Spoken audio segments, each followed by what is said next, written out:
Virtual Racing School was developed to provide support to the next generation of sim racers. No matter if you're a rookie or veteran or what car or track you'll be racing, our goal is to provide training every step of the way.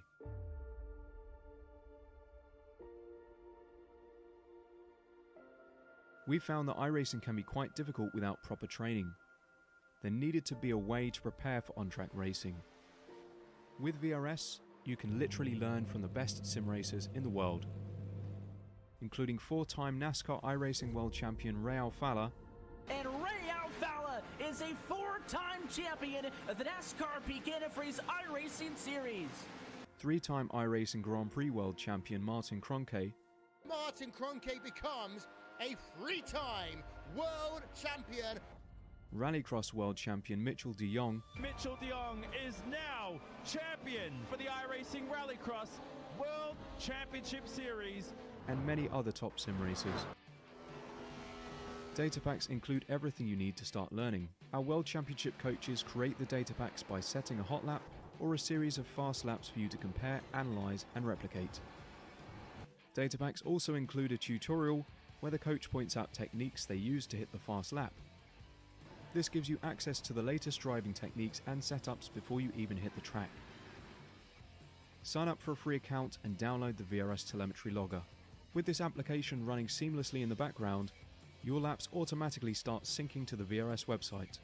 From there, you can analyze and compare two laps of your choice, whether it's your data, the coaches, or your teammates. VRS will automatically target improvement opportunities so you can get up to speed even faster. VRS also makes it easy for you to request and schedule one-on-one or group coaching sessions. These sessions can range from 30 to 90 minutes, and you can select the car, track, and setup combination of your choice. Visit virtualracingschool.com today to sign up and get started.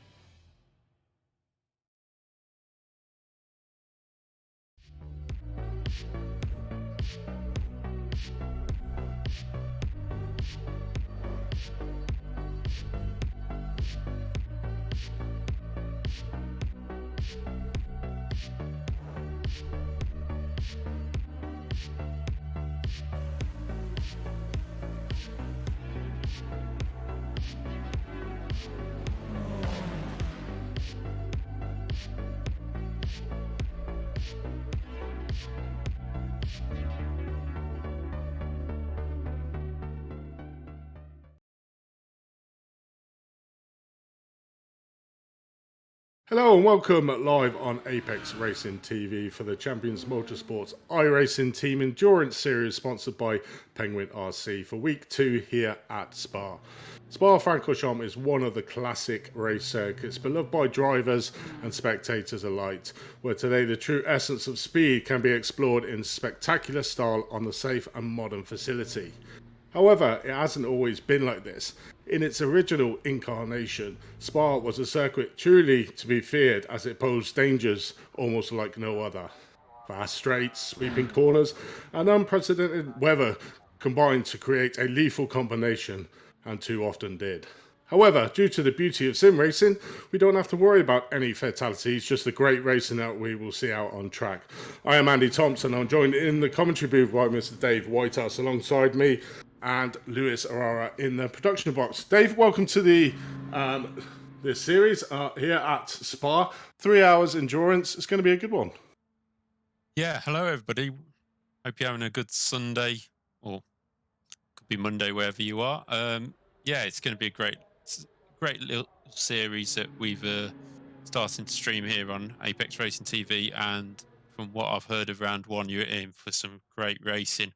The LMP2s and the GT class that we have here today. I'm looking at it now. I think we've got about 17 LMPs, and then that leads down to roughly 21 GTs, maybe 22, yeah, because there's a couple that didn't set a time at the bottom. So, yeah, a huge grid of cars, and it's very Le Mans style, like, isn't it? You know, with the two classes, and multi-class racing is always exciting. I think back to Daytona 24 this year, where a few people have done that, and Spa comes up later on in the year, so it's good practice for everybody. Yeah, it certainly is. And obviously, this is the second round. So, in the first round of the championship, the IRTS went to Daytona International Speedway. Coming home very happy from the 4-hour endurance race was the team of Satellite Racing, and as they took a clean sweep of the first event in both the in the prototype LMP2 class as well as the GT3 class. Congratulations to Dave Williams and Paul Darling for picking up right where they left off last season as defending champions in the LMP2 class, continuing their winning ways at Daytona in 2022. The sister car, the GT3, the McLaren, which was piloted by Matheus Droza and Alex Gall, that would share similar success in their first win in the series in 2022. So obviously Satellite Racing team has seemed to be the one to watch here, has got an early start, and both of their cars topping the championship at the moment. And Dave, I don't know if you want to take us through the current championship standings after one round so far. Yeah, I certainly can do, and I think Luis will bring them up on screen. There we go. It's there we go. It's Satellite Racing Team, as you said, who took the victory first time out there on 35 points, from Renault Alpine Racing on 32, and Obsidian Racing Future on 30. World Community Drivers just missed out on a podium with 28 points. Imperial Motorsports 26. Sim HQ Motorsport Orange round out the top 6 with 25 points. And as you can see, the points are dropping down one at a time. So it's Tuxedo Racing, very smart outfit there, in 8th place. Unitic Motorsports Purple just outdoing its team Blue for that top 10, sort of 9th and 10th position. Craft Dinner Racing will be hungry for more in 11th. Blue Shell Racing in 12th, Jackstar Racing 13th, GITM Racing in 14th, and TSE Dianchi Racing were the final team in the LMP2 class this time round. And I think we might have the GT class. Just have a look. There's the GT3 class. Satellite Racing GT taking the top spot there at Daytona from TPRT mid-packs. Sim Republic in 3rd. Sim HQ Motorsports White, the team getting another top 10 in that opening round. VG Racing Esports Academy in 5th. Sim Racing PR Blue in 6th. Pan Am Racing 2 in 7th. SR Technic in 8th. Can Am Racing getting outdone by its number 2 compatriot, only finishing 9th last time out. Sim Racing PR Red rounding out the top 10. 11th was Wild Juice Racecraft. 12th for Longhorn Racing. Lone Star Endurance 1 in 13th. Team Break Fade Couch Recovery in 14th. Divine Wind 15th. Triple R was 16th. Doodle Motorsports in 17th. And Aches Gaming Racing in 18th. A few more teams. Team Kamikaze were the last team to score points, living up to their name by the sounds of it. And TPRT and Penguin RC will be hopefully looking to score this time around. Some classic puns there, Dave, and yeah, thanks for taking us through that one. Yeah, this is obviously a 6-round series going to various stack, and obviously said round 1 was at Daytona. Round 2 here tonight is at the Spa Francorchamps, which is a 3-hour endurance race. On the 20th of February, we head over to Melbourne for Phillip Island for another 3-hour race there.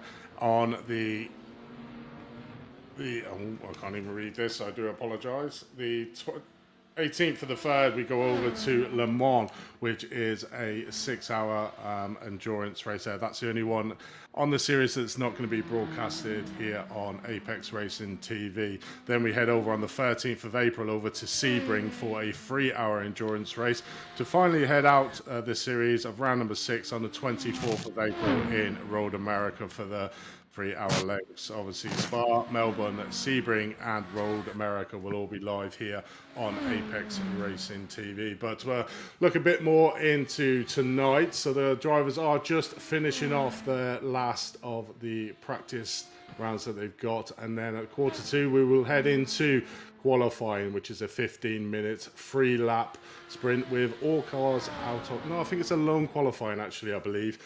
So they can post the best times that they possibly can. The driver who starts the qualifying will be starting in the race. 3 hours, Dave. There's got a little bit of tactics going to go on, and little things that the drivers and the teams are going to have to consider. And one of them is tyres. Do you change them or don't you? Yeah, it's going to be a big decision for the teams. As we can see, a car pulling off to the side. I think that's on the exit of Pooh on there. Yeah, I've done a few 3-hour races in the VRS series on the actual iRacing hosted official races. And it always depends on the circuit and how hard you drive the car.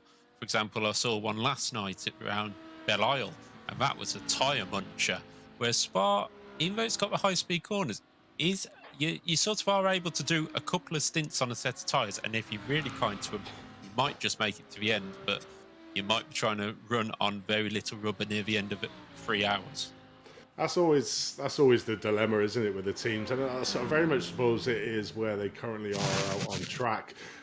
If they have got a lot of space between themselves and the drivers behind, then they can take the opportunity to change tyres. It normally takes around about 20 seconds to change a set of tyres, so I'm pretty sure that all the teams will be crunching the numbers behind the scenes to see what is the best sort of strategy. But like you say, Dave, I think 3 hours is just manageable on one set, but it might be certainly a little bit sketchy coming to the third stint on it. Certainly going up Radion and El Rouge, where you're going to be trying to go flat out to get the maximum speed you can down the Kemmel Straight. So all the tactics playing in, and obviously as we see on this series, we got the LMP2s with the GT3s, so it's always the added thing of the LMP2 cars, and when are they going to pass the GT3s? Are they going to be respectful, or are we going to be seeing some sort of lunges up the insides and putting the GT3 drivers off? So that's always a consideration for the poor GT3 classes, watching these LMP2 cars just shoot up behind them and decide where they want to go, really.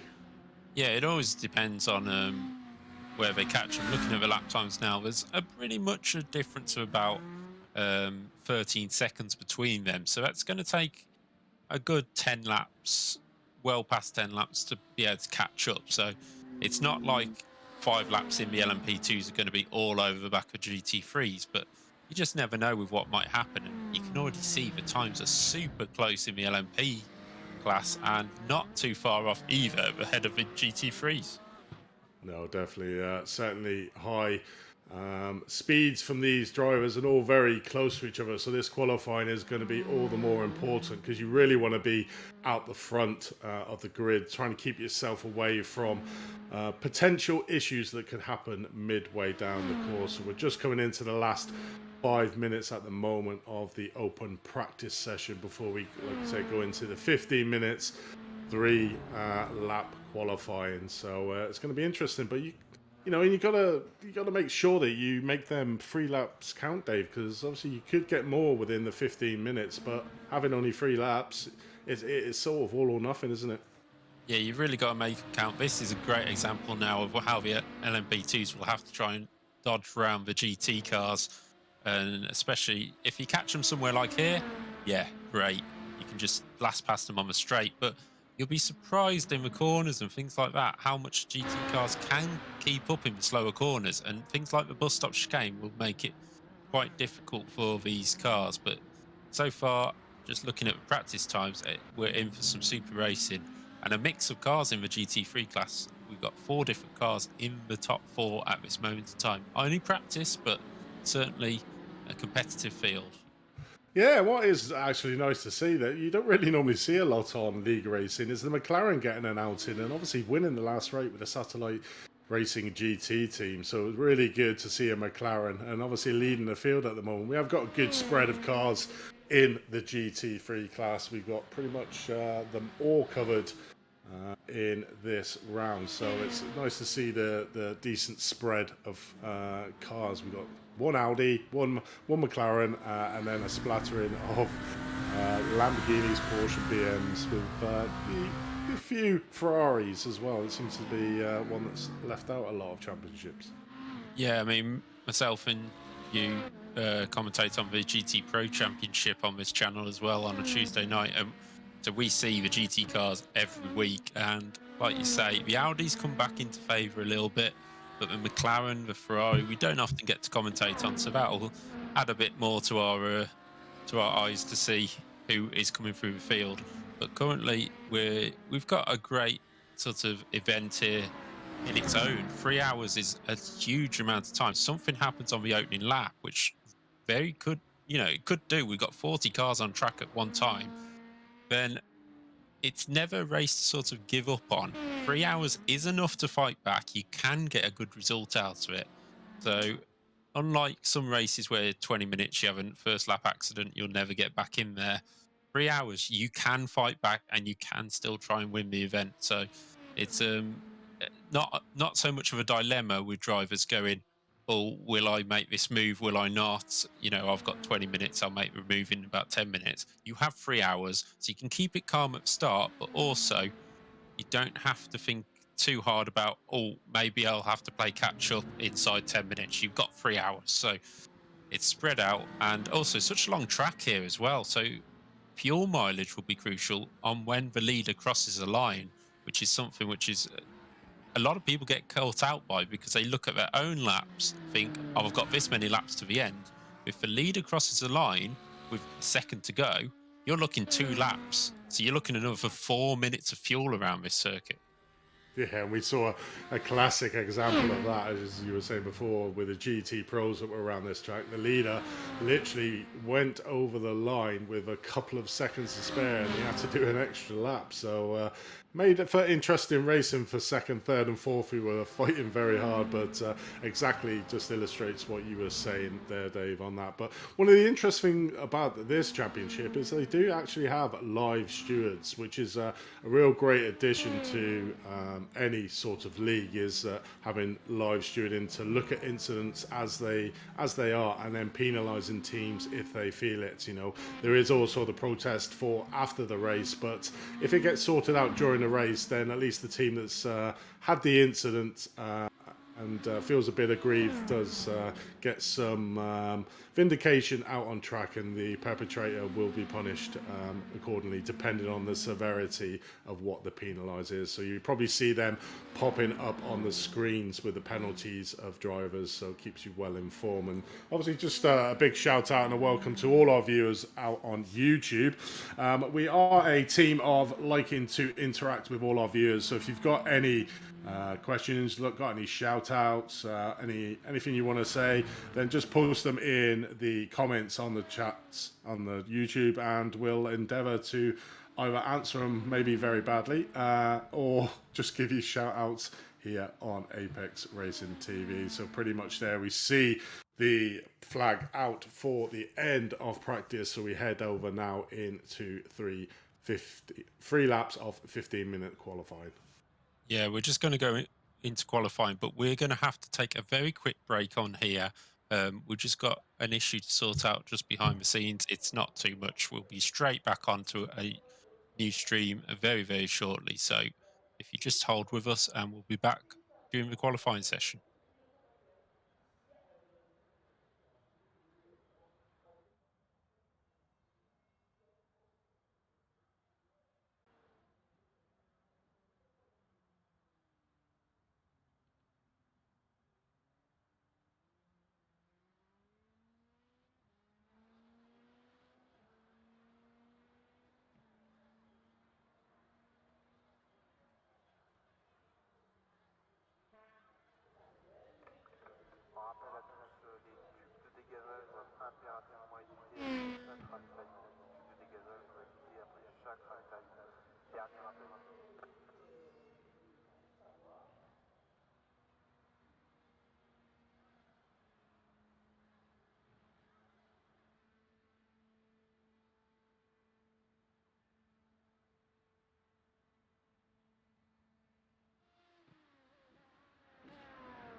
Hello and welcome back to the coverage of the Champion Motorsports series here. We have sorted the issue out behind the scenes and we are now going to be live for the rest of the 3 hours of racing and also the rest of this 15-minute qualifying session. We have the cars out on track. They get 3 laps each for each car and the driver will start the race who qualifies it. So currently we have hashtag Racing 92 on the pole position for the P2s from championship leader Satellite Racing. In GT3s, we have Satellite Racing GT, the championship leaders in that class, top of the times in the McLaren, ahead of VG Racing Esports Academy and hashtag Racing. So far, not everybody's done their qualifying laps. We've had 31 cars out on track so far, and they're still pushing hard. And I can see that currently David Williams in second place in the Satellite Racing LMP2 is the driver in the car, so he'll be starting, for example, in the Satellite Racing LMP2. Yeah, definitely. So, I mean, Satellite Racing only literally 0.2 of a second off the hashtag Racing 92 car there in the LMP class, and we were just watching on screen there the Satellite Racing GT of the McLaren, with the added barbecue effect in the rear tailpipes. I'm currently on board with VG Esports Academy, and we head over to hashtag Racing. So, you know, the top 3 of the GT class extremely close to each other, 0.2 of a second from second to first, and 0.04 of a second between hashtag Racing and VG Racing Esports. So extremely close in the GT3 class there, but the LMP's out the front with a 2:01.607. That's a blistering pace around Spa here. Yeah, really fast pace so far. As you can see, the gap has actually widened between the P2s and the GT3s to 14 seconds, over 14 seconds between the top of each class. So certainly stretching the legs, but it's not like massively different in the class. You can see that the top 10 in the P2 class are split by not even a second, I think, just over a second maybe. So yeah, super close so far, and then racing will just be as closer. Now, obviously we were going to have 2 drivers in each car at least. It might be 3 depending on the team, and it'll be interesting to see whether they stick their quickest drivers out first or maybe their slower driver to not get the faster driver balked in any traffic or anything. So it just depends on what the team decided to run this time. Yeah, I suppose, but then you got to look at it the other way. You want to try to maximize your qualifying and get right to the front of the grid. So I'd imagine they put in, as we can see there in the GT3 class, the front 3 are 1.2 seconds ahead of the TPRT mid-pack team in 4th, so there's a big gap on the GT3 class, but the top 3 being extremely close to each other. A little bit of a gap between the 3rd and 4th, but then coming down extremely close again for the rest of the field. So the front 3 in the GT3 have certainly found some added time on their qualifying laps. But qualifying is always a fine art. It's almost like a race in itself, because you get one off track, certainly around this track, which is a really long track. You know, that's your lap ruined. So you've got to be clean, you've got to be consistent, but you also got to try and put in that fast line. So it's almost like a race within its race, the qualifying sessions in these races.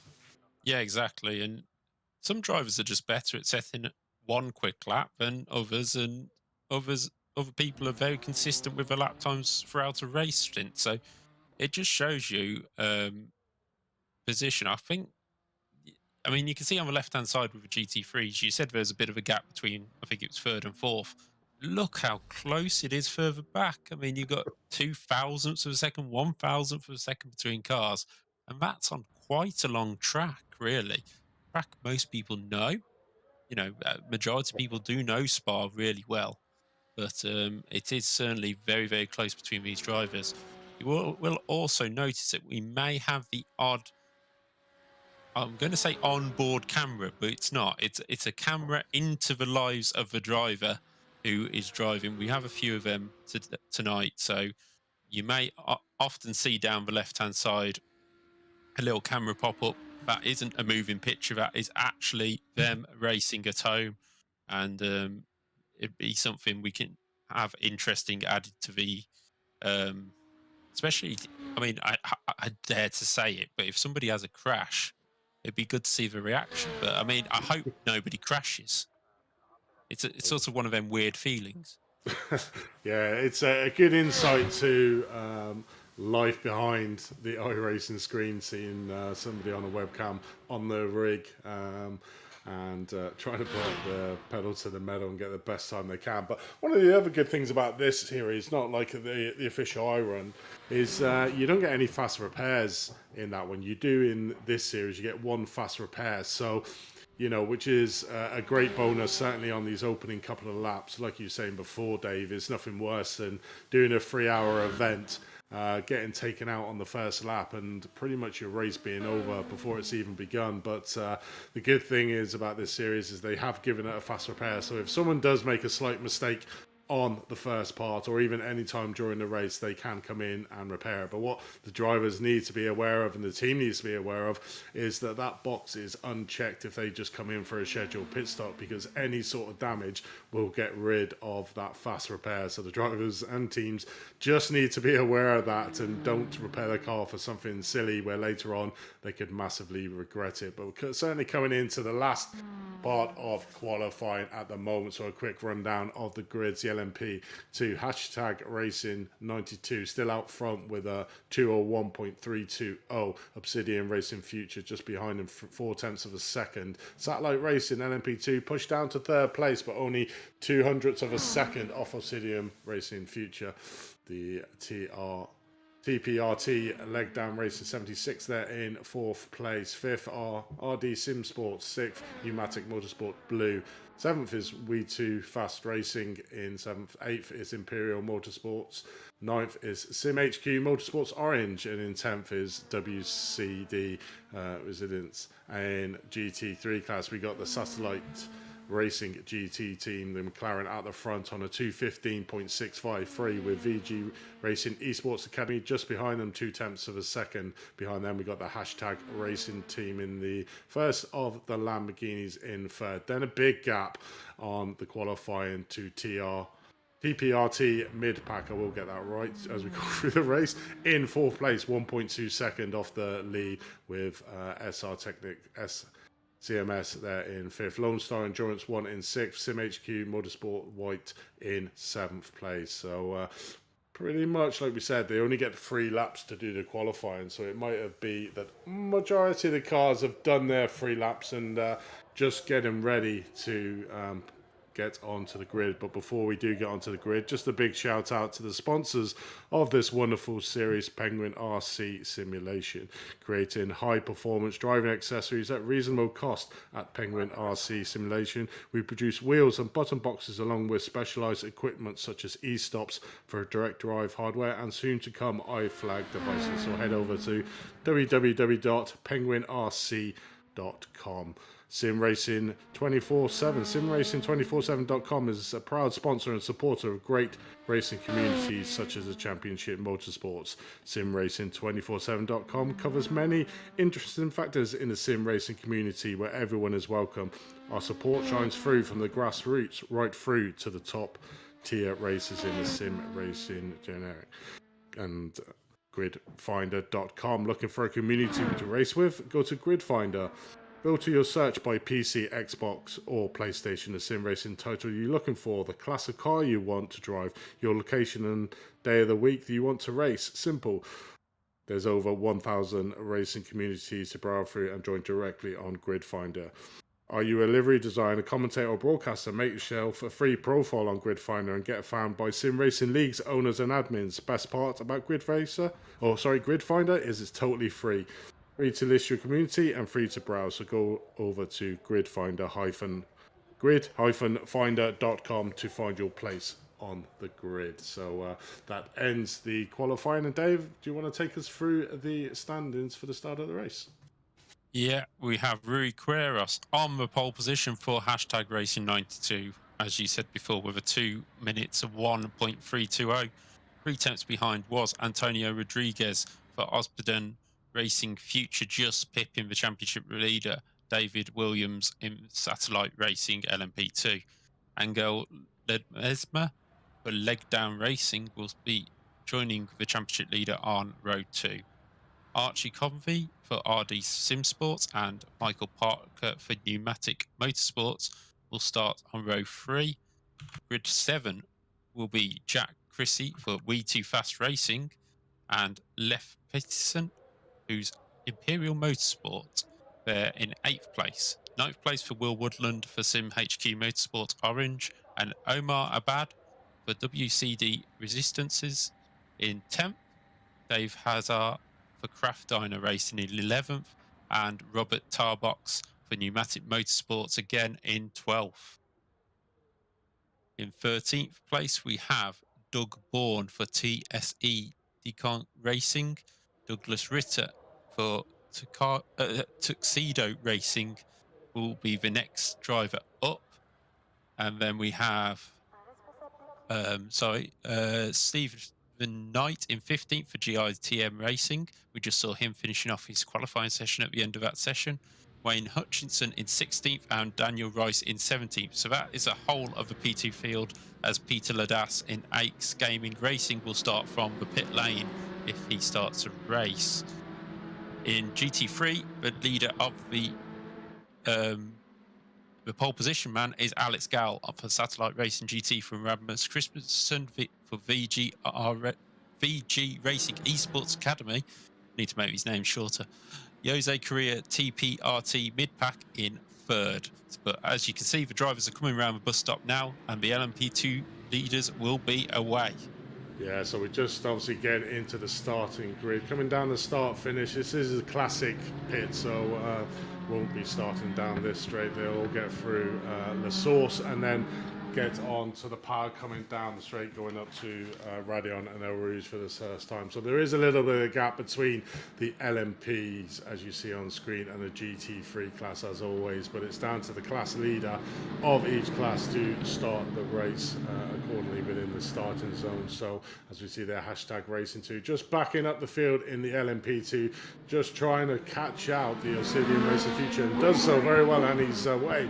Managed to get a really good start. A little bit of a shot there over Obsidian Future Racing, just exactly like you want to do. Satellite Racing, LMP2's there in 3rd place. TRPT in the Leg Down Racing 76 in the 4th place, as we just watched the start of the GT3 class, all starting to back up the Satellite Racing GT3. The lone McLaren at the front, and he's off. He tries to get a big lead up there over the 2nd place is the VG Racing Esports Academy, managing to keep that 2nd place, but getting a really good whole shot there and getting around about 2/10 of 3/10 of a second lead over the VG Racing Esports. So the two pole sisters in both class getting in a good start. A little bit of weaving here down the Kemmel Straight just to try and break that toe that they will have. The toe in this car. These cars will become more prevalent as they go through the race, certainly down that Kemmel Straight. But we are joined back with the LMP2 leader, hashtag Racing92, still managing to stay out front at the moment over Obsidian Racing Future with Satellite Racing. So very much a clean start there, Dave, between the two classes. And now they just need to get the tyres warmed up, and then they can get down to some serious racing. Yeah, brilliant start there by the whole field. You know, Eau Rouge as a first corner is not the easiest place to, because you're normally side by side. So that's a great start by both classes to get out round the circuit so far without incident by the looks of things. Brian Son in the Penguin RC car has jumped to the pit, so not sure if he ended up going off near the start of the lap or whether he was just in the pit lane anyway. Peter Ladas has joined the back of the field behind the GT3, so it is hashtag Racing who currently lead, pulling out a half a second lead. I'll get there. We've only got 3 hours to go. And we got a spinner at the background. That does look like it is Douglas Ritter for the Tuxedo Racing, and he's managed to keep it just out of the way. But I am predicting that is a little bit hungry on the curb. The Texan has just took a bit too much curb. Oh no, he runs into the back of the number 11, which is Doug Bourne in the TSE Decon racing car, and just a little touch. And look, you know, luckily for Doug, they're both Douglas. Okay, this is fun. Luckily for the front Douglas, it wasn't sort of an issue for him, and he'll continue on, and hopefully not much damage done. But now we look at the GT3 field, and the top three have nicely pulled away on this opening lap. So it's Satellite Racing GT from VG Racing Esports, both putting an R into that team name, and Hashtag Racing up in third. So Hashtag having a great start to this race. I have noticed, so in LMP2, Satellite Racing down to 10th place, and they started P3 on the grid. So I'm not sure what happened there for Satellite Racing.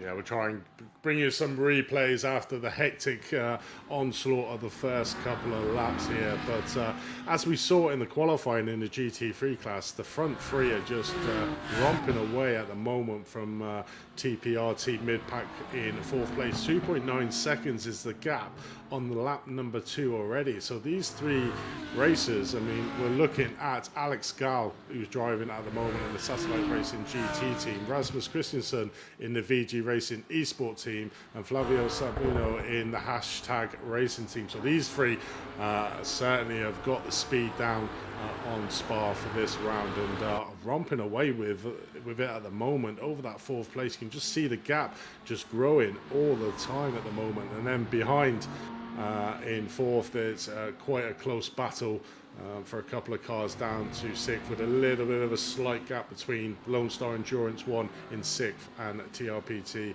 Sataris in seventh place. So the GT3 clad's getting a little bit spread out at the start of this race. Yeah, looking at LMP2 field, I think our championship leader is in the pits. David Williams for Satellite Racing. It's falling down the order. He's in the pits. I think maybe a bit of damage on that opening lap could have been the cause of that. Tuxedo Racing also in the pits. Here we go. This is a replay. Maybe we'll see this from David Williams. And he... Is this just him heading into the pit lane? Yes, it is. So it was a choice to come into a pit lane. It wasn't sort of forced. And he has come in, and he must have got some damage on that opening lap because he started P4. But this will need a fight back by our championship leaders.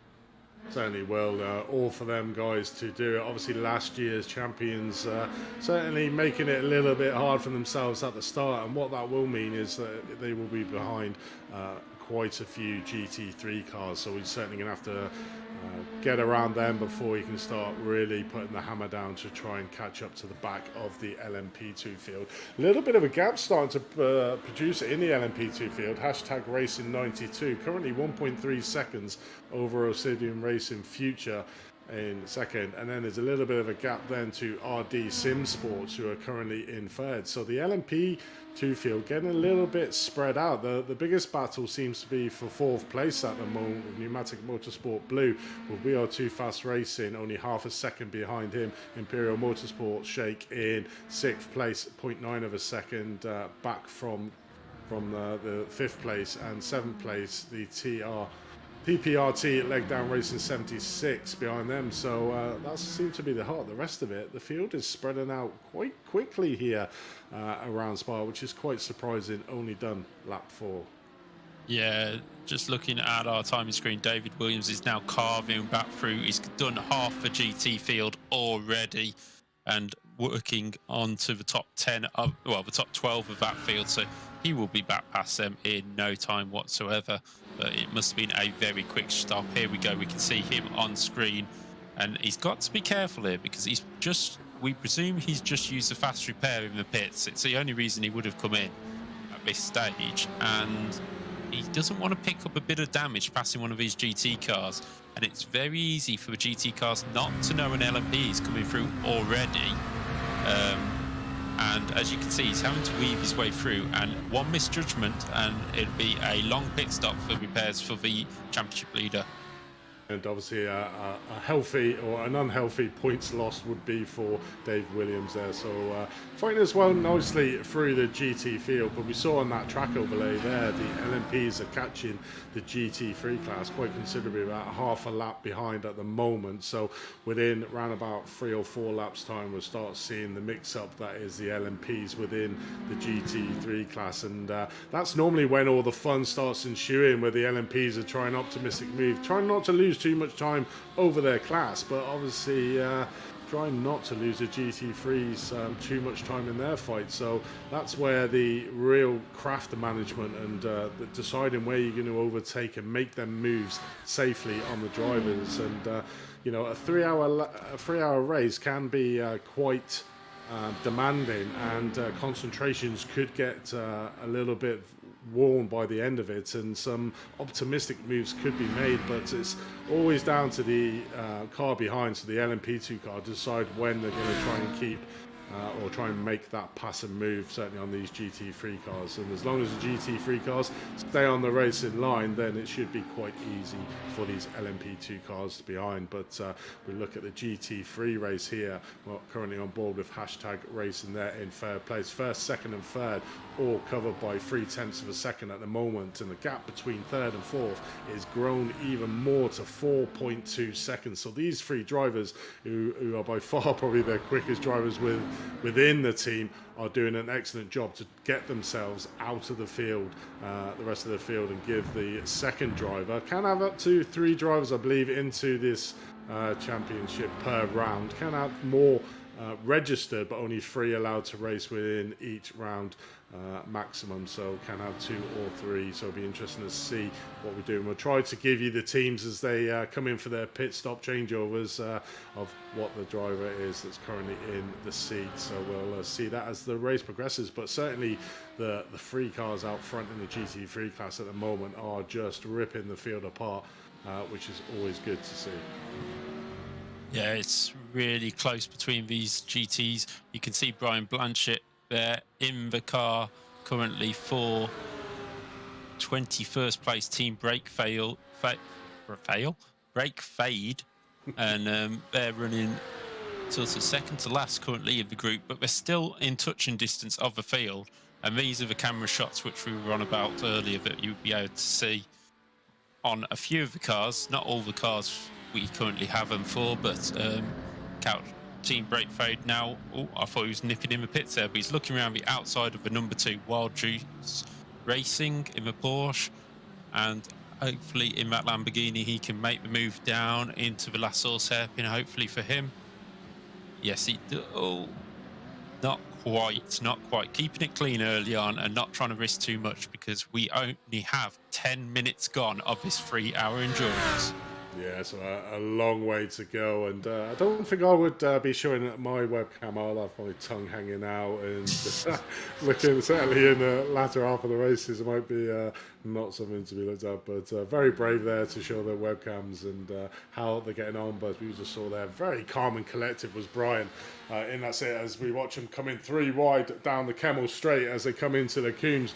Always a treacherous thing to be doing. Oh, as we see his car go off slightly wide there, that was Longhorn Racing just going off with Chip Witt. Oh, no, it's Wild Juice Racecraft there with Crit. Just getting it slightly wrong coming in. Maybe got a bit flustered or a bit spooked by having the 2 cars out of him coming down the Kemmel Straight, which is not advisable going around into the Coombs, having 3 card wide. So Brian managing to come out on top of that and getting a little bit of a gap there for Team Brake Fade in 19th as we join the battle again. But always great to see that McLaren. I do think it's a great looking car, and certainly when the flames come out the back, it's quite an impressive sight to see. Not many times have I seen it on iRacing. It's not really a car of choice, but certainly these guys driving it from the Satellite Racing GT team have got the speed out of this car, and at the moment currently sat in first place, finishing off Daytona and starting this race where they are in first place is a great thing for them. Certainly when you've got the fast cars of the BMW and the Lamborghini just behind him at the moment, but that McLaren is extremely fast in a straight line.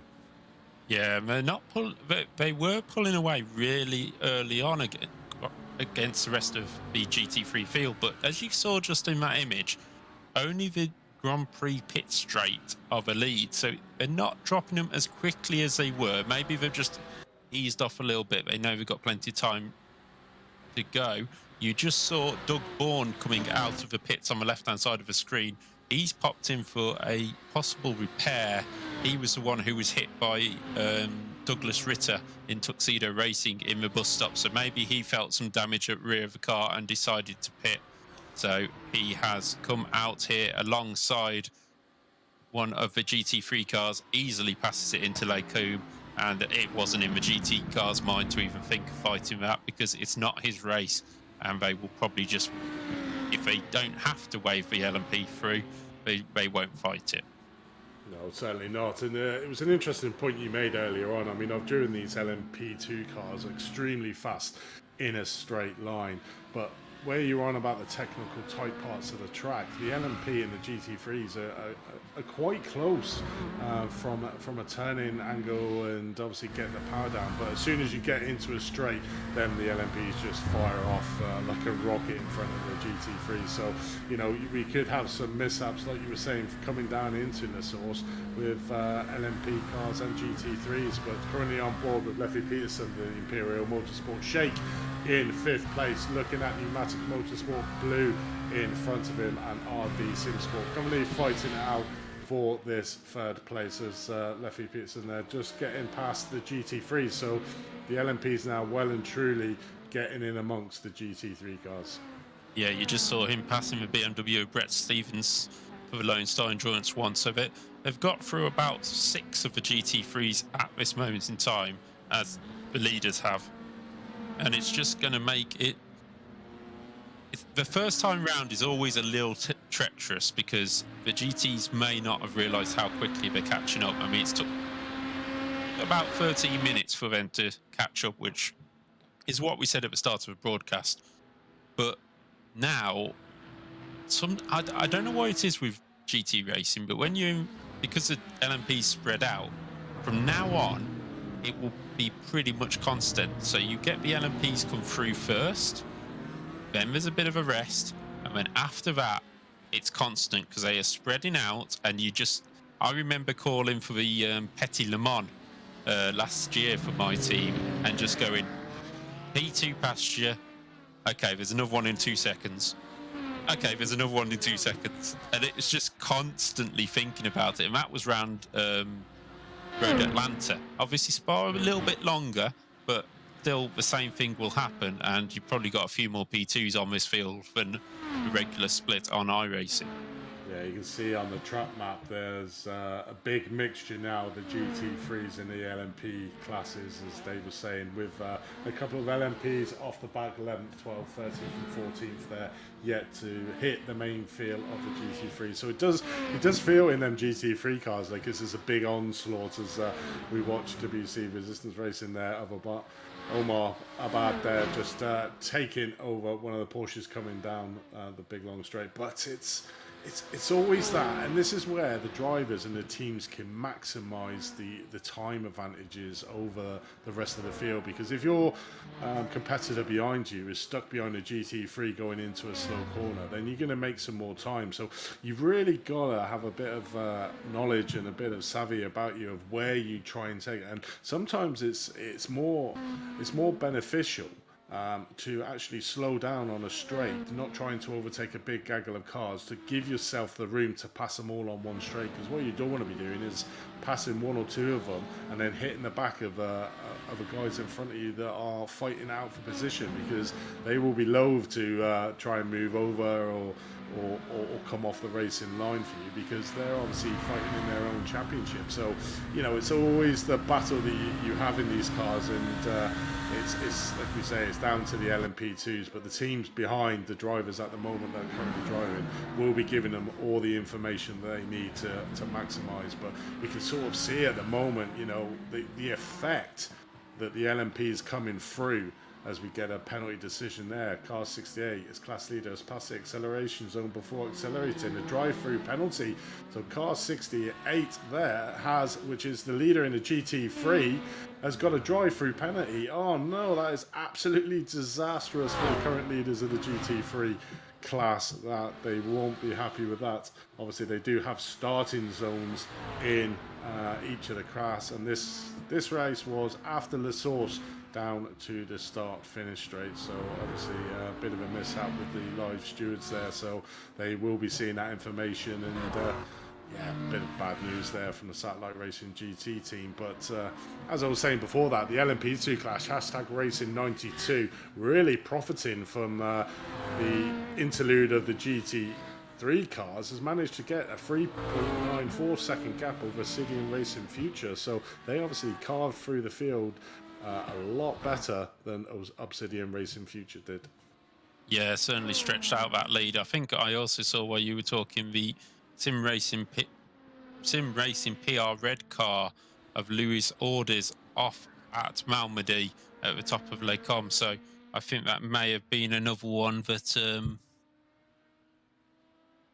may have just made an early mistake. Ironically, I think it's a blue car, but we will see. Maybe we'll pick that up later on. But here's the leader, #Racing92, stretching that lead out to 7 seconds now over Antonio Rodriguez of Osbodon Racing Future.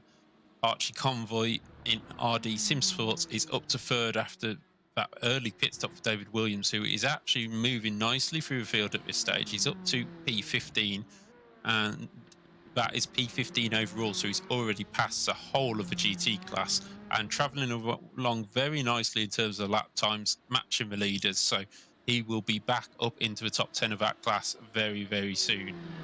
Yeah, definitely. And we were just looking at the lap timings. There's a big gulf between, say, the top 5, 6 in the LMP2 class and the rest of the field. So they're doing around about 2:02s are the best sort of lap times, and below that doing like 2:03s all the way to 2:05. So big difference in speeds within these LMP2 cars, and it's fine margins having driven this LMP2 cars of where you get that time where you can be a lot quicker or a lot smoother. It's more about being smooth, as we watch Robert Talbot take an extremely tight line there through the source, just trying to get through. And that's a prime example of how you can sort of lose time to the GT3 cars, just trying to get that move done, but obviously compromising his line through the corners as we watch him go up through the El Rouge and Radion. So lost a little bit of time there, being extremely close to that wall into La Source. But you know, how bad was that for the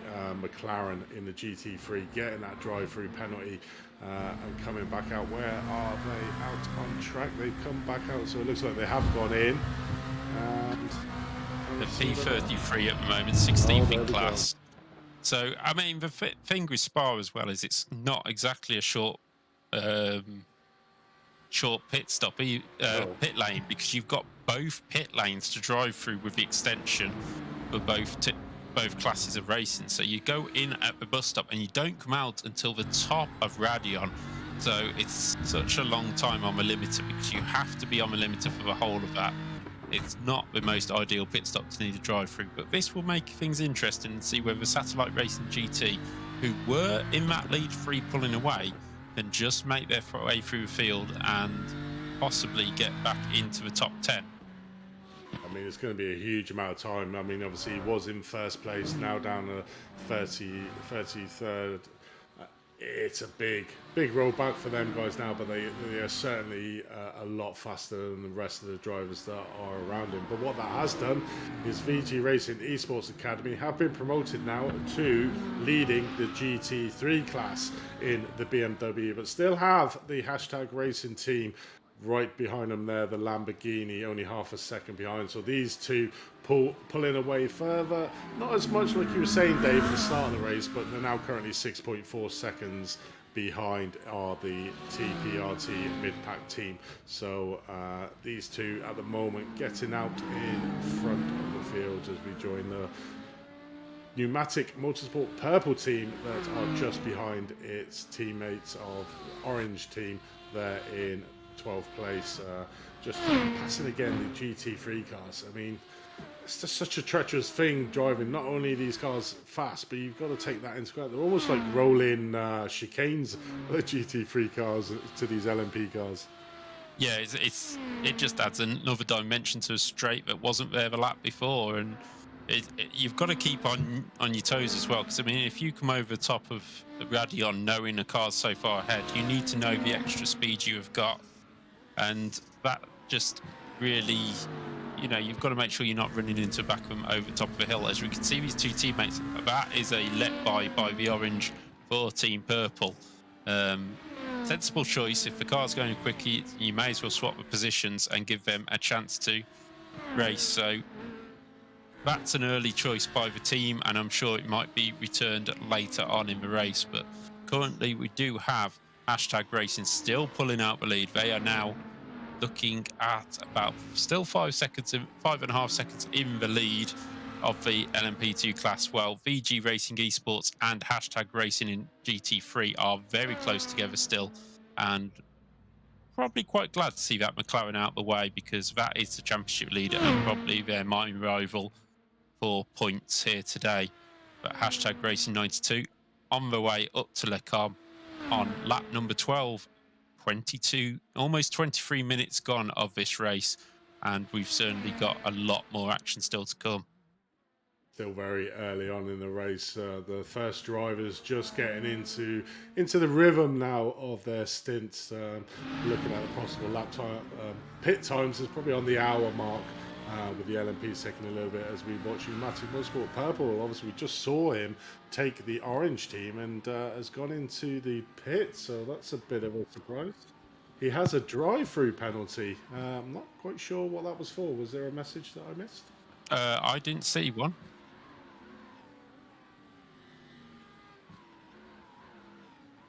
So it looks like that the Pneumatic Motorsport Purple have been given a drive-through penalty for an avoidable contact during the race. So the live stewards really doing their job in this round here, which is always great to see. You know, the drivers know that. They know pre-race that they have live stewards on there, and if they make a silly mistake, they could get punished straight away, and we've seen that twice. The leader of the GT3 getting punished with a drive-through penalty, and we just see there another LMP driver there, the purple team, getting a drive-through. So yeah, anything can change in this, and it sort of almost does. Yeah, I mean, that explains why the team were letting him go. Thought he was being held up a little bit, knew he was going to pit at the end of the lap. Why not?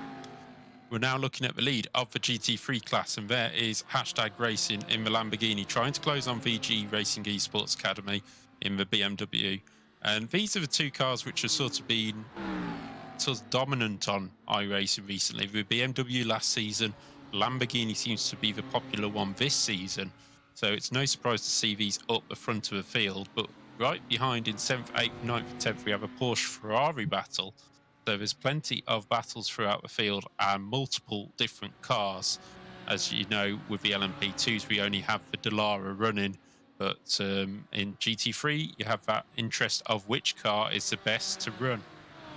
Yeah, it's not only that, it's the setups that the guys have chosen for the car. Have they gone with a higher downforce, or have they gone with a lower downforce? And at the moment, and the differences between the two cars, we know the BMW was extremely fast on the straights, and that's maybe why we're seeing the VR Racing Esports Academy getting a slight little bit of advantage coming down the Kemmel Straight and coming into Les Combes. But then when they get past Pouillon, that's where you see the Hashtag Racing team here just close the gap. So you sort of see that gap continuing from like 0.5, 0.6 of a second down to 0.3 of a second as we're watching currently on stream. So, you know, not really getting the maximum use out of that slipstream, which you would have thought the Lamborghini would be able to hold its own with the BMW. But then again, it comes down to setup again. So these two got to be aware. An LMP just on its outside, as we may see a lunge move here coming into Le Combes from the Lamborghini driver. Thinking better of it, just staying behind the BMW at the moment, but seeing it right on his tail at this moment. But it's like you say, the differences between the different car classes as well, and that comes into effect. And, you know, with the courses that are within this series, some are really fast, some are really technical. As you watch on board a massive move here by Sim HP Motorsport White over there, Sim Racing PR Blue just coming down into the Combes side by side, just managing to keep it done, but it's going to have that outside line, so I don't think he's going to get the move done here. Oh, side by side coming down here into the corner. Oh no. As we see HQ Motorsport White just getting past there, keeping past that BMW, but always treacherous having cars go 2x2 wide through them centre corners. Yeah, it's a tough one, but that shows you the difference between the front of the field and the middle of a GT field. you saw first and second working together up that straight, not trying to overtake and trying to increase that gap. Whereas 9th and 10th are, no, I need to get through. I'm going to make this overtaking move. So Daniel Brennan making that move for Sim HQ Motorsports White and trying to pull away. I have noticed a common theme in this race of people calling themselves Sim HQ Motorsports White and then having a blue car. I think the red team is a blue car as well. Yeah, just trying to fool us, aren't they? Obviously, make it a little bit harder for us. But yeah, no, great move. So we've got a replay here of Robert Diaz coming around Le Common in turn 7 and 8. Round 9 just gets it slightly too much mustard coming out. Does he save it? Yes, nice. Great managed save to not lose too much time there coming down into Brussels. But it's a treacherous corner, an easy one to make a mistake on. Certainly trying to give it too much mustard, but that was a mistake by himself as he had no other cars around him. Yeah, it's a move they had to make in terms of trying to save that car, because you don't want it to go around there. You could end up in barrier on the inside, and that's damage, and then that's your fast repair used, and you just do not want to do that. No, certainly, and there was a bit of a little moment there from the Sim Racing PR Red team going a little bit wide into the source, nearly coming back onto the track and impeding the number 9 car at the moment, but as he tries to make his move going up the inside down into Le Combs of turn 7. Yeah, the blue Ferrari just trying to make his way through as quickly as he possibly can. So you try and move up the order really on this early stages. Maybe this is one of their quicker drivers and he wants to make hay while the sun is shining. But we will see later on. Maybe it's just a slower driver, and you know, you never know in these races. Oh, as a leader is trying to make his way through the GT field again. This is what I meant by later on. They tried to play catch up the best they can, and but then all of a sudden the GT class is there. Unavoidable contact for the 76 on the 67. So we'll just check who that is. The 76. TRPRT leg down racing 76 LMP is getting a penalty there, a drive through, so they are currently in P6, so will hurt them a lot there of avoidable contact. So these penalties now are coming thick and fast when they're getting into the GT3 classes. Is that, you know, it's they've got to be aware of this. I mean, we just saw there the leader getting caught up by about 5 or 6 GT3 cars coming down probably the worst part of the track, their Coombs, and probably lost a little bit of time there to Obsidian Racing Future in second, although they are still 6.8 seconds out. They're just trying to carve through the field as quickly as possible, but obviously they do have to give the respect to the slower class of the GT3s and make it a nice safe pass, but still completing another lap, not getting any damage, so all's good at the moment for the hashtag Racing 92 team. Yeah, there'll be a few more heart attacks for that team as they come through the field. There's that blue Ferrari, which we were talking about not long ago, the Sim HQ Motorsports White. That shows you how quickly he's making it through the field. Yet again, passing the GT cars. So that's twice lapped in about half an hour. So we're looking at maybe 6 times lapped in, probably 12 times lapped in the whole race. Most certainly, and the hashtag Racing 92 team last time out, I mean, obviously you can see his best time is a 202.24 within the race. His last lap time is a 206.23, and we'll see this yo-yo in effect when they start hitting these GT3 cars. I mean, can you just put the track map up there, Lewis, so you can just see how the cars, we saw them quite closely together, but now they're starting to spread out a little bit more. You can see that coming down the Kemmel Straight, a big clump of LMP2 cars, and then all the GT3 cars that are coming out the end of that, going around No Name, coming down to Pouhon. So the field now is starting to spread out. There's only probably one portion of the section now that hasn't got some cars on it, but as this race progresses, it will just be cars everywhere, so the lap times will be affected based on that. Yeah, as we could see, the hashtag team still pulling out a lead, out to 6.7 seconds in the lead. And yeah, they're going to be not trying to push it too hard now, probably just trying to cement that lead ready for pit stops, just in case they decide they want to change tyres and the opponents don't. I actually don't know how the tyres work on the LMP2s, whether it's worth swapping or not, but I'm sure they'll swap at some point of the race. But we could see he's out on his own and able to push, but there's a gaggle of about 5 cars in front of Antonio Rodriguez coming up, so he'll be looking to catch them in the non-twisty parts of the track if he can. Yeah, I mean, he's probably in a good place here. We'll touch him. We'll get in touch with him right at the top of El Rouge and Radion, and got the Kemmel straight to get past them. So, you know, this is an ideal time for him to overtake quite a few of the cars in front of him to give him a little bit of free air. But as we ride on board with him, come down the Kemmel straight, just trying to get onto the back of the Audi car in front. We'll get him, but then we'll be caught behind a couple of GT3 cars coming through here, but there's still a little bit of a gap there, so it shouldn't affect his timing too much. It's just coming down into Brussels through no names that he may get caught up slightly behind the 3 cars, but then can accelerate between the straight after turn 11 down to Coulon on turn 12.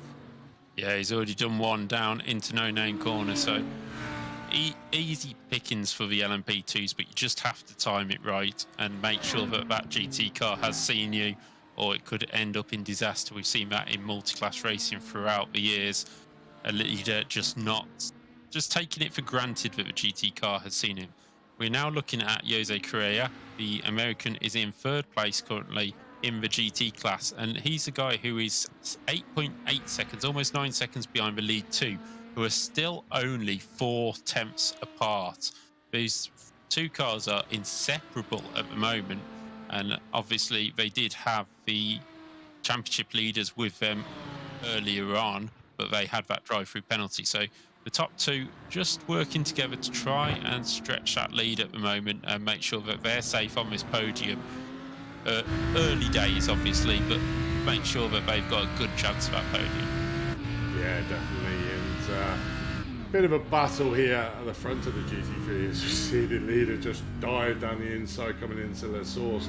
Probably putting off the BMW driver slightly, give him a little bit of a slipstream here, but very much seems that the setup for these 2 cars is that Lamborghini has got a little bit more downforce than that BMW, because we're not seeing him making any sort of passing moves coming down the Kemmel straight, considering he is as close as he currently is at the moment to the back of that BMW car. So a few more LMP cars to navigate here, and is he gonna? He should get. Yeah, he does manage to get in front of this battle. So these 2 still neck and neck coming into the comms around about turn 7 and turn 8. So interesting racing between these 2 guys. And I wonder if it's a little bit of tactics here from that Lamborghini behind, saying, do you know what? I actually don't want to overtake you. I'm going to try and conserve my fuel, do a bit of coasting, just stay behind you, and I can do that extra lap coming into the realms of the pit stops, and maybe get that overshot on the BMW in front of him, because them BMWs are not the smallest things, so we'll be punching a rather big hole behind him for that Lamborghini to just coast it and save a little bit of fuel. And that's where the tactics for these endurance series come into effect, is, you know, when you get to that magic 3rd or 2nd stop on this, is that you do have enough fuel at the end of it to go right to the end of the race and not have to do any splash and dash coming in, as we watch car 25 there just dive down the inside of the Lamborghini, putting a little bit more daylight between himself and the BMW at the moment. And that's probably classic example of you know, these GT3 cars will back out if they see an LMP2 car, because sometimes they will make optimistic moves into corners that shouldn't really be passing moves, but a little bit of time lost there from the hashtag racing team. 0.8 of a second at the end of lap 19. Yeah, it's always hard for the LMPs to know whether to lose time, or it's very hard for them to sit behind another driver. When we're on board with the hashtag racing car, we could hear the the clutch going into La Source hairpin, and I think it's very much fuel saving for him early on in this race. There's no point pushing early on. You have another almost 2.5 hours to go, 2 hours 20 to go. You may as well save the fuel now and see how far we get. Pneumatic Racing Blue and We Too Fast Racing are both in pits with WCD resistance. So is that LMP2, is that their stint length? Is 35 minutes sort of how far they think they can get? Yeah, I think it's round about right. The fuel tanks on the LMP2 cars are a lot less than obviously the GT3 cars, so we'll have to pit a few more times than the GT3 cars within this series. So yeah, I would say round about this time we'll be looking at schedule shops, but it looks like here the Pneumatic Motorsport Blue, are they going in? Yes, they are going into their pit, so will be a scheduled pit for them taking on some fuel. So around about 40 minutes is where we would expect and that's exactly what we're seeing. A lot of the LMP2 cars now coming in to refuel. Yeah, the LMPs, like you say, don't have the bigger tanks, or at least use up the fuel a lot quicker than the GT cars, but they're so much quicker as well. So they drop down currently to 10th, 11th and 12th. We have a penalty decision, a drive-through penalty for car 38 for unavoidable contact. Oh, sorry, avoidable contact. Unavoidable wouldn't be a penalty. Let's get that right. So we'll just have a look for 38. That is, we'll find the car on the timing screen somewhere. Can-Am Racing 2. So Brian Smolke there in the Ferrari getting a drive-through penalty. I mean, it's really mixing it up. I'm actually really liking the live stewarding, you know, getting on there. And if somebody makes a mistake and they know it, these live racing stewards are doing a fantastic job and getting onto it straight away and dishing out the penalties to the drivers that make the infringement, which is fair. Yeah, exactly. And you know, it's just the way it needs to be done, and that's absolutely fine. You know, we see Juan Martinez of the 787 Sandwich Racing Team PR. They're making these names longer and longer, I think. Just spinning at Puon, and it's a really difficult place to get out of that. But he's doing a good job of not trying to just... He could have just slammed it in reverse and got it onto racing line. But will he be able to turn it round in time? Yes, he does. Gets onto the outside. Oh, P2 coming around the corner. That's the problem you have. I watched a race around Detroit last night, and that's even worse because all the corners are blind. Whereas that's one of the quickest blind corners we have here at Spa. So a good job there rejoining. Maybe the P2 had to back out slightly, but we have the top 5 in P2 all in the pits. Satellite Racing is the only one who hasn't pitted, but they pitted early on, so might have stuck a little bit of fuel in the car while they were in the pit stop. Oh no, they did get to run in for a repair, didn't they? Yeah, so they now take the lead. There's the hashtag racing car coming out of pits of it. Satellite Racing is slightly off strategy, but won't be too far off a pit stop themselves. I think they only pitted, what was it, end of lap 2. So it's very early days for David Williams in the Satellite Racing LMP2.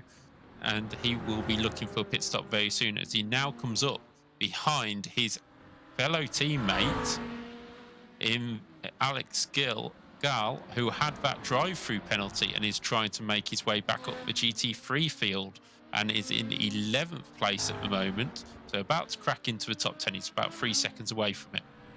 Yeah, definitely, and he's lapping around about a second a lap faster than the guys in front of him, so making inroads in to try and reduce the deficit of that drive-through penalty for accelerating before. I think it was accelerating before the starting zone at the start of the race, so a little bit of a mistake there from the Satellite Racing GT team, and obviously got a drive-through penalty for that. Was leading the race with the 2 guys, VG Racing Esports and hashtag Racing, until that penalty was given to them. Got dropped down to the back of the field, but on a charge now, trying to get themselves back up. And certainly with the pace that he had at the start of this race, I can certainly see him getting right back up there. Maybe not to the front 2, because they seem to be on similar pace as to what Alex is at the moment. But like you say, anything can happen. 42 minutes into a 3-hour race, not even gone past hour 1 yet, so still plenty of time left for incidents and penalties to be dished out in this race. Yeah, plenty of time left. He's got up to 11th place. He's already closed an extra second on the top 10. So Alex Galg, the Frenchman, going very well for Satellite Racing GT, and he will be hoping to get back towards a podium. At least the top 5, I think, is definitely possible for him here today. Just looking further onto the LMP2 field, which will now be updating. Satellite Racing didn't pit this time round, so they've still got a few more laps of fuel. I wonder if they've saved a bit coming through the traffic as well. Yeah, quite possibly. You know, it's saving that little bit of fuel. I reckon he's going to be in on this lap. If not this lap, definitely the next. Like you said, stopped on lap number 2 for what looked like a little bit of damage. Took on fuel to fill him up to get him, but certainly going to have to make a stop. Very imminent is the Satellite Racing LMP to go slightly a bit off kilter with a pit stop strategy because of that early stop early on in the race, but we'll see where he comes out after the round of pit stops. But currently at the moment sat in P1, only 4.3 seconds, so I'm not sure what a pit lane is. About 1 minute 40 with a stop. Yeah, it seems about that. So, you know, we'll be well down the field again with the Satellite Racing LMP2 team. But certainly the hashtag Racing 92 at the moment continuing its run around this Spa track and doing an exceptional job at the moment, just keeping his nose clean over the Oscidian Racing future team in 3rd place. Obviously, we got Satellite Racing still yet to pit for their first round of pit stops. Yeah, Satellite Racing out in the lead. You can just see pit stop times on the left-hand side, which have just gone away. And the time between, as Satellite Racing do pit this lap, the time's just 6.3 seconds. So it was obviously a very quick stop for Satellite Racing last time round for the quick repair. Most people around 33 seconds. So we'll just see how long Satellite Racing take in the pit stop this time round and see how much time they've gained, because obviously they dropped to the back of the GT field last time out. So let's see where they go when they've equated all the pit stop into it. There's got about a minute left to go before they leave the pit lane, so we can pop back to them later, but they're down to 4th place at this time. Yeah, definitely, and still yet to see any of the GT3 classes come in for their pit stop. They should be round about the hour mark, just over the hour mark, that they will start coming in for their pit stop. And what this does do, it's almost like that yo-yo effect, isn't it, with the field? So all the LMPs get past all the GT cars, then they all have to, the LMPs have to come in to get some fuel, so get behind again the GT3 cars, and then they do it all again. So it's that concertinaing effect that you do find. So that's why you get the, like you were saying before, the effect that it's a never-ending stream of LMP2 cars behind you when you're driving in a GT3 car. Yeah, exactly. You've just got to make sure that you keep yourself aware throughout. That's the main thing you have to do, because you don't want to end your race and possibly end somebody else's race. And that goes for both classes. You know, the iRacing rules are generally blue flag comes out and the quicker car has to make its way through. It's not like F1 rules where the car has to jump out of the way, as Antonio Rodriguez comes up to this GT3 car. And as you see, the GT3 car will let them by, but they're not going to go losing a huge amount of time on this. And currently we have the car out of the pits from the championship leaders, and they have come out in 11th place. So a great job by David Williams there to not only jump the whole GT field, but jump 5 LMP2s and move up into 11th place. So he will be up into the top 10 very shortly. Definitely, and certainly the lap times do show that effect. You know, the best lap time of the Satellite Racing Dave Williams is a 2:02.34 and the ones around him are around about 203 to 204, up to around about 6th, 7th place. So certainly a faster driver is David, and the cars that are in front of him, and just managing to take that second a lap out of them, which has enabled him to leapfrog a few of them in the pit round strategies. But like you say, we don't know what driver's going in second. Is it their faster driver? Is it their slower driver? And it's always, like you say, the conundrum of what do you do? Normally in these series, you do put your faster driver in first to try and get you that lead. And then down to the consistent drivers, should I say? I'm not going to call anybody slow in this, because consistent drivers is that's what I like to call myself anyway. When it comes to the team, to put in the consistent lap times, and then before the fast drivers get back in. So be interesting to see the next round of drivers that do come into the pit stops. Probably the LMPs that will be on the next round of pit stops, but be interesting to see in the GT3 class if we do see a change of drivers on the pit stops. Personally, I'd call that an excuse by yourself. Wow. But yeah, I mean, we say quick and slow drivers.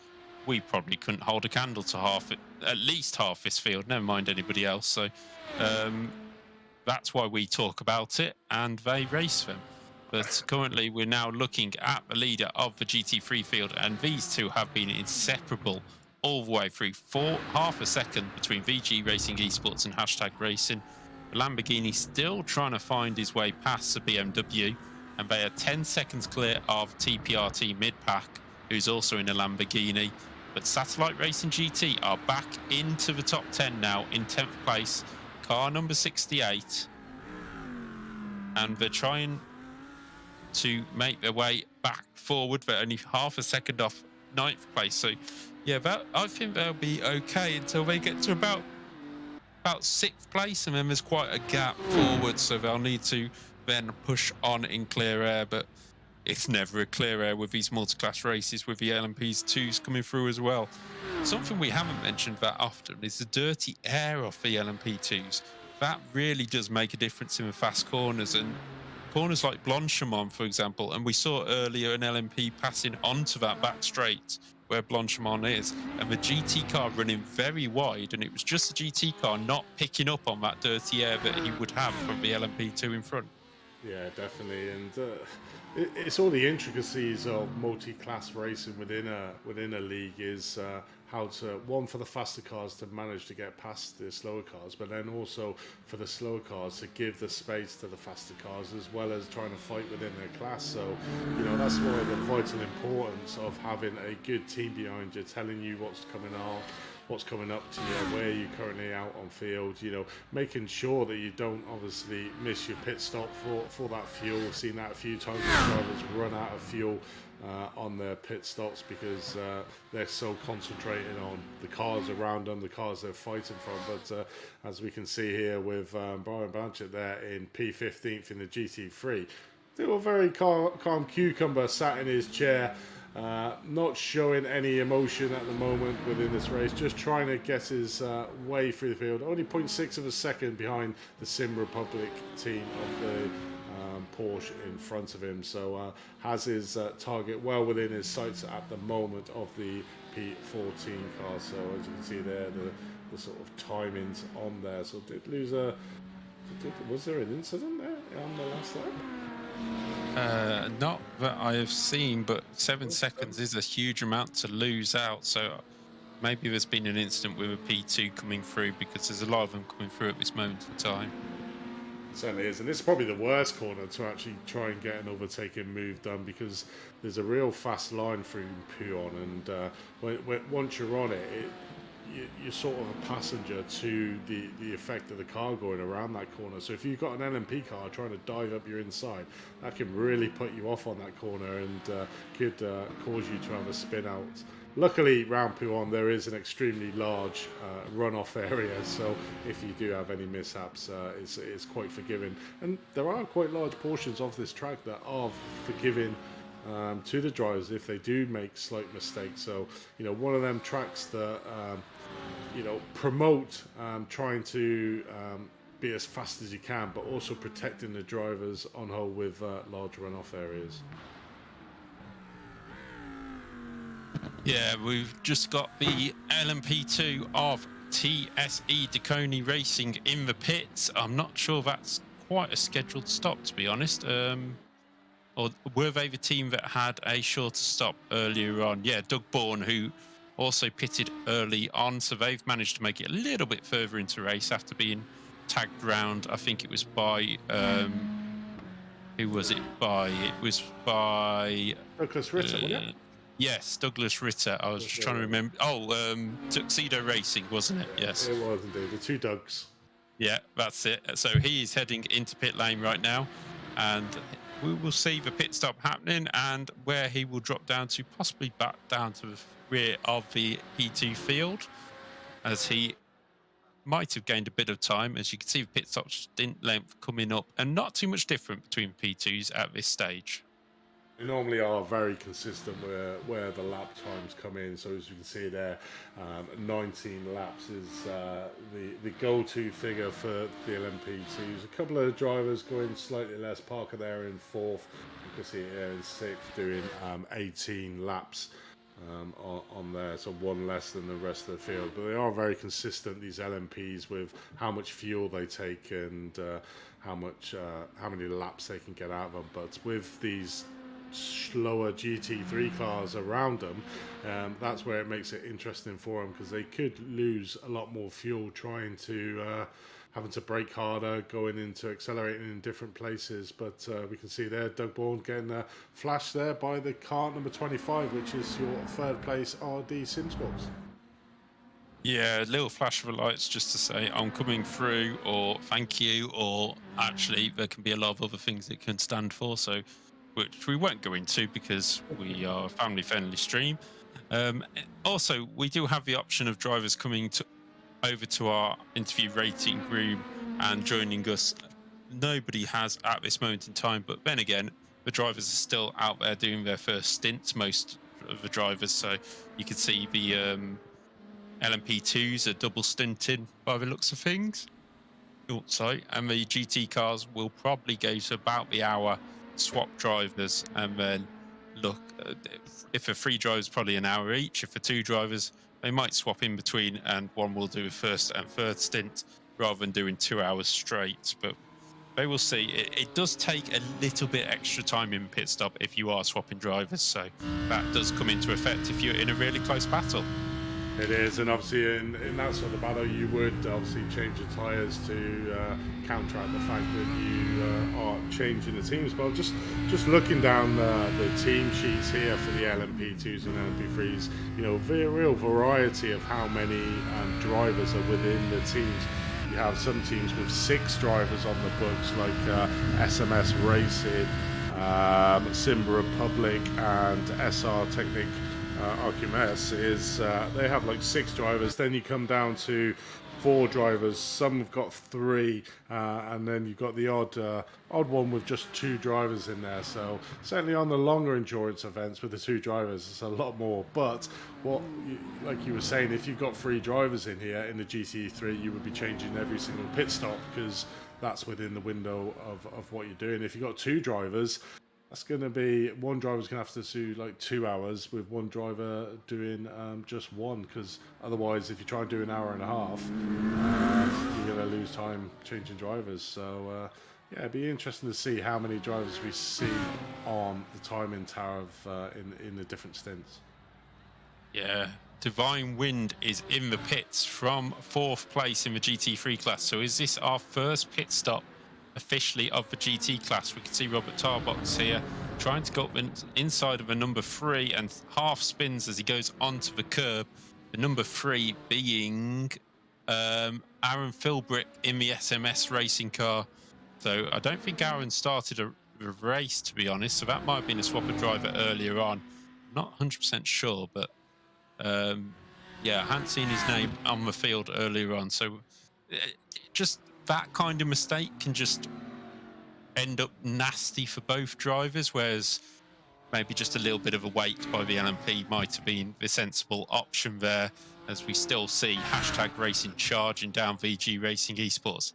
And when we've been on board with a Lamborghini, constantly lifting and coasting, so I wouldn't be surprised to see that Lamborghini go 1, maybe 2 laps more than the BMW in front, which you think doesn't make a huge amount of difference. But if you do 2 laps this time, 2 laps on the next tank, you're into the final hour, and you've got a shorter stop by 4 laps into the final hour. Okay, we do have somebody in the interview, Dave Anderson, who has organised this beautiful series that we're currently watching on screen. So we'll have a quick chat with him. Hi, Dave, and welcome to the commentary booth. How are you finding the race so far? Hey guys, doing great. Can you hear me okay? Can do. Fantastic. Yeah, really enjoying the race, and want to thank both of you for everything that you're doing here for us, and just so excited to be partnered with Apex and Champion Motorsports. Yeah, definitely. I mean, tell us a little bit about Champion Motorsports. First time you've been here on Apex Racing TV. Just give a little bit of an insight of what you provide to the sim racing community and how they can get involved. Yeah, so Champion Motorsports we have about 2,500 members. We have been doing sim racing since really the late 90s, so we're kind of one of the older established groups, in the genre of sim racing, and we have really racing every night of the week, Andy. So from Sunday through Saturday, there's racing in really all platforms. So not just iRacing, but we do R Factor 2 and Assetto Corsa and all kinds of stuff. So just really a phenomenal community that I've been able to be privileged to be a part of for many, many years.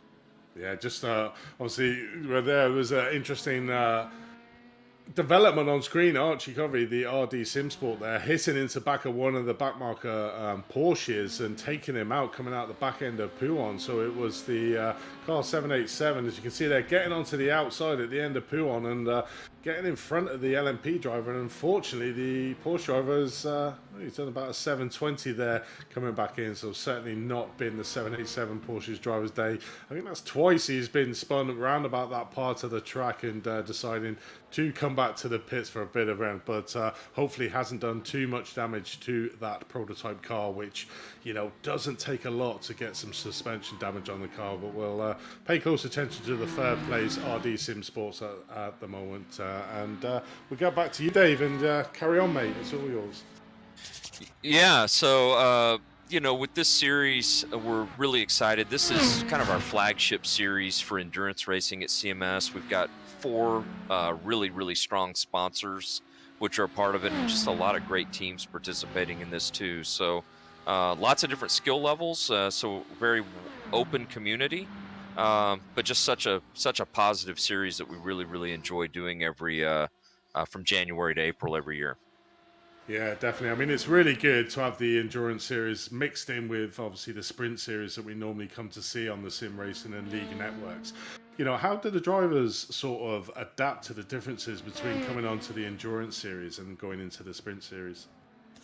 Yeah, I think it's you kind of have to look at these as marathons, right, as opposed to the sprints that we're also used to. And in fact, this morning, just before the main event that you all are broadcasting, we had a Porsche Cup support race, and that's very quick, less than 30 minutes, and you kind of got to get it done quickly. Whereas, in a format like this, we really kind of encourage our teams and our members to, have those guys that maybe aren't necessarily the fastest drivers always.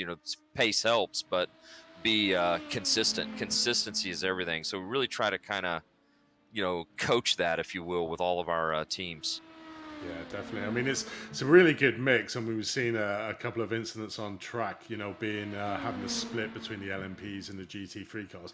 2 car classes that go really well together, but, it's treacherous for the drivers, and it gives them a lot more to think about than just racing in single series. Yeah, it really does. And, it's just paramount that they work together and, facilitate things so that we can have a nice, clean race. And generally we do that. Things happen, but generally we've got just such a strong community here. Everybody works really well together. Yeah, definitely. And one of the things I really do like about this race is that live steward. That's a little bit more about how many, you got 6 guys behind the scenes looking at all the incidents. How do they get to the teams? Obviously tell you about the the stewards about the incidents and they look into it, or are they just constantly scouring the field to try and find incidents? Yeah, so we have about a half dozen guys that are volunteers, non-racing, that are a part of our steward team, all community led, which we're very thankful for those gentlemen that do that role for us. And the way that it kind of works, Andy, is they only proactively look in the orange zone, which is on our first lap. It's kind of when things are just getting started. They'll look for infractions there, but the rest of the time, the teams have the ability to raise an incident to the stewards. There's a Discord channel where they can ping a bot, and then the bot will give them a form that they fill out, and then it goes to the stewards, and then no less than 3 stewards will review each incident and then make a live ruling.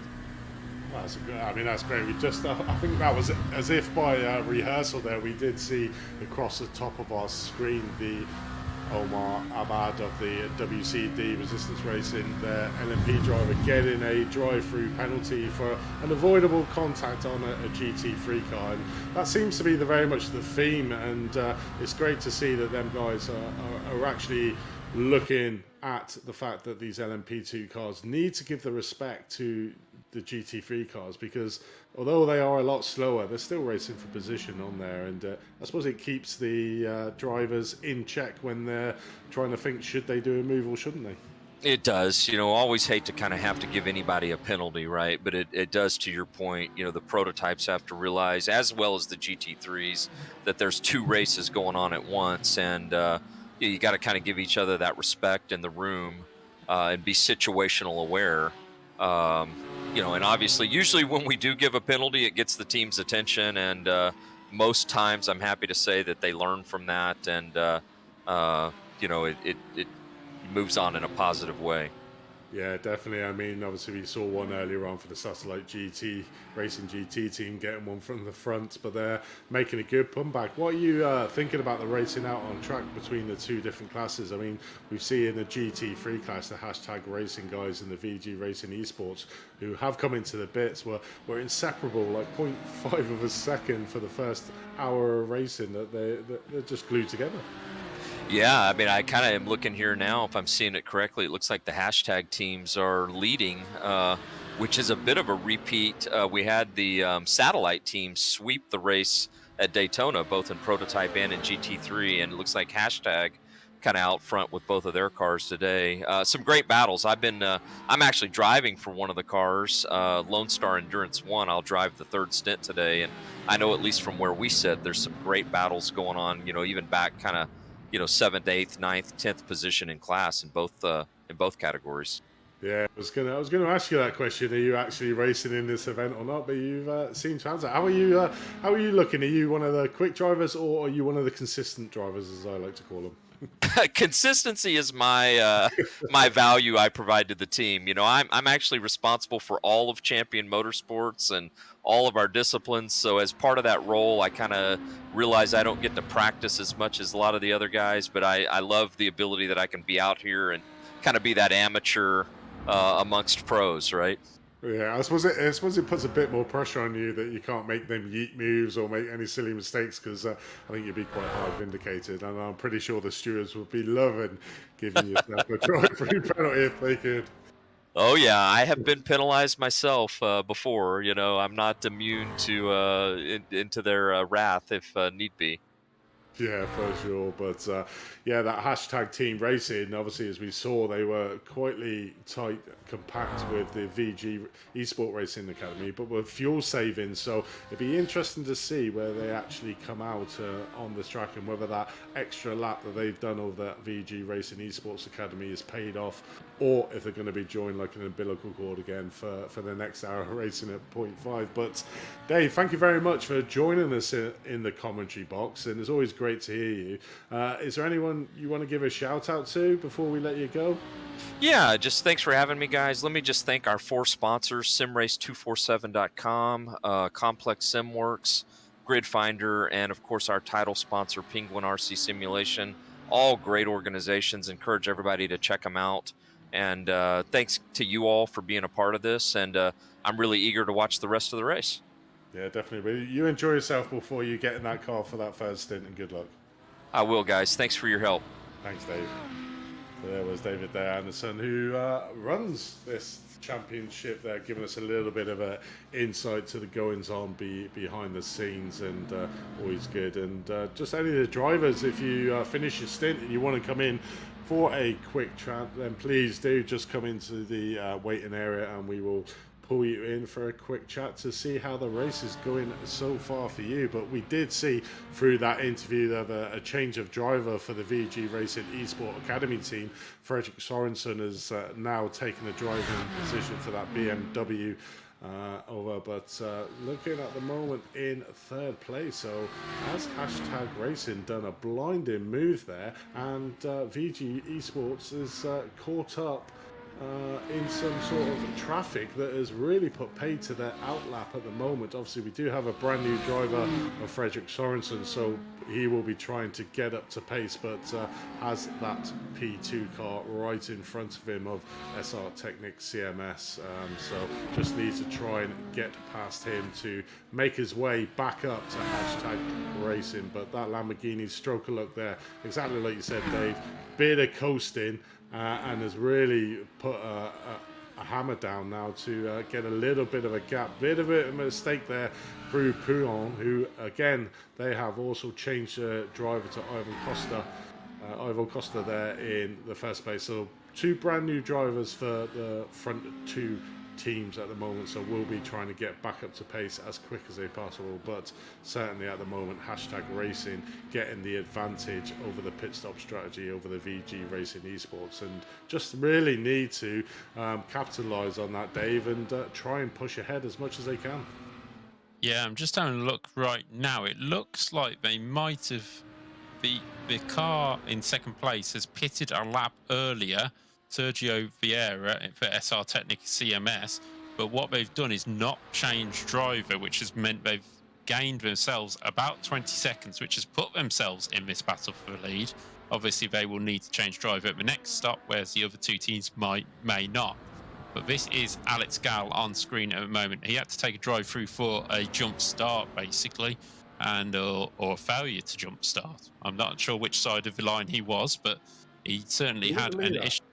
He was a pole sitter, and unfortunately within this series, you do have, and anybody used to the prototypes on the ARL League, they have starting zones where they cannot go or cannot start the race before they get into the starting zone. And unfortunately, Alex was a bit eager and went before the starting zone came, I believe it was, and hence why he got a drive-through penalty, but was very much up. So that's the reason why he got a drive-through, Dave.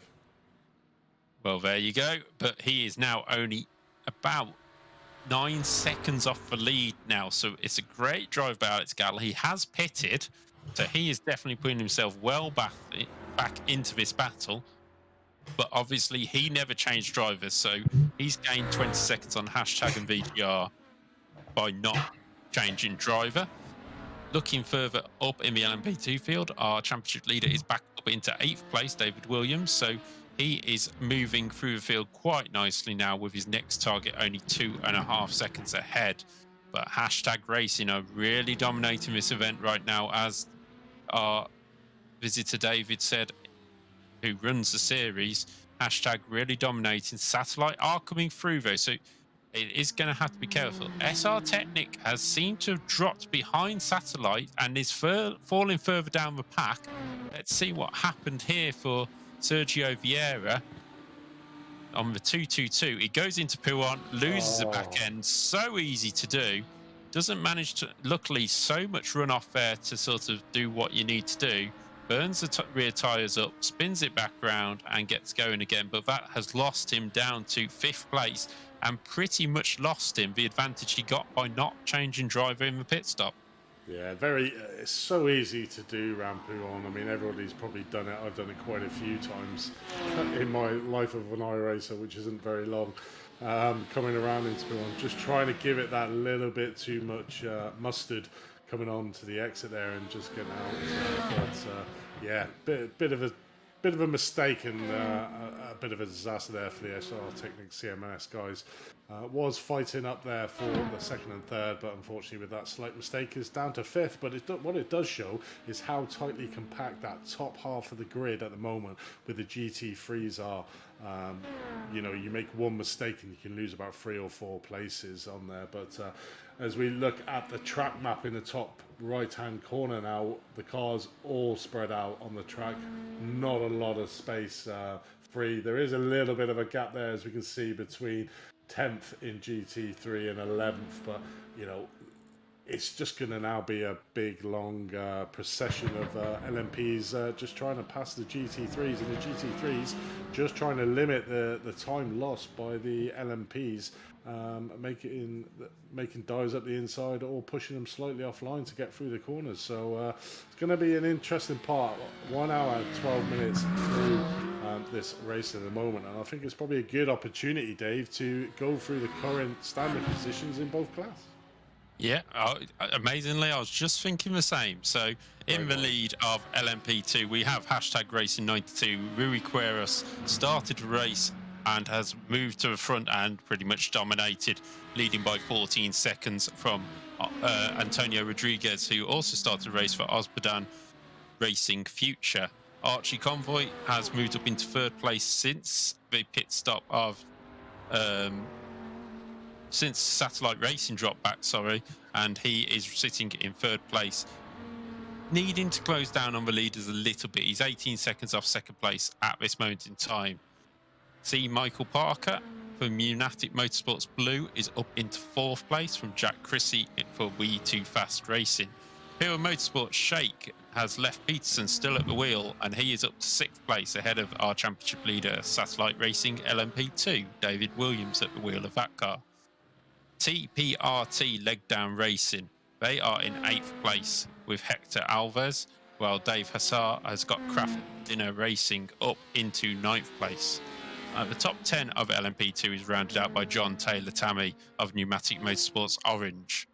Omar Abad of WCD Resistance is in 11th ahead of Stephen Knight of GITM Racing. Robert Tarbuck, who we've seen a few times on screen, for Pneumatic Motorsports Purple is coming back from a drive-through penalty, while Will Woodland is in the pits for Sim HQ Motorsports Orange, and I'm not sure if that's a scheduled... Oh, it might be a second stop, actually, as we can see a penalty decision. Number 16, avoidable contact on number 7.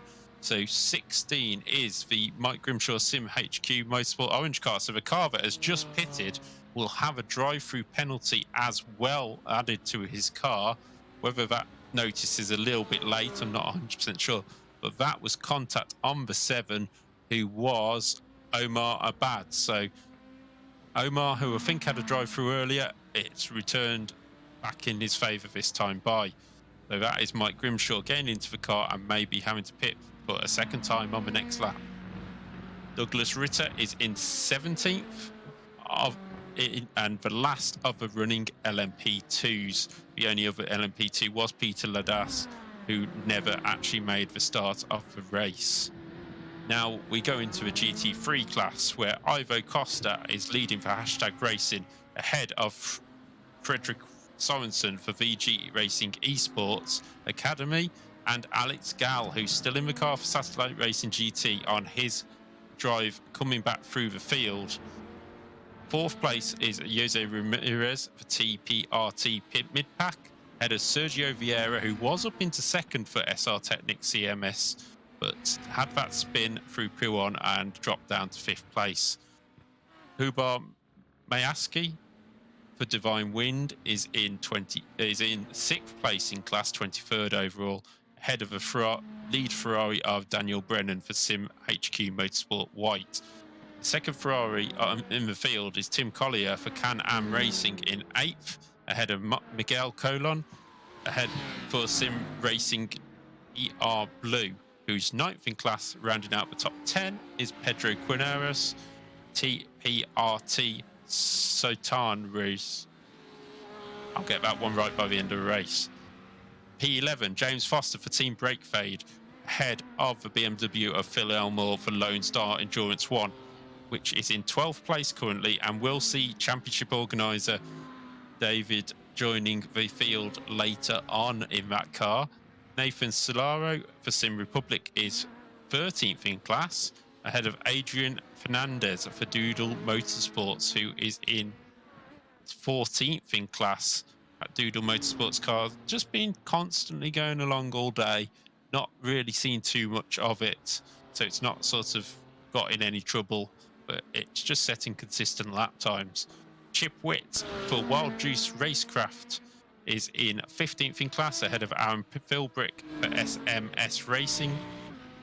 David Nelson for Triple R Racing is in 17th, and Mike Tyler for Longhorn Racing in 18th.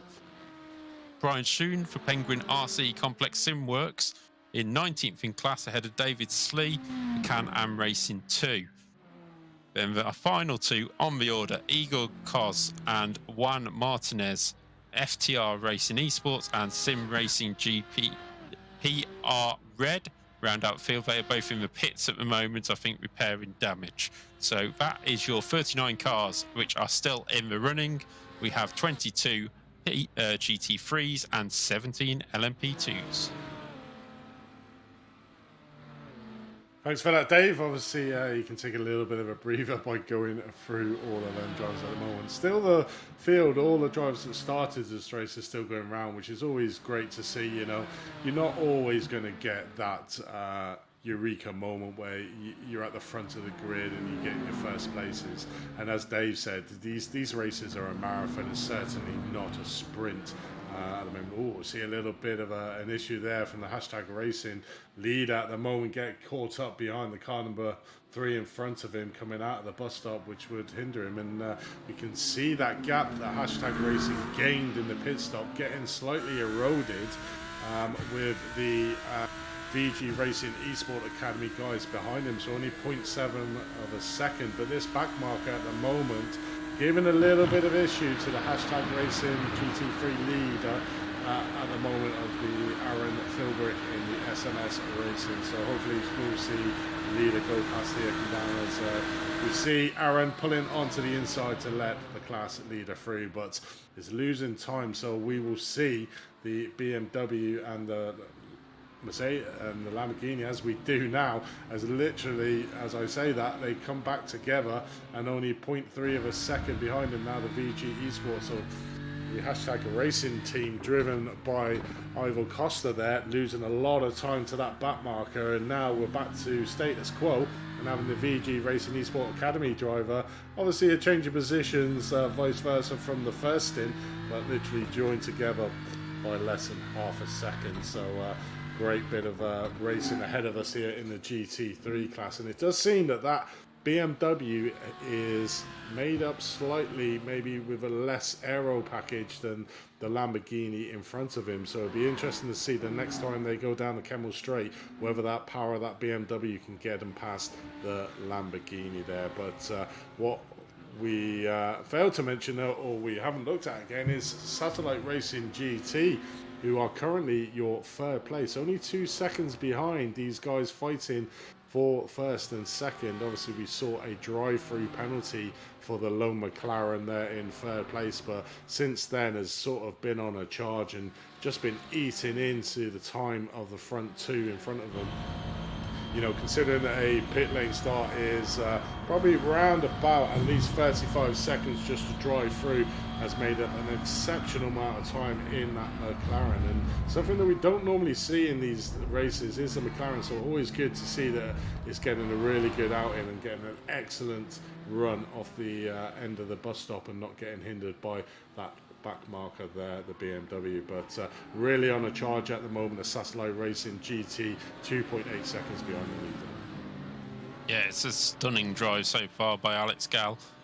It's a bit strange as well, because when he didn't have the penalty and he was pulling away with the top three, they were all very close together, and he just seems to have found another level since he was taking that drive through and closed the gap up really quickly.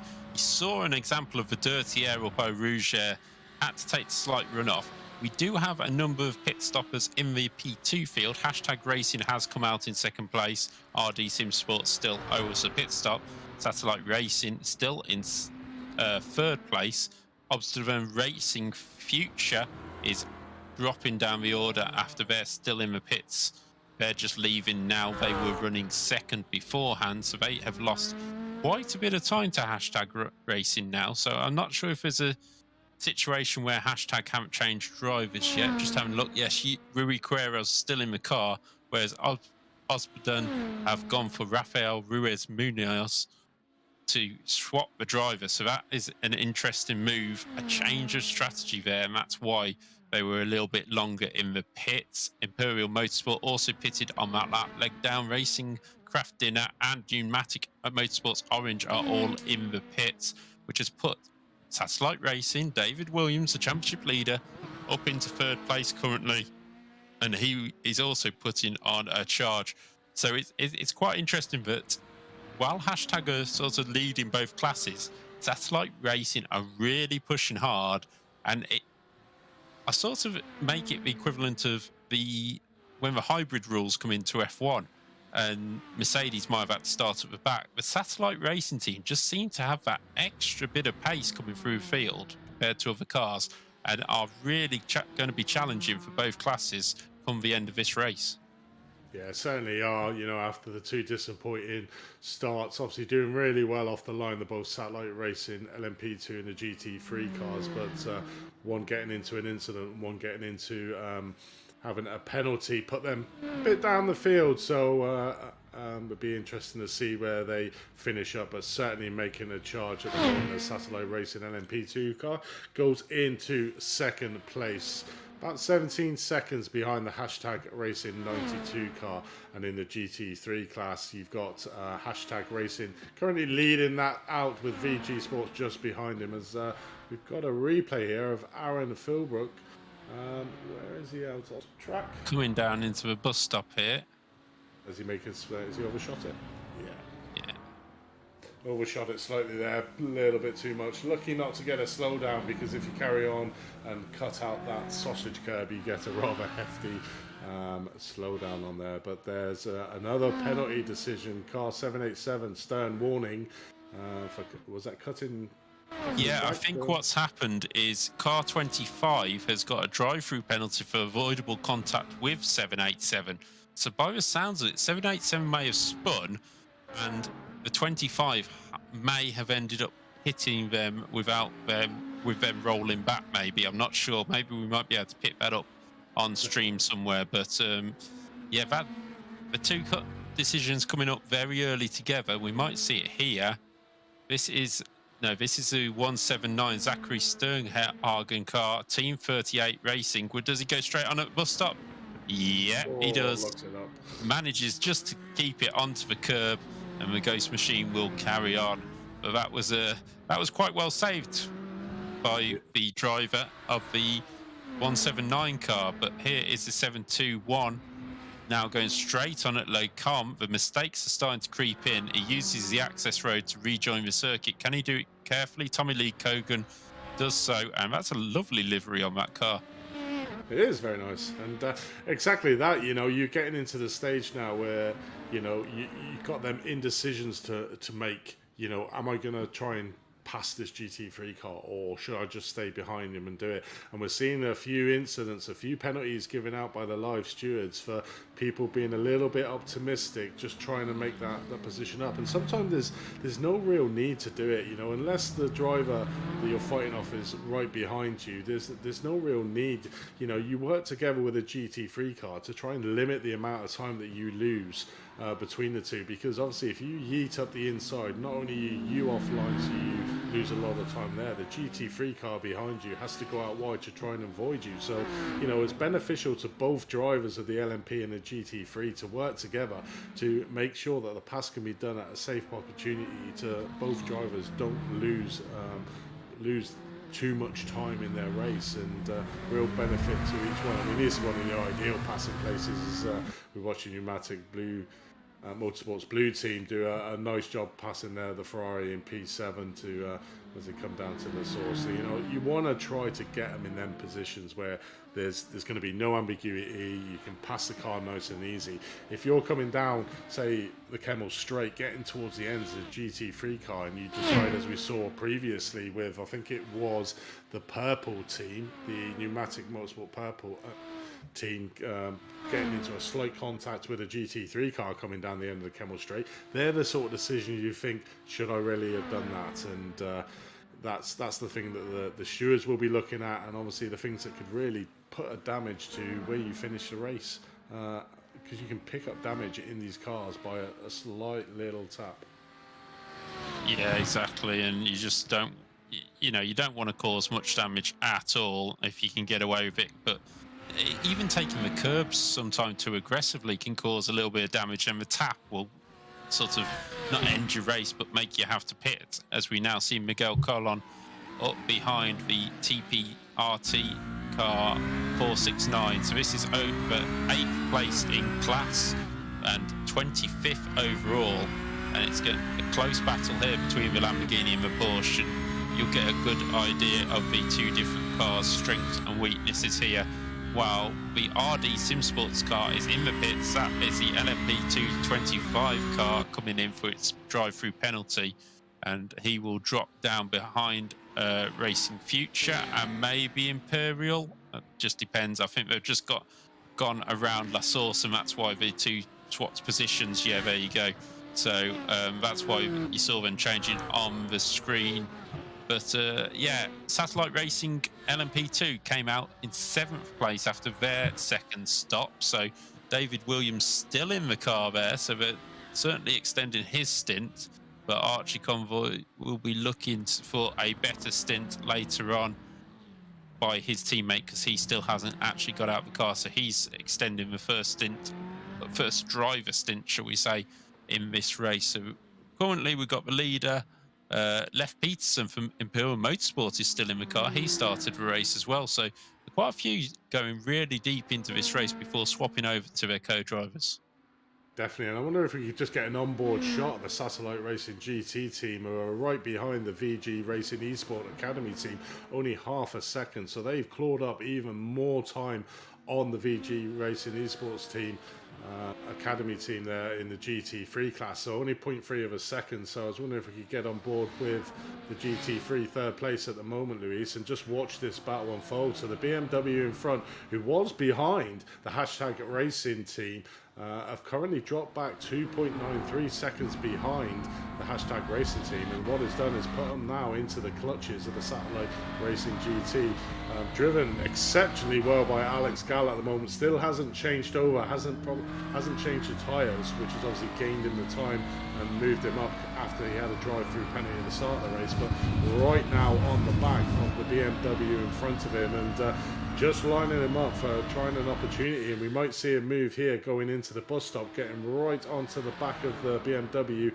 Just going to line him up nicely and watch him go for a dive down the inside into bus stop, but that BMW covering off that inside line. So if he's going to have to do it, no, he's giving him a little bit of space, but thinks better of it this time. Probably thinking, do you know what, I'll wait till the Kemmel Straight and I'll try and take you down there. But certainly at the moment, the Satellite GT Racing looking like that second place is going to be theirs, and then trying to get back up to the Hashtag Racing team in first place. But a great drive again from Alex Gall, and it'd be great if Alex, if you listen, or his team are listening, if you could come into the booth, because I'd love to know your mindset in this stint of how you've managed to get back to where you were. So be 30 odd seconds down from these last leaders to now being right back up there on the back of it. You must be driving it like there's no tomorrow, trying to get it. But here we go for the passing move, coming down the Kemmel Straight, right behind, tucked underneath the BMW. Is he going to move out at the end of the Kemmel Straight, or is he just going to stay behind him at the moment? Nope, decides the latter and stays behind him as they come into their comms. But I think the writing's on the wall at the moment for the VG Racing Esports Academy team, seeing that McLaren right under its new rear wing. Yeah, I think Alex has probably been pushing quite hard right now, so he's maybe just thinking maybe save a bit of fuel behind the BMW, and he's not losing a huge amount of time to Hashtag Racing. So you just have to see whether it's really worth passing the car at this time and losing a little bit of time. But yeah, like you say, it's been an absolutely cracking drive. And I think I can answer your question when you ask what's been in his mind. And I think the word push comes a lot. He wasn't giving berth or anything, but I think anyone who's been to a berth may have been on the radio to him just going, push and breathe, push and breathe. And I think that's the best way he can do it, because, in the end, it was his... we didn't see it on screen, but we believe it was his own mistake. Nobody else makes you do that. So the P2 coming through, you've got to keep your eyes open through this section. 3 P2s coming through, and they're still flat out for GT cars heading towards Blanchemont. But yeah. It was Alex's fault. He can't beat himself up about it. He just has to take the penalty, get your head down, and try and get back into the position you were in. And that's exactly what he's done. And with just under an hour and a half left, he's sitting 4 seconds off the lead. I think he can be very pleased with that. Yeah, definitely. But I do believe that he does need to get past VG Racing Esports. I know you're saying about saving fuel, but he is by far the quickest man on track at the moment, and what he doesn't want to do is let that gap over to Hashtag Racing in front of him get it. As we see 2 LMPs come into contact after the source. We got an LMP, I'm not sure who that was, across the track. That's the pneumatic purple, yeah. And I think it was Sim HQ Motorsports Orange was the other car, side by side coming out, just didn't see each other, and it just collides together. Luckily, we don't get a repeat of Spa 98 with the cars coming back across the circuit, and quite well done by both P2 cars to stay out of the way. But yeah, it's just, you've just got to give each other just that little bit more room. As we also get another replay. This is Alex Gal, and has he moved? Yes, he has, up into second place. He heads up to the Kemmel straight towards Lecom, goes to the outside, and the straight line speed of that McLaren just takes him. Is he clear by the braking area? He is, and what a move that was by Alex Gal, racing for Satellite Racing GT, and that McLaren is on fire here today. Yeah, probably the VG Racing Esport Academy team have basically said, do you know what, let's Alex Gal get through, try and keep on his coattails and get him to pull you further up the field, because he is certainly the quickest driver out on track at the moment, but there is a little bit of a gap there produced. But that BMW driven by Frederick Sorensen at the moment just needs to keep on the coattails of this McLaren in front of him, and he'll close down the gap to that Hashtag Racing team in front of him, which will be beneficial to the guys that are currently in third place. And like you say, they could possibly save fuel as well. So maybe a bit of a tactic there to let through the McLaren driver, knowing that full well that he was the faster driver, to try and keep on the coattails. But a couple of LMPs coming around that second to last corner, coming up to the bus stop, which is quite treacherous corner anyway in these GT3 cars. You're literally going flat out and taking the whole track, and if you've got an LMP coming up your inside, sort of puts pay to some of the speed that you will have. But we saw the car 179 behind him, the LMP, getting a little bit squirrely there out of the bus stop, losing a little bit of time, so not able to pass the McLaren coming down into the source. Yeah, sadly, we don't have a camera on Alex Gal here today, which would be quite interesting to see. One, his reaction when the penalty come up, but two, just whether he's sweating buckets at the moment or not, because the way he's driving is just on the edge throughout, but it hasn't looked on the edge, if you get what I mean. It's super quick, and he's that close to the edge of the car's potential, but he hasn't looked like he's going to make a mistake. He's been calm, collected behind the wheel.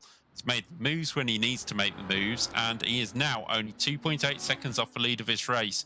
And I think some people will be looking at the setup on that McLaren and wondering whether they need to change to the McLaren too, because this is certainly a drive and a half by the Frenchman. But let's not forget, Hashtag Racing and VG's Racing Esports have both changed their driver, whereas Alex Gal was in from the start. So that is another sort of 20 seconds that the Satellite Racing GT team have to equate into one of their pit stops further down the line.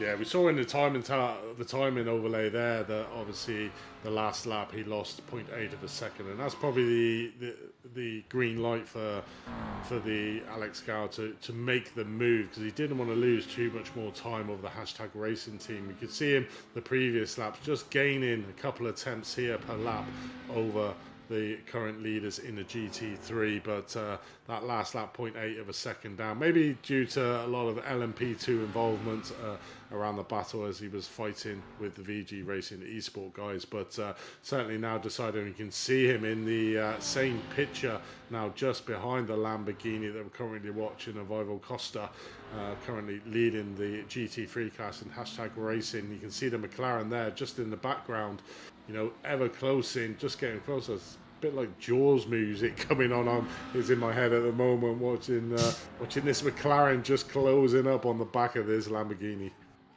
Yeah, I'm just having a look in the chat. We both have the chat open for Champion Sim Racing and Apex Racing TV, and there's support for SR Technic from Nuno Viagre. I think that's a name we know.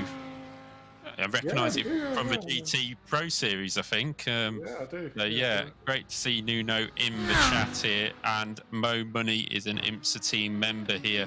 So there's plenty of people watching online at this moment in time. Keep your questions and your comments coming in, and we'll try and read them out as we go along. But I think while the racing has just calmed down a little bit, and before the McLaren closes in, I think we might have time to say hello to one of our sponsors. Yeah, definitely. And you read my mind again. We're so in tune today, Dave. It's unreal. So just a shout out to Complex Simworks. If you're looking for high quality and affordable 3D printing sim racing accessories to take your sim racing experience to the next level, check out Complex Simworks. We have a range of 3D printing accessories and digital items that add the last touch of immersion. We also offer 3D printing and custom design solutions for whatever your needs are. So visit the store at www.complex-simworks.com. Shift into high gear with Complex Simworks. So that was a sponsor from Simworks, and we have other sponsors which we will be discussing or announcing later on, but the title sponsor Penguin up in right hand corner, and you'll see that's flashed around to all the other sponsors as the racing goes on. But we're now looking at Ivo Costa, the driver who took over the second place car earlier on, moved it up into first place, and now has the pressure of Alex Gal coming towards him. The gap hasn't closed that much in the last couple of laps since Alex has got through, but we have had a few P2 cars trying to get through the field, so we do have to take that into account. But I don't know if we could have a track map up again, and we'll see. This is what we were discussing earlier on. Thanks for that, Luis. And we could see the track map. And earlier on, when the P2s come through on the first run or second run round, everybody was in one part of the track unless you had an incident. Now it's so spread out that it is just constantly, and the GT drivers will be just sitting there going, I swear I saw that LMP2 about a lap ago. It won't be, it'll be just constant looking in your mirror. And as you can see now, the leaders in GT3 are next to each other on track. Actually, the top four are equal on track, with P8 of the LMP2s coming up behind them. So they do actually have a little bit of a break here now, but that gap will soon close, and that LMP2 will be up with Ivo Costa before he's even calmed down from the last one. So it's you do have to keep your cool a little bit as GT drivers going, right, there's another one coming up in about 5 seconds time, and I will deal with it as and when. Yeah, a little bit of break for these front runners at the moment. But what we were seeing was Satellite Racing GT team were closing the gap down to 2.3 seconds, and I think obviously then the hashtag racing team realised this and put down a couple of fast laps, or managed to get the timing a little bit out to the 2.8. But as we can see there on the timing down the GT3, the Sim Racing PR blue team right behind the TPRT at Soteris team of P8 at the moment. So I was wondering if we could get a quick shot of them two guys battling out, Lewis, P9 in the GT3s. Yeah, they're literally almost a tenth apart, and that's why, because the Porsche is literally pushing the Lamborghini up the straight, and two cars not deciding to attack at this moment in time. But yeah, it's really close racing, and we still have an hour 20 to go of this race. So sorry, everybody, you do have to listen to me and Andy for another hour 20, but you know, we'll keep it interesting for you. Currently, as well, I can see Lone Star Endurance 1, car in 13th place at the moment. Phil Elmore in the car will be passing across to the championship organizer. And I don't know about you, Andy, but I've commentated and raced in race championship organizers before.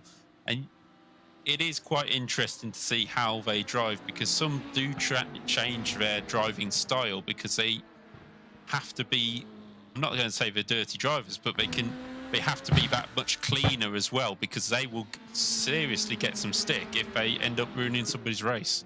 Yeah, I think the stewards are hoping for that serious amount of stick they give. It's always good to get your own back on there. And I don't know what you're on about, Dave. I'm sure the listeners are really enjoying our dulcet tones and our commentary styles here today on Apex Racing TV, and they're almost disappointed that we've only got an hour and 20 left, but certainly we're watching the battle at the moment for P8 in the GT3 class, with Pedro Quinones there in 8th place and Miguel Colon there in 9th, the American, trying to get him down. We did see going through Pouillon two LMP2 cars getting rather ambitious, and a very aggressive flash of the lights from the TPRT Solara's team in 8th place, which is probably warranted, because that LMP really did push that Lamborghini offline, but Miguel couldn't capitalise on it because there was an LMP right behind him who sort of repaid the favour coming down into turn 13 of the campus, and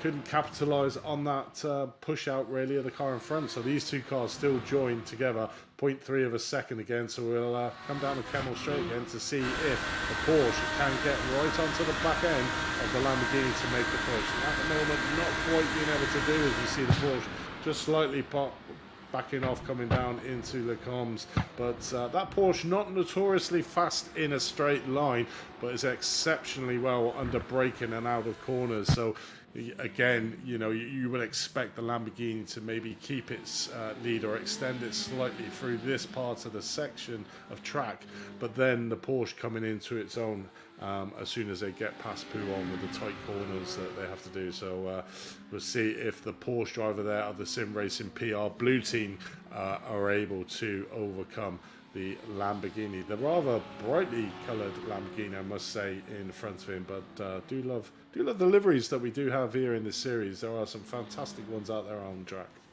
Yeah, I think we've got 3 more streams to go through all the liveries and pick our favourites, so we'll keep livery watch for a little bit later. We do have a question in the chat from Kaku Jungo, who says, has the leader in LMP2 had the same amount of pit stops as the rest? And I believe he has. The only difference is that hashtag Racing 92 has not changed drivers yet. Quiros has been in the car for 1 hour 44 now. Rafael Ruiz Munoz for Racing Future in 2nd place has swapped drivers, and Leif Peterson for Imperial Motorsports Shake has not. So 1st and 3rd and 5th and possibly 4th, I'm not 100% sure on that, have not changed drivers yet. As I also noticed further down, we had we've got Oscar Convey in the RD Sim Sports car now, so a change of driver there. They're down in 10th place.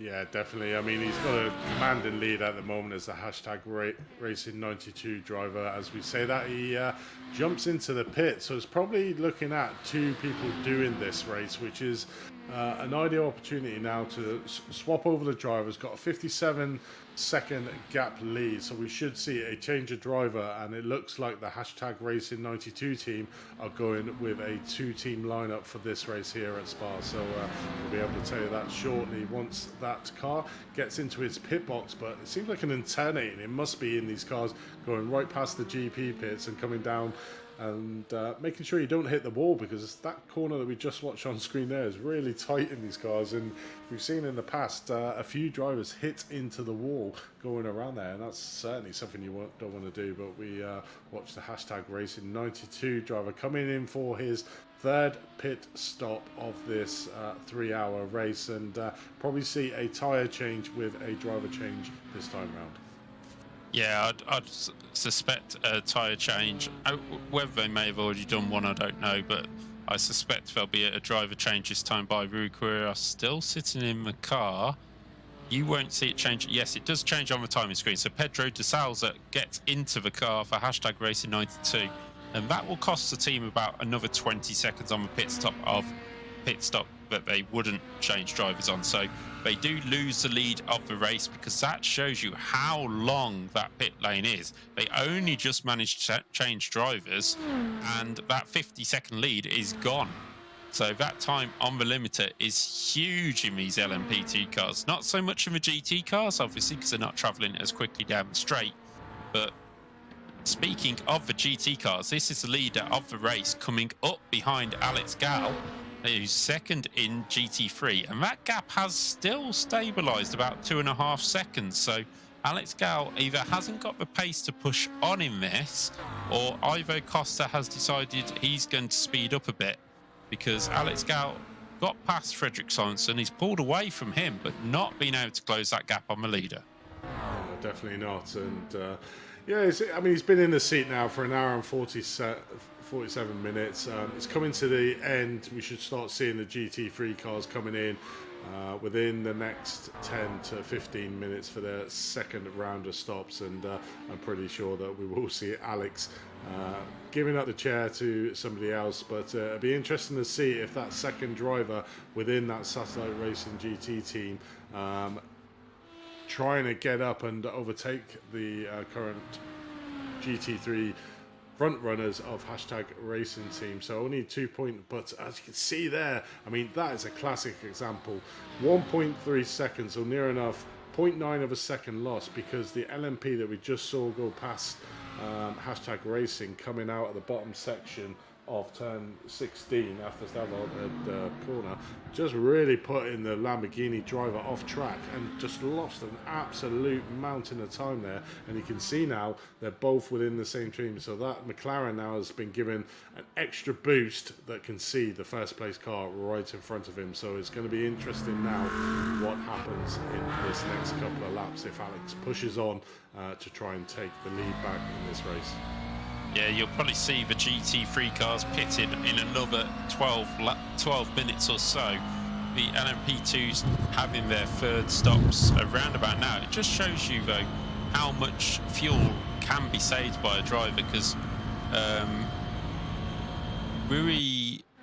Munoz and Peterson pitted around the same time as our leader, hashtag Racing, and yet hashtag Racing has pitted, and the other two are continuing on. So it'd be interesting to see what happens there. David Williams is in the pits for Satellite Racing now. He's done a very long stint since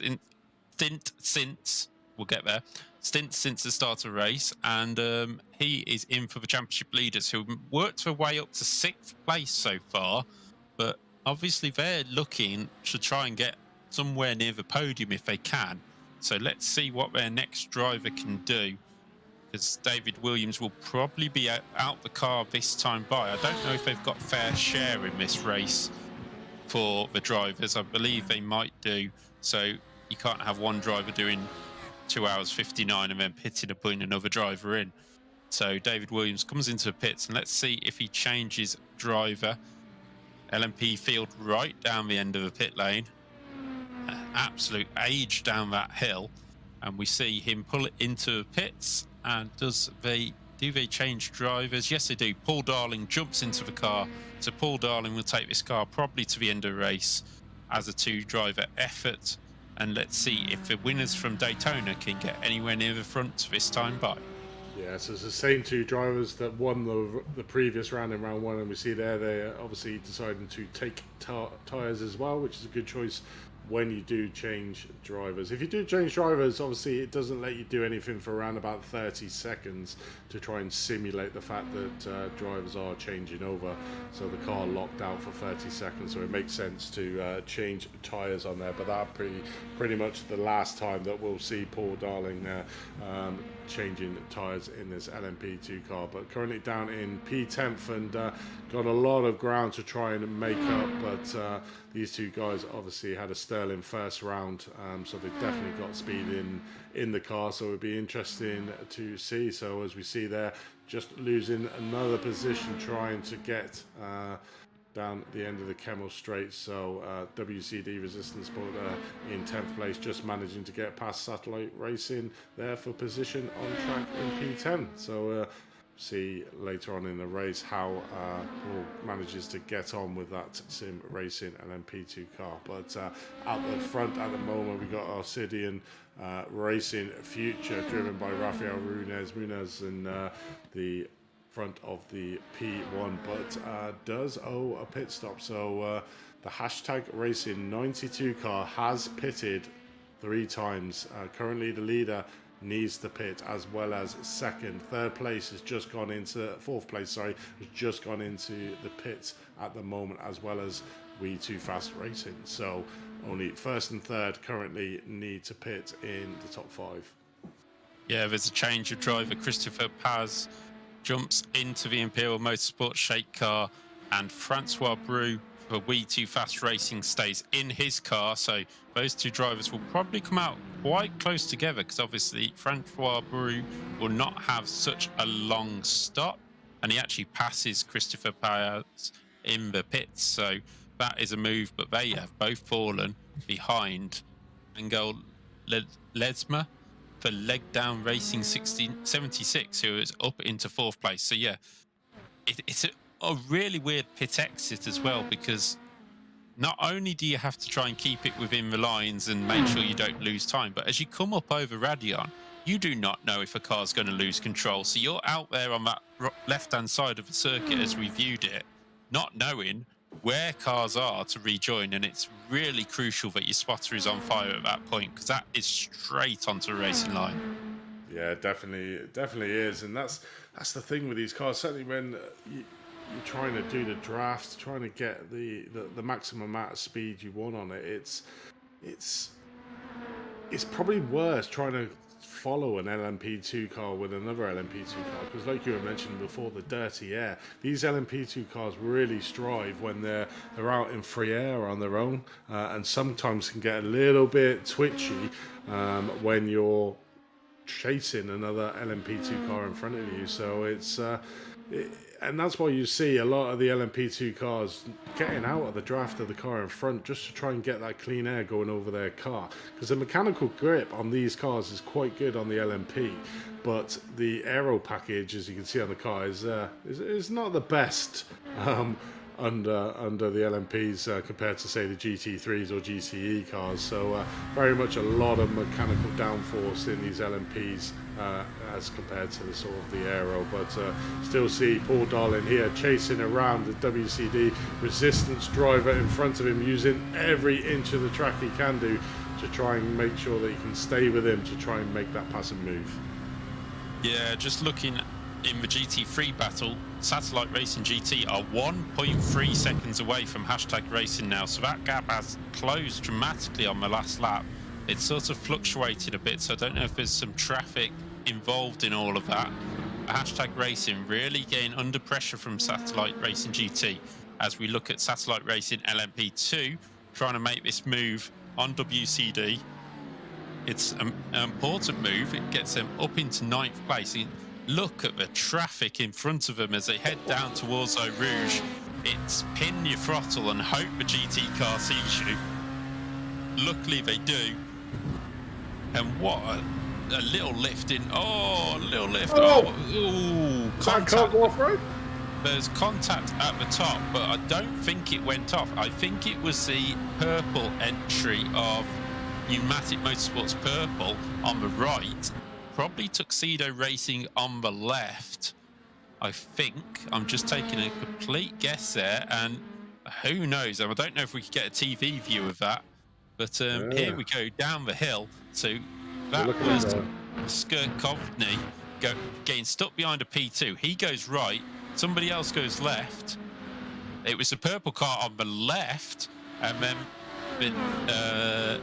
Coveney, it was basically, he was coming up a Rouge, and the GT3 car in front of him was obviously, as it is, a lot slower, and he didn't realise that, and near enough went into the back of him, went off to the right-hand side to trying to avoid him, just got it slightly wide. So, you know, that's the LMP car there, not realising, or did realise, or didn't realise, however you want to look at it, that a GT3 car would come that quickly upon him, but nearly got caught out and caused a big accident because there was a lot of cars around him. And Oscar at the moment not too happy with the car in front of him, as we see him trying to make a move down here into the latter half. It's car number 7, which I think is one of the back markers, Joey Dominguez. Oh no, it's not. It's a car he's fighting for. So I'm not sure why he's flashing him, actually. Maybe he tried to put him off, I don't know. But those two cars getting in a little bit of an incident there. But certainly got a bit of grit between his teeth as now Oscar, like, continually flashing. I mean, I don't know what your take is of this, Dave. You know, incidents do happen out on track, but do you really need to flash your lights at a car like at every single opportunity? Once or twice, just to say either you're happy or not happy. But it's a bit off-putting when there's just constantly flashing the lights. I'm not one for it. I'm not one for it, but I can think that it's got more to do with just trying to distract the driver than anything sort of happening out on track, because those two drivers are actually sort of... Coveney may have made contact actually with the WCD car on the top of Eau Rouge, but Oscar wouldn't have known, you know, neither car wouldn't have known where each other was, because WCD couldn't back off because Satellite Racing were right up behind him, and so he just had to go through the gap and hope. It's worked out brilliantly for Paul Darling in the Satellite car, as he managed to pass both of them in that small area. But back at the front of the GT3 field, the gap did cruise down to 0.8 of a second at one point, so I don't know if there was a mistake somewhere by Costa, but he's now extended it back out to 1.7, and these two really going hammer and tongue, no backing off on the pace. So it'd be really interesting to see when will Alex Gal come into the pit and hand that car up. I think he's stuck to the seat. I seriously think he's stuck to the seat. I mean, we are getting now into the realms of the second stops for the GT3 cars. You know, 2 hours. I think it was around about 1 hour and 4 minutes for the first lot. So we will be seeing a lot of the GT3 cars coming in for their pit stop. And it'd be interesting to see what happens during that round. I mean, Hashtag Racing have pretty much drove an impeccable round at the moment. Not really got caught up in a lot of incidents. You've seen the teams around them, the Satellite Racing team getting that drive-through penalty, the VG Racing Esports getting caught up after their pit stops coming out, and Hashtag making a leap for it with that overextended. You know, they did a fantastic job at the start, just staying behind the BMW VG Racing Esports and just saving that fuel to make that extra lap. And that's what's really been the difference in this GT3 race at the moment, is one, Hashtag's mindset in the strategy of just sticking behind the BMW.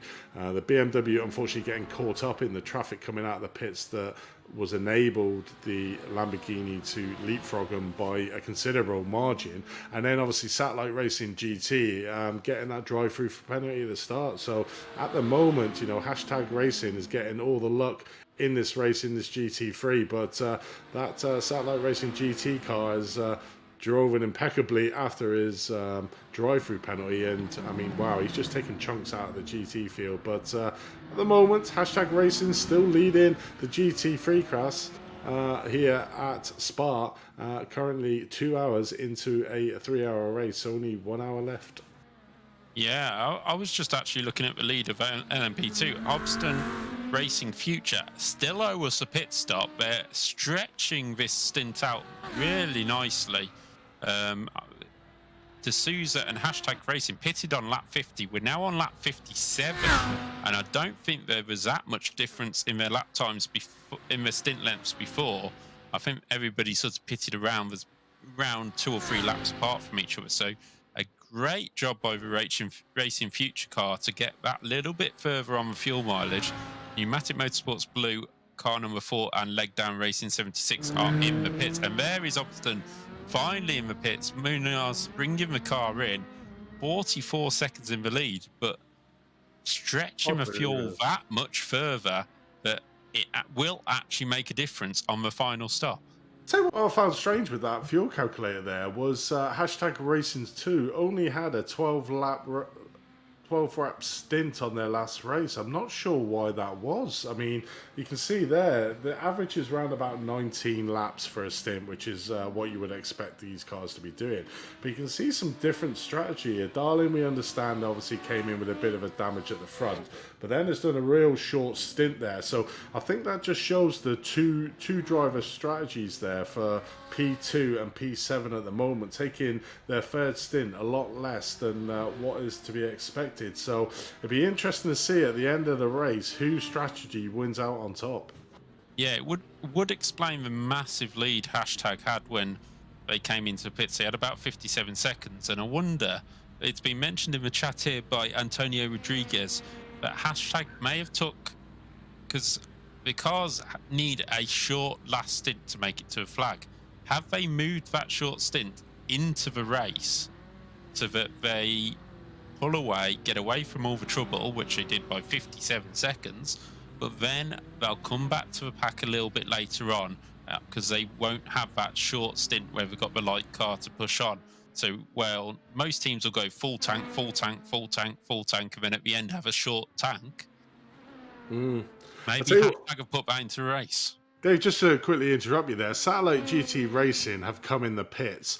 They were 4-5 seconds behind hashtag Racing.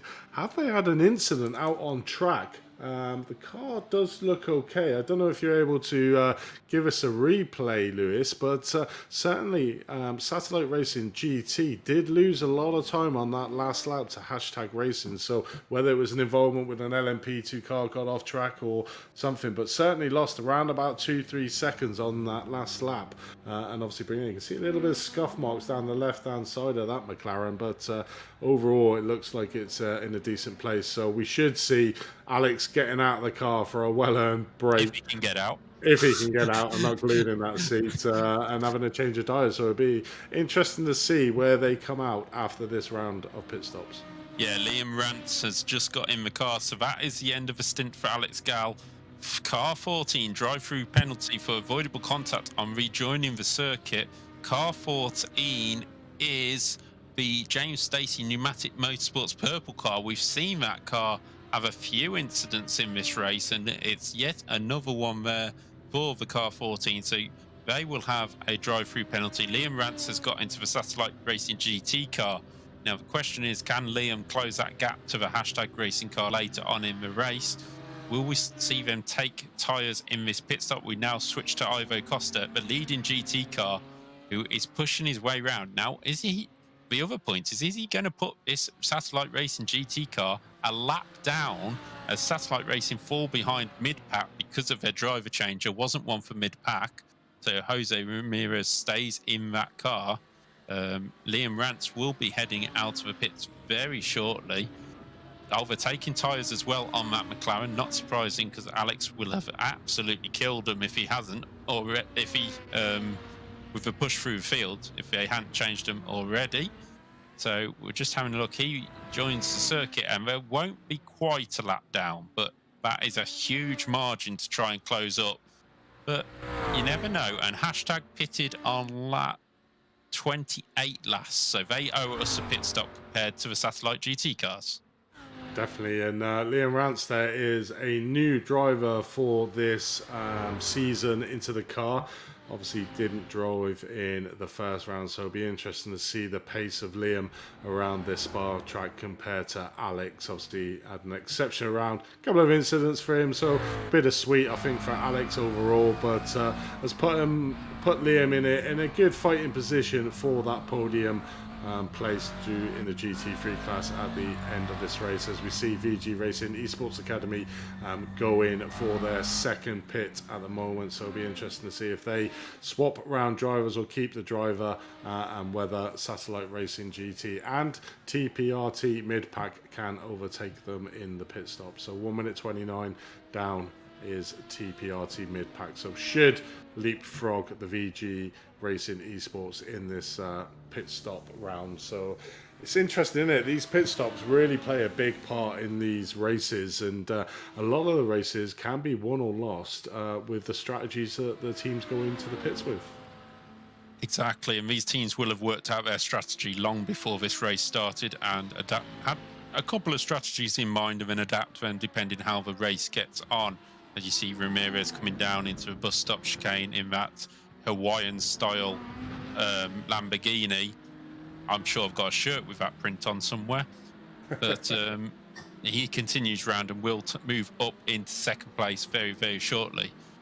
But just looking at the field in general, Paul Darling up to fourth place in LMP2 now.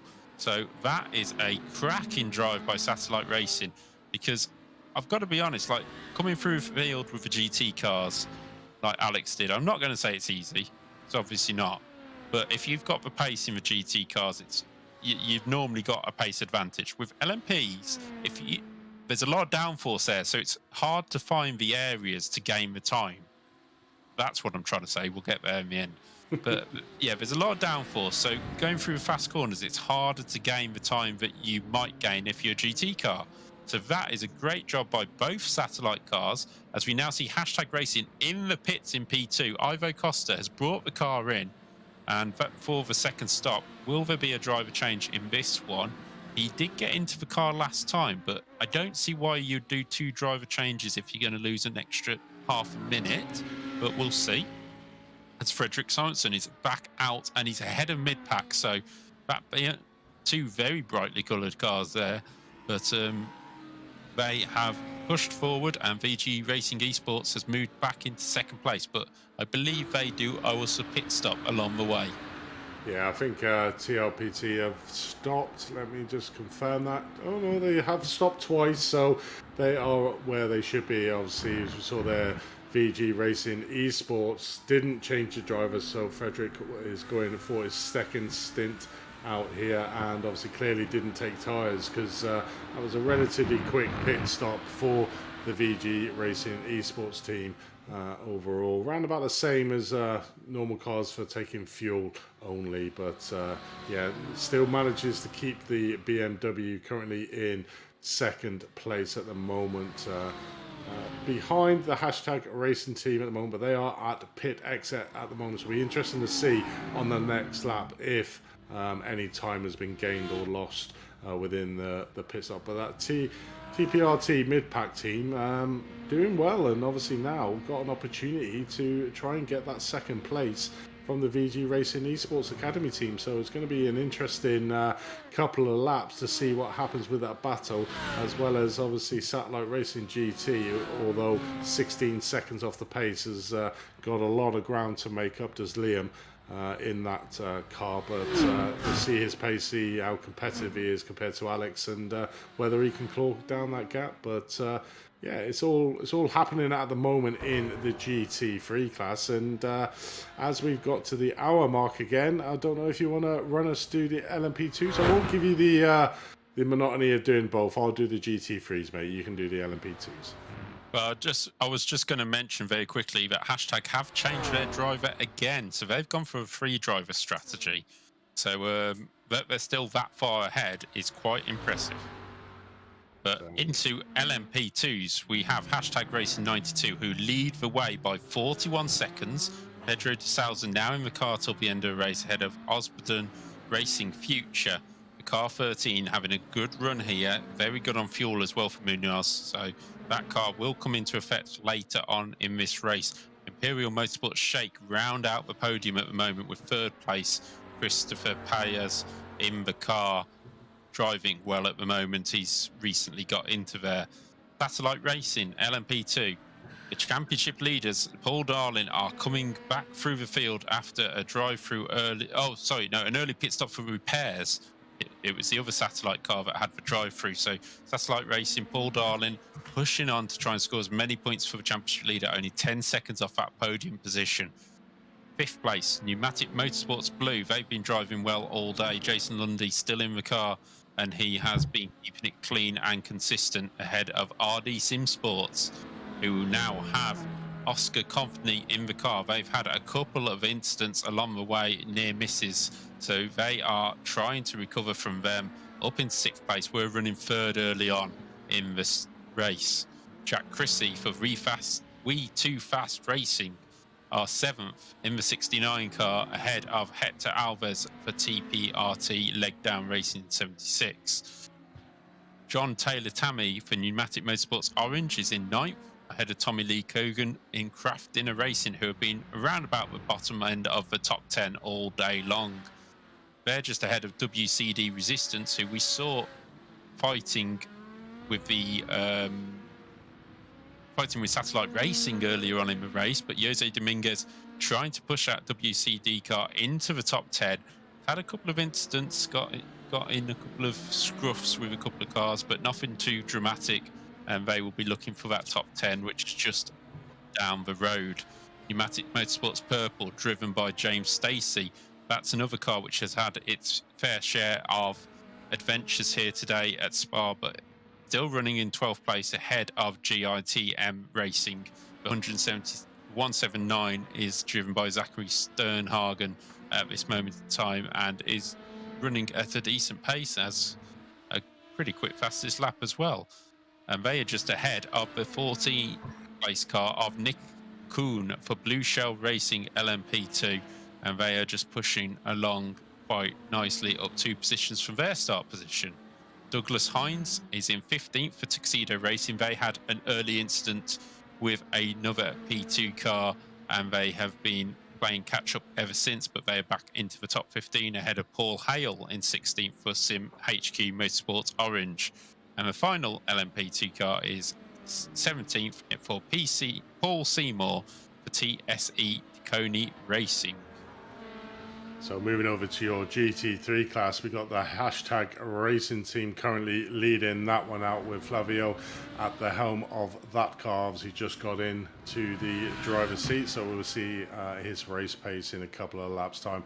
In 2nd place, we got Ramirez on TPRT mid-pack. Currently made a cracking start over that second pit stop to leapfrog the car. Currently right behind him, only half a second, the VG Racing Esports Academy team there in 3rd.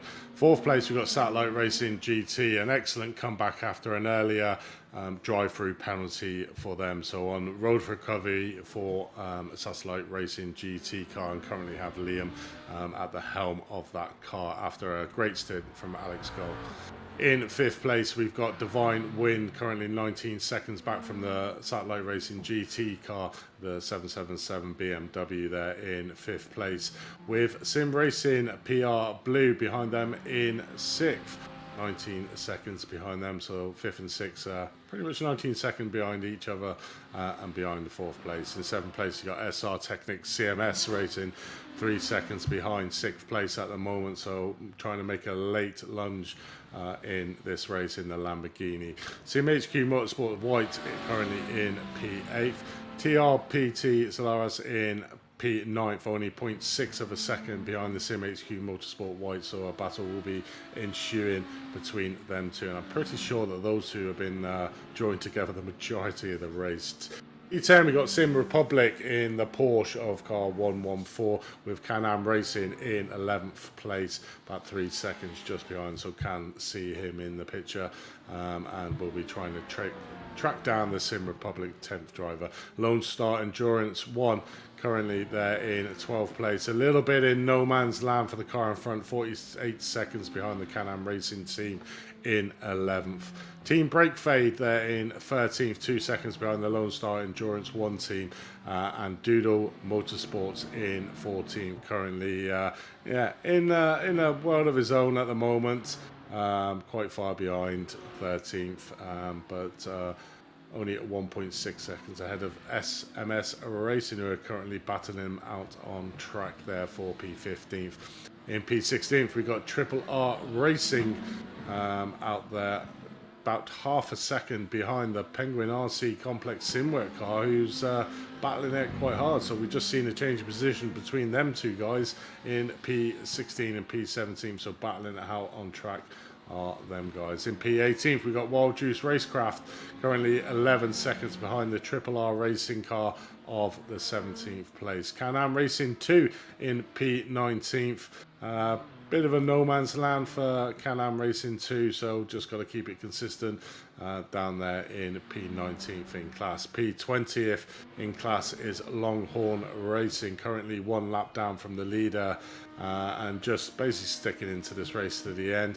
And unfortunately, it looks like we have our first retiree from the session, FTR Esports there, in 21st, that are out 21 laps down. So there's your GT3 class, and we come into the last 45 minutes of this race, and we can see all the headlights on for the cars. So getting a little bit darker. I don't think we'll see any nighttime racing, but certainly will be getting darker as the race progresses on in this 3-hour endurance race here around at Spa. And just a quick shout out to our title sponsor, Penguin RC Simulation. Create high performance driving accessories at reasonable cost. At Penguin RC Simulation, we produce wheel and butter boxes along with specialized equipment such as e-stops for direct dive, hardware, and soon to come the iFlag devices. So head over to www.penguinrc.com for more information and all the products that they can give you. So last 45 minutes, Dave. Gonna be a great race for this GT3. The LMP at the moment looks like that hashtag Racing 92 might have it sewn up, but is the off pit strategies from the two other Drive Satellite Racing team, and I think can't remember who the other one is, going to come into play, and they don't have to do a splash and dash at the end. So it's going to be an interesting end to this race.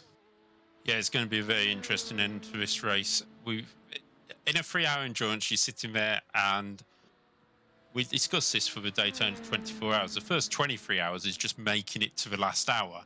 So it's exactly the same with this race. The first 2 hours, get through it, and then last hour, you really push on and try and make the difference. And that's what these drivers will be doing now. But hashtag Racing 92 are 43 seconds in the lead, dominating this race as the sun sets here at the Spa-Francorchamps circuit. And I think LMP2, the podium isn't sealed yet because Satellite Racing are catching Imperial Motorsports Shake. They're 5 seconds behind, and that's easily closed up in the next 40 minutes. So that could be the battle we're going to be looking at. Just depends how quick Paul Darling can catch up with third place. And there's 38 seconds up to second, so I don't think he's a miracle worker just at this moment in time. You know, he might have to, but look at the pace difference to RD Sim Sports, who's behind him. Pulled away at 4 seconds on the last lap, 2 seconds, half a second, 2 seconds, 2 seconds. Paul Darling is on an absolute drive, and I don't know what Satellite Racing feed their drivers for breakfast, but I want some.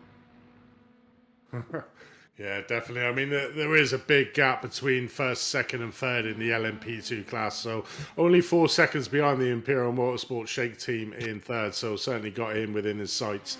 But then there's a 38-second gap between third and second of Obsidian Racing Future. So I think third place overall in the grand scheme of things compared to what happened at the start would be a result for the Satellite Racing team there in the LMP2. So I think maybe P2 is a little bit too much of a bridge to gap. But you can sort of see the lap times there that we're looking at. 202s from the Satellite Racing team, 203s from the Imperial Motorsports Shake team in front. So, but very much on par with the Obsidian Racing Future team. So I think P3 is going to be the best that Satellite Racing and LMP2 team can muster up here at Spa.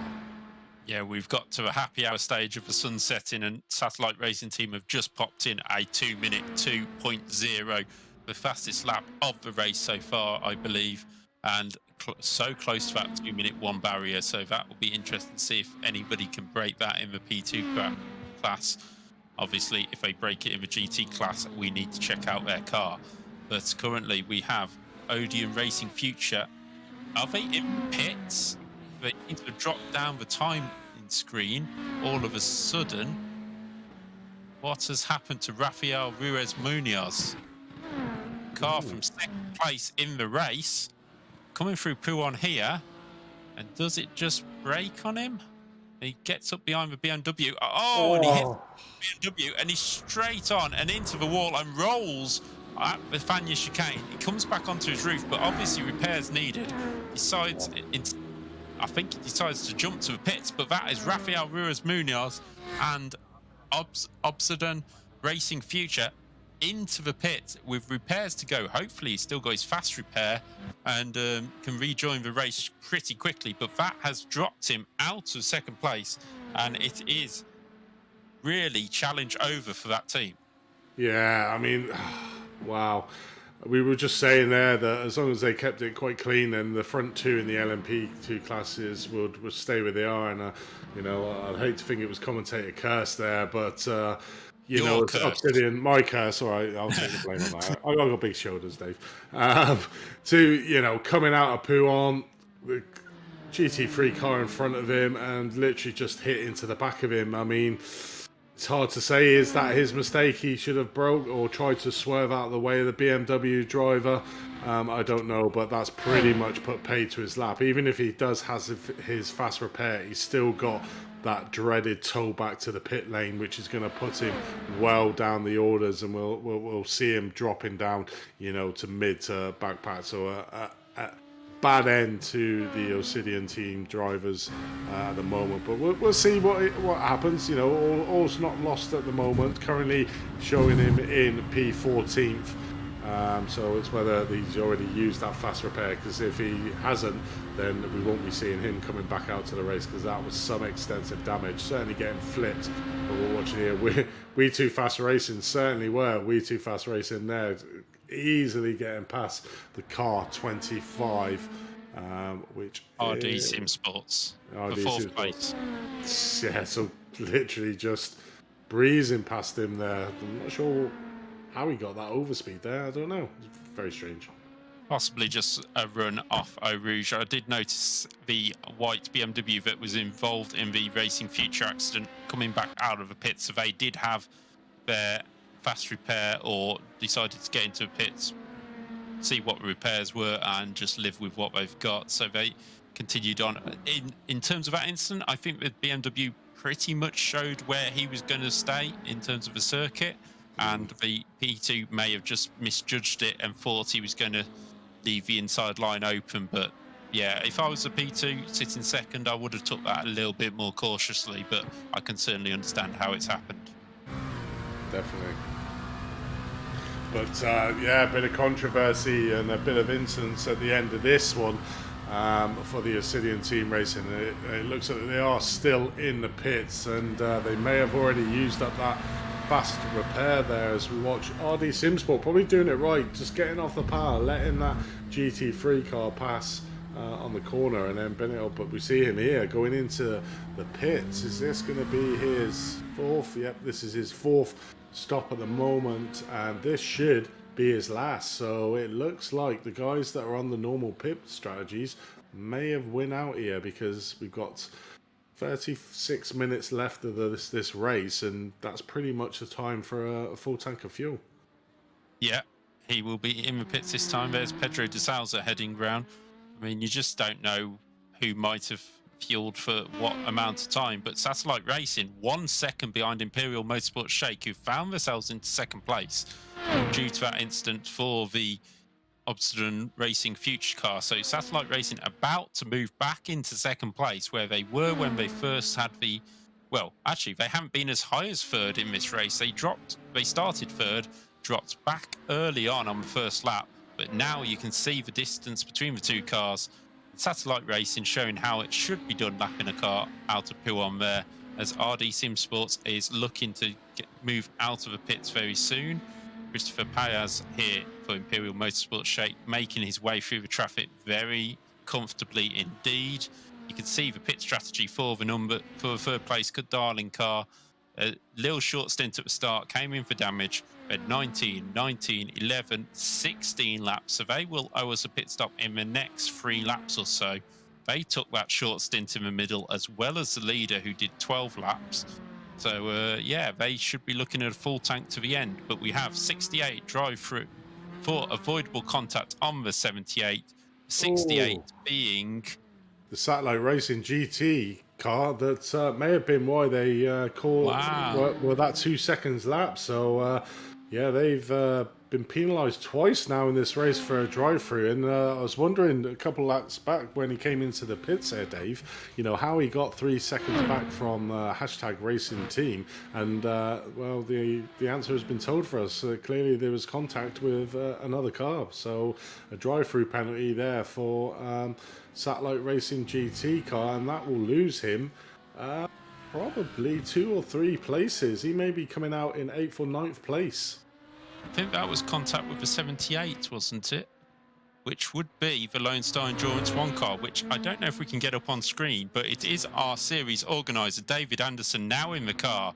So what we're going to do is glue to this car for half an hour and make sure he makes absolutely no mistakes whatsoever. No, it's a lovely looking car, and he's going to want to bring it home in one piece. And I'm sure he doesn't want the limelight put on him. But if we could get a little screen in the corner, we can watch him to the end. But Hashtag Racing and We Too Fast Racing are now in the pits for their final stops, I believe, of the race. The leader in Pedro de Souza. Will he change car? Will he change drivers? I doubt it, but we will see as he comes in. But yeah, David Anderson doing a great job bringing the car forward in P13 at the moment. 7 places down on the position they started, but they were there in the first place. When he got in the car, so that's nothing. He could blame his teammates on that one. Yeah, definitely. I'm pretty sure he doesn't want the limelight put on him, but he'll certainly get a little bit from us. Will Dave Anderson, the organizer of this wonderful series, and obviously along with the series, we get a lot of sponsors, which without their help and their kind generosity to provide the prizes, these leagues wouldn't get off the ground. So a big shout out to the sponsors, and I mentioned here for one of them, Sim Racing 247.com. SimRacing247.com is a proud sponsor and supporter of great iRacing communities such as Champions Motorsports.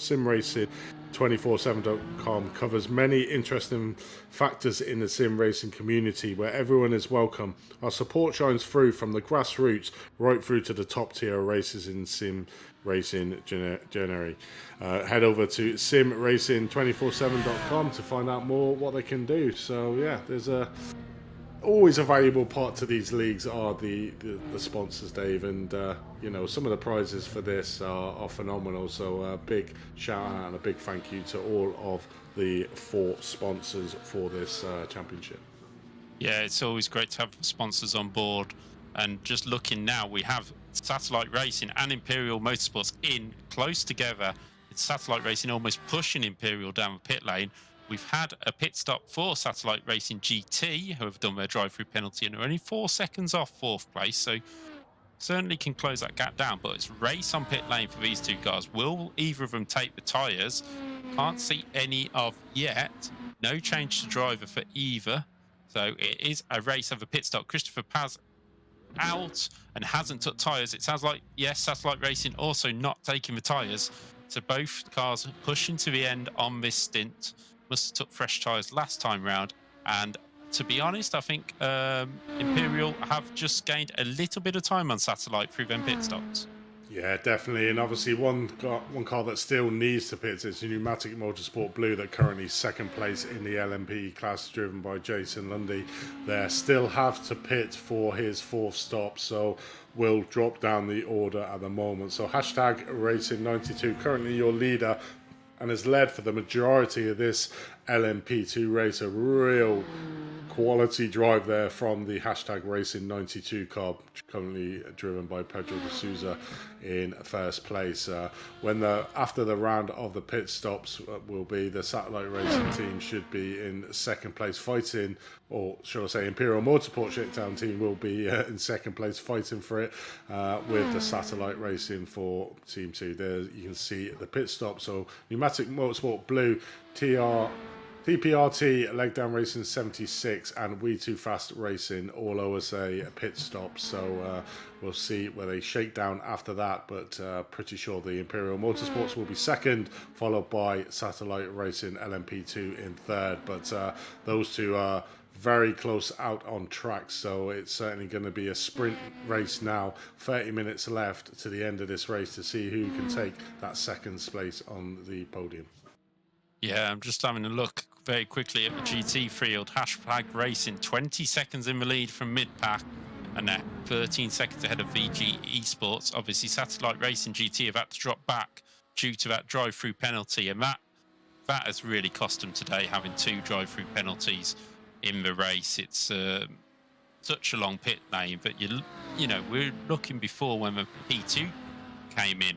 I think it was 50-second lead just diminished for hashtag Racing before it did even stopped in the box. So a drive-through, you know, you're looking 2 of them, the GT cars, you could be looking well over a minute at least, but you're losing out, and they're sitting there looking about a minute and a half off the lead. So they should be winning this by canter, and they're not because of their own mistakes.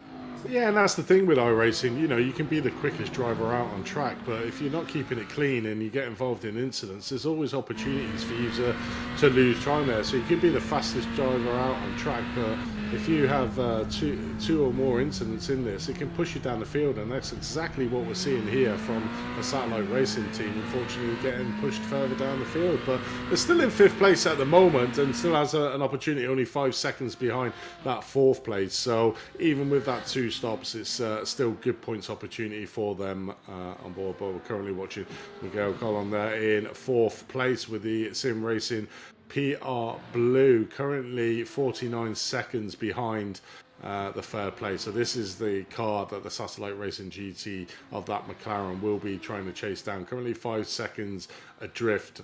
Just was in the picture then of that Satellite Sim Racing 2. And what was the last lap time? So pretty much both coming out the pits, both ran about the same. So it'll be interesting to see this next lap what the difference is between the 2 teams. But yeah, it's grandstand finish here. I think 28 minutes to go.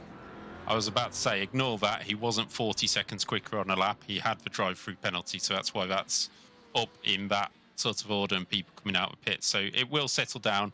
I mean, that says lap 64 was 0.8 of a second in the advantage of the McLaren. That will be enough to close the gap, but will he be able to do it quick enough to make a move on Sim Racing PR Blue? I'm not too sure. Currently in the GT class, we have Lamborghini 1 and 2 from the VG Racing Esports BMW, and then the Sim Racing Porsche. The McLaren in 5th and 2 more Lamborghinis. Ferrari's first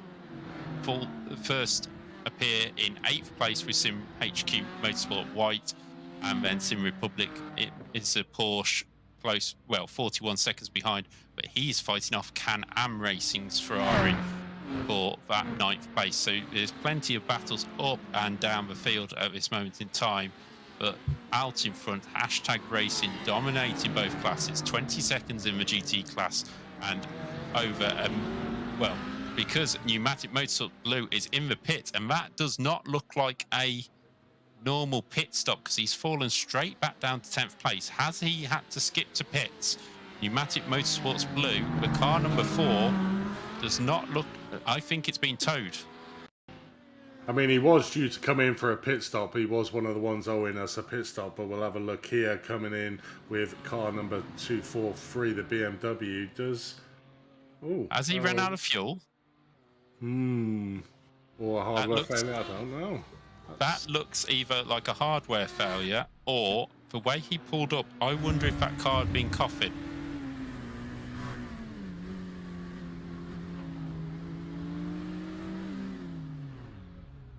It sounds like it. I mean, That didn't sound very clear. Yeah, so I think Mason Lundy has gone that lap too long and has had to tow from the pits. So they were running second. That has put Leg Down Racing, who are 2.5 minutes off #racing, up in second place. And a great job there by Hector Alves, who, to be honest, I think Leg Down have been sitting around the bottom half of the top 10 for the majority of the race and have moved their way up quietly, kept it clean. And Hector Alves has took this car up into the podium positions, and they're now 1 minute one off the podium. Another car with that beautiful livery on that looks like a Hawaiian shirt, and I want to go buy one now. Don't lie, you're wearing one now, Dave. Don't lie. We know you're the Hawaiian shirt guy. But yeah, he still owes us another pit stop. But the TPRT church will need to pit in again to thingy. But you know, like you say, he's been round about the 10th, but has had a nice clean race really, and got on with the business in hand, and will be reaping the rewards. I mean, he's going to be in there for about 1 minute 40, so you're probably looking around about 5th, 6th place that he'll come out. So it'll be a great day there for Hector Alves at the helm of the TPRT Leg Down Racing 76 car. But that's just a sacrilege thing to do, isn't it? To run out of fuel on this, you know. Has he got a teammates behind him? Where are his teammates to say you need to pit on this? Did they tell him, or did they? There's so many questions to be answered in running out of fuel in an endurance race. I mean, that's just rule 101, I think, isn't it? Don't run out of fuel. But if you do, you certainly look like you've got red on your face. That's for sure.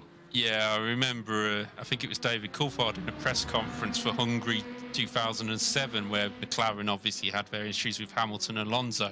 And nobody actually realised, but Massa went out of pits with no fuel. And Coulthard did say maybe it was Ferrari conning Massa not to win the title in favour of Kimi. So, you know, it happens in all sports, but just don't do it. You have the fuel in front of you. If you need to pit a lap earlier, just pit a lap earlier. The one thing I did notice, though, I mean, it was coughing, but it wasn't coughing a huge amount, and I just wonder whether it was something else that made him stop, to be fair, because he was coughing, it was short, but to come to an abrupt stop, it wasn't like the engine turned off. He braked and stopped. So I'm not quite sure, but we do have a new driver into that car now. See, Michael Parker has jumped into that car. Rafael Ruiz Munoz has jumped into the Austin Racing Future car after that was towed back. So he is now in 10th place, trying to recover some kind of result after that barrel roll at the Fania chicane when he hit the back of a BMW from a GT3 field. I think he was watching the Olympics gymnastics and decided to do it was definitely an 8.8. Yeah, it was around about that. Could have been better. Looking at something which we've mentioned before with GT3 field, I know there isn't a huge amount of BMWs, but there's only one BMW in the top 10. And that was an absolute, you know, that would have been sacrilege last year, you know, in the seasons, because the BMW was the strongest car, but only one in the top 10 at the moment, as we have a stern warning for avoidable contact by the 68, which is Satellite Racing GT again, getting a rap on the knuckles by the stewards. Contact with the number 11, which is the... It's a P2 car. It's TSE Duconi Racing. So that's an interesting one. But the GT car's the one who got the avoidable contact there. But yeah, not a drive through. The stewards being a little bit lenient there. We have seen avoidable contact penalties so far in this race. And yeah, Liam Rance has just got to be a little bit careful, because that number will be on the board of the stewards, and a third drive through in a race is, well, it's one end of race, and two, are you invited back again? Well, I mean, you could actually get disqualified. There is obviously opportunities to get disqualified if you're a persistent offender, but we won't turn into stewards. We're turning back to commentating and let the stewards do what they do best, and they're pretty good. So we've got a replay here. This is Stephen Knight in the 179, who is running 15th in the class at the moment, and does he just outbrake himself, locks up on the curb, and lets the 67.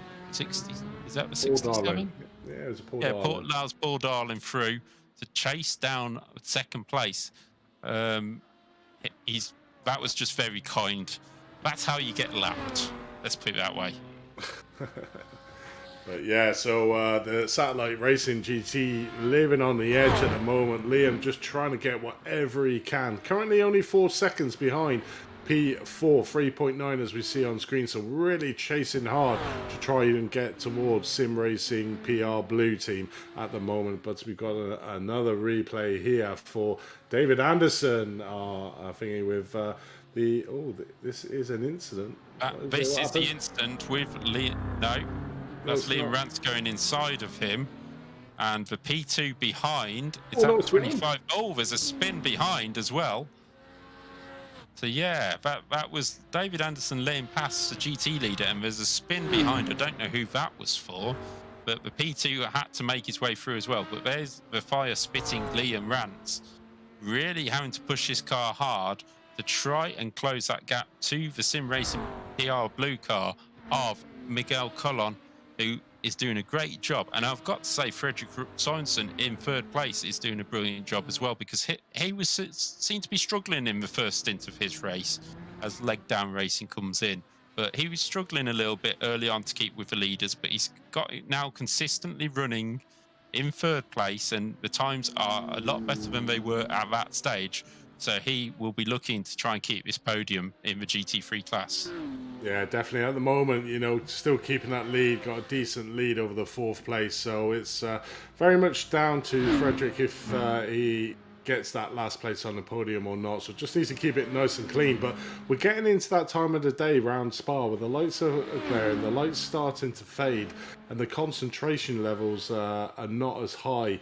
And it just plays with your mind, looking at your braking markers and making sure you hit them and not overstretch them. But certainly getting into it, there's still a decent amount of light that you can still see the whole of the track here, but it's fading all the time, and you just don't want to be making a silly little mistake and losing what has been a very good round. But currently 19 seconds behind the TPRT mid-pack team in seconds, but 45 seconds more importantly over the Sim Racing PR Blue team behind. So pretty much all out on his own at the moment, and only with 18 minutes left of this race to go, it's probably a good position for him to be in. Probably would much rather be in first, but if you're going to be in third and you've got a gap in front and a gap behind, it takes a little bit of the pressure off, Dave. Yeah, it certainly does, and he is driving nicely at the moment, keeping his car well out the way of the P2s, as you can see there, driving right around the outside of the circuit to make sure there's no contact at all. But Imperial Motorsports Shakes are 0.8 of a second behind Satellite Racing LMP2, and that is a battle for position. Is that right on the timing? No, it's suddenly changed again. Sorry, my apologies. I was thinking that gap has come down very, very quickly. It's still only 10 seconds, so it's still doable. But Satellite Racing have been driving so well. 1 minute 16, though, off Hashtag Racing, who have controlled this race. And Hashtag Racing have almost the same lead in both classes. It is, actually. That's well spotted. But we've seen what happened to a Obsidian Racing team. Anything can happen in this race, and with it, like I was saying, the light starting to fade a little bit, you might start getting, because in the light, if you're in a GT3 car and you're looking behind you, you can tell the LMP2 cars. Yeah. In the night time, it becomes a little bit more grey area. All you see is a set of headlights behind you, and unless you're looking at your timing tower to see what sort of class it is, or somebody's telling you, you don't know what class that is. So if you think it's a GT3 and you just try your normal line and somebody shoots up the inside, that's where these little accidents, so the driver awareness needs to be on ball and on track. And the team, this is where the team philosophy comes in, and giving the information to the driver to be able to make sure that no silly mistakes or no last minute mistakes in coming to the end of the race happens. Yeah, exactly. And I was having this discussion with somebody the other day who said, my marker, but I think it was on the F1 game, the marker boards had disappeared because somebody took them out, and it was like, well, don't pick something that can disappear as your brake marker. So with the light setting, you have to go around here in the dark and pick out what you can see and use that as a brake marker in the day and the night. Then you can have a consistent brake marker throughout the race and consistently keep your, you don't have to change as it goes dark.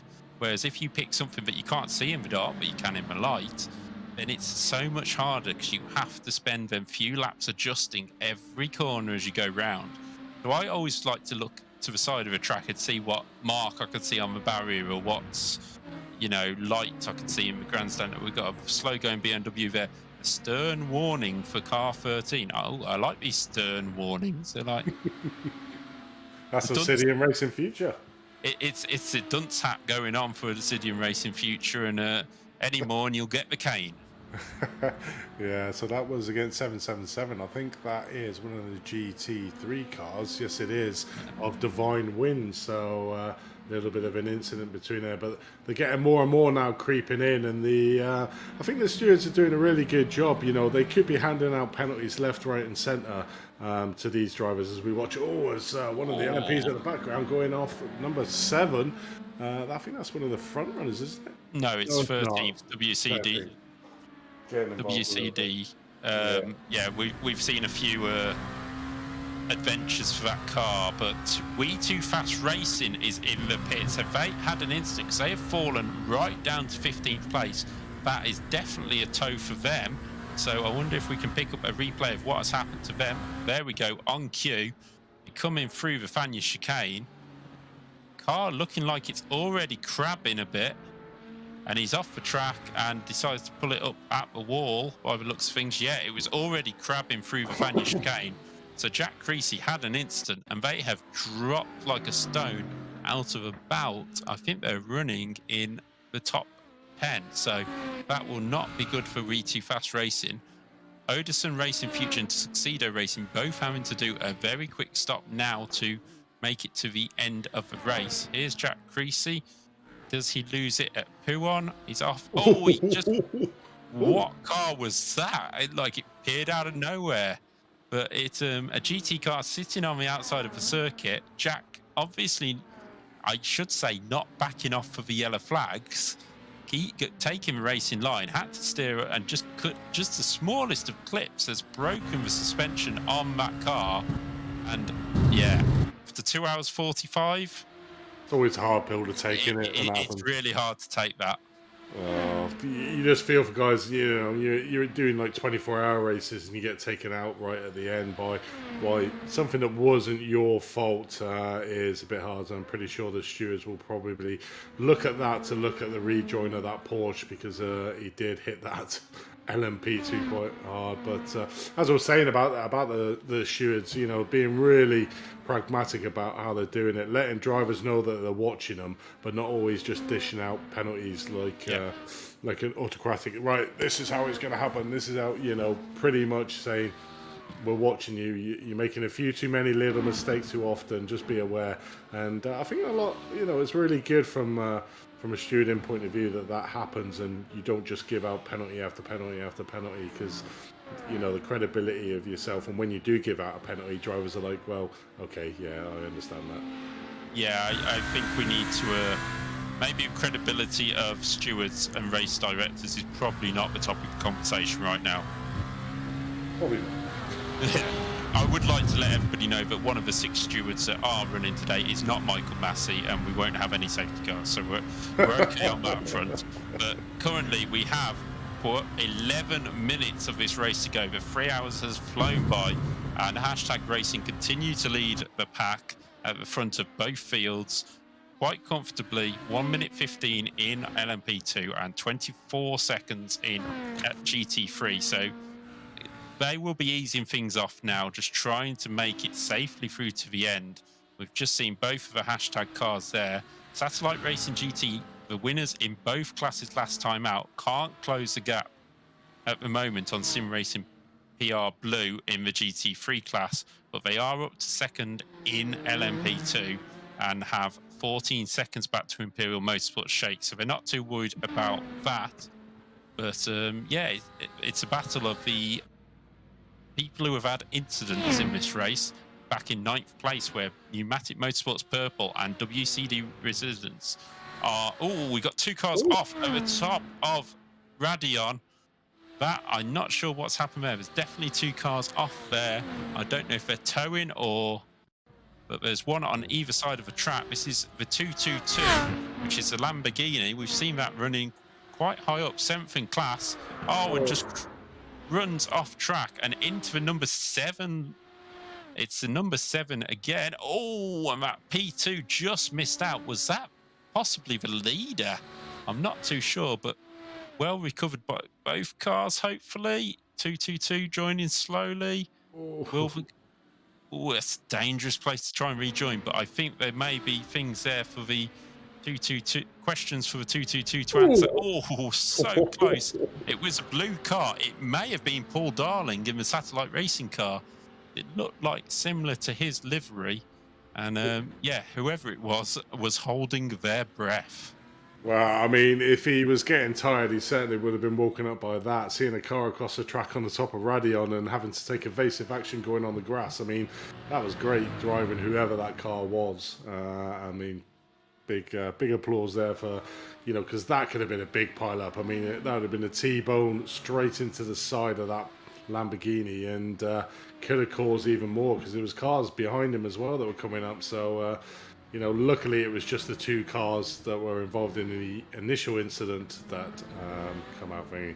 So just a quick, as we're coming into the last 10 minutes of this one, to shout out for our final sponsor, gridfinder.com. Looking for a community to race with? Go to Gridfinder. Filter your search by PC, Xbox or PlayStation, the sim racing title you're looking for, the class of the car you want to drive, your location and day of the week you want to race. Simple. There are over 1,000 racing communities to browse through and join directly from Gridfinder. Are you a livery designer, commentator or broadcaster? Make yourself a free profile on Gridfinder and get found by sim racing leagues, owners and admins. Best part about Gridfinder is it's totally free. Feel free to list your community and free to browse. So head over to grid-finder.com to find your place on the grid. Well, Dave, 8 minutes left of this race. Still not over. Wow. Still some replays to go through as we see. I think that's Stephen Knight going around trying to go around the outside of the BMW into the bus stop. Oh, well stopped by Stephen Knight. Actually, that's quite a dark car as well, so that might have been the one that missed. Who knows who missed? Be interesting to see if we can find out as well. But yeah, just missing the back of that BMW quite nicely. But yeah, here is Paul Darling. It's been a drive and a half by the Satellite team, and I think if they come away with 2nd and 5th, they would be quite glad of that from today, because... And there's the 2 cars side by side, actually, so nice photo there for the team. Not that you can see much in the dark. You can see the headlights. Yeah, you know, I mean, put the sponsors on the headlights and away you go. But looking at the LMP2s, everybody's sort of spread out. Leg Down Racing are closing in on RD Sim Sports, but whether it'll be quick enough, I'm not too sure. We'll keep an eye on that. The only battle in GT3, we have 5th place Satellite Racing GT closing on Sim Racing PR Blue, and we also have a 2.5 second gap between SR Technic CMS and Sim HQ Motorsports White. So there's a couple of battles there between Lamborghini and Ferrari and Porsche and McLaren. Yeah, definitely. Obviously, Satellite GT Racing GT team not having the best of outings at Spa, and really slowly they were gaining a little bit over the Sim Racing PR Blue teams in 4th place, but still sticking around that 2-second march, and time is drastically running out for them, so probably about another 3 laps left to go in this race for that Satellite Racing GT team to try and get that 4th place. And if they do, then with all the incidents that they had there, they should be thankful that they've managed to get that 4th place back in the bag, you know, after what has been probably a difficult 3 hours of racing for that team at the moment. But one team that's certainly going to be flying high after Spa is the Hashtag Racing team. Obviously the 92 car, the LMP, currently in first place, 1 minute 22 seconds ahead of the Satellite Racing LMP2 car. And then you got Hashtag Racing in the GT3, currently 28.7 seconds ahead of the TPRT mid-pack team, who been rather quiet, I think, the mid-pack team. We've talked about other teams, and they've sort of crept in there, got into that second place, and sort of secured it between themselves. You know, VG Racing Esports, we were talking at the start, are 24 seconds behind them. So a great outing there from the TPRT mid-pack team, driving the Lamborghini in second. It's probably that livery, mate. Yeah, I think they've done, considering we've got a very loud car, they've done a very quiet job throughout the race and moved up into second place. And they've done the same in P2. They're up in 5th place at the moment, not looking like they'll move up any further, but certainly a strong drive to 5th place in that class, as well as the lights are flashing to distract the driver in front, or at least let him know they're there. But yeah, we're just a quick shout out for Penguin RC Complex Sim Works, down in 15 in the GT3 class, but the only Audi in the field. And I've got to be honest, I'm not too sure I've seen that Audi at any point. I think I've seen it get past. He might have, but I don't think we've actually picked him up on stream, so it'd be good if we could do that. There's a stern warning again for the number 7, which we know's had its fair share of incidents here today. But yeah, if we could pick up the car number 157, which is in 15th place, that would be great. Here we are, we're on board with him. And Christian Ost is doing a good job in the Audi, challenging. Actually, is that Dave? No, that's a Porsche in front of him. So, no, he's out by himself at the moment and just looking to try and cement a top 15 for the Audi around Spa. Yeah, it's good to see he's got that designer rear wing that most Audis do have within iRacing. You know, so it comes one of them add-on packs that you can with the extremely bent wing. Oh, it's just so he gets around the left-handers better. Yeah. There's not many right-handers around Spa, is there? Yeah, so a great job there. And also Lone Star Endurance 1, David Anderson, the creator of this series, runs the series up in 11th place at the moment. It's going to be a bit of a squeeze, 18 seconds to a top 10. You never know what might happen in the last 3 minutes. So David doing a good job. Last time we saw him, I think he was in 14th. So great job there by Mr. Anderson. Mr. Anderson sounds like the Matrix, mate. Yeah, Mr. Anderson. Well, when he pops up into the lead in a minute, you'll know why. Yeah. Oh, man. Stewart, give them all penalties. Yeah, been on too long, I think. Hashtag Racing there currently. Still 20 seconds. We're getting charged down a little bit by the team. Oh, no, what am I on about? It's 7th place there. Oh, as we've got a replay here, what have we got? We got Douglas Hines in Tuxedo Racing coming. Where's that? Puon, I think it is. Oh, yes. Oh, no name. No name. Oh. Oh. I thought he was going to rev that into the barrier, but yeah, trying to keep the car as smart as he can for the dinner later. But yeah, Tuxedo Racing really struggling in this race and had a few incidents. Started early on and been playing catch up since. You've been on par today with your little puns, mate. I've been quite enjoying them. I'm very impressed with you. I'll try and not use the same ones next time. You can't use them twice. Don't do a Sam Fitzpatrick and use them time and time again. Oh, he's only got one page. I've got more than one page. No, but we're coming very much into the last 2 minutes of this race, so only one, possibly 2 laps left to go for these drivers, and it's getting pretty dark out there, so probably the drivers are thankful that it's over soon, as we watch the first place driver there, Hashtag Racing, just overtaking a backmarker there. Probably did he really need to make that move? Coming around that corner too wide is not always advisable, but obviously the Hashtag Racing team driver there, Flavio, just knows what he's doing to keep the car currently in first place. Got a healthy lead over the second place driver, 28 seconds of Jose Ramirez in the TPRT mid-pack team in second. But overall, this 3 hours has just flown by, Dave. There's been plenty of decent action on track, and I'm glad to see it's all the good action and not like horrendous crashes all the time. And that's one of the added benefits of the league racing. everybody's very respectful of each other. You do get incidents, you certainly will in the 3-hour race, but I think overall the drivers have been impeccable in their performances, and the overtaking has been exceptional. Yeah, I think I agree with you there. I mean, most of them haven't been sort of anything malicious. It's just been misunderstanding between a couple of cars or anything like that. And you're just looking and going, yeah, there's been a couple of instances that you can go, yeah, you could have avoided that. But apart from that, it's just been pure racing all the way through. As we can see, Bruno Guez trying to make his way back into 7th place for SR Technic CMS, trying to get past that Ferrari in front of number 18 RFSim HQ Motorsports White, but we are actually crossed over the 3-hour barrier now. So hashtag Racing 92 will be on its last lap. Is it this time by, or is it next? I think it'd be next time by that he'll be on his last lap. Oh no, check a flag this time by. So hashtag Racing. Pedro de Souza comes through the bus stop for the final time. He has to go all the way through. He's flashing his lights to get people out of the way, not to celebrate just yet. Hopefully he's remembered the finish line is round the corner.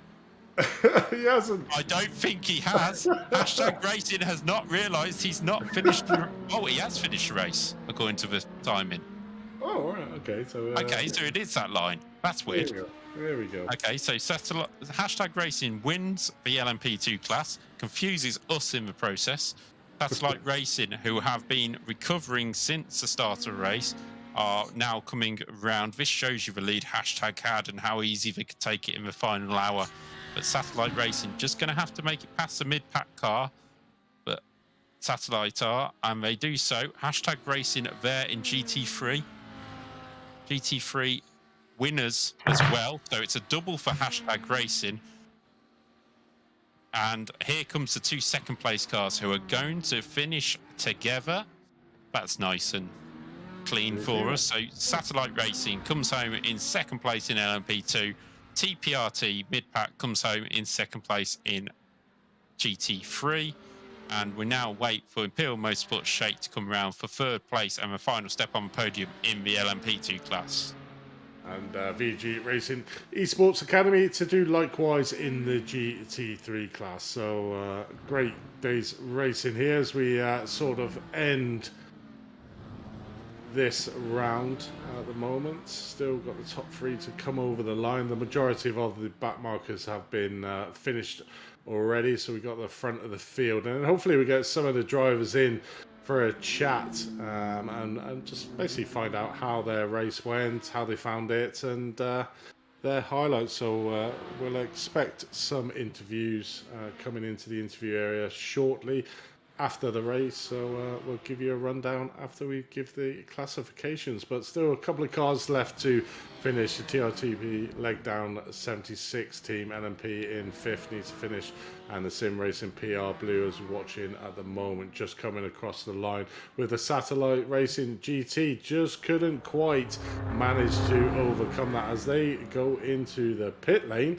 to finish the race. I wonder if they've got any a penalty, but hopefully don't get penalised again now as we see them take that 5th place. So what is even stranger is 1st in both classes crossed the line very close together, 2nd in both classes crossed the line very close together, and so did 3rd. They were line astern as they crossed the line.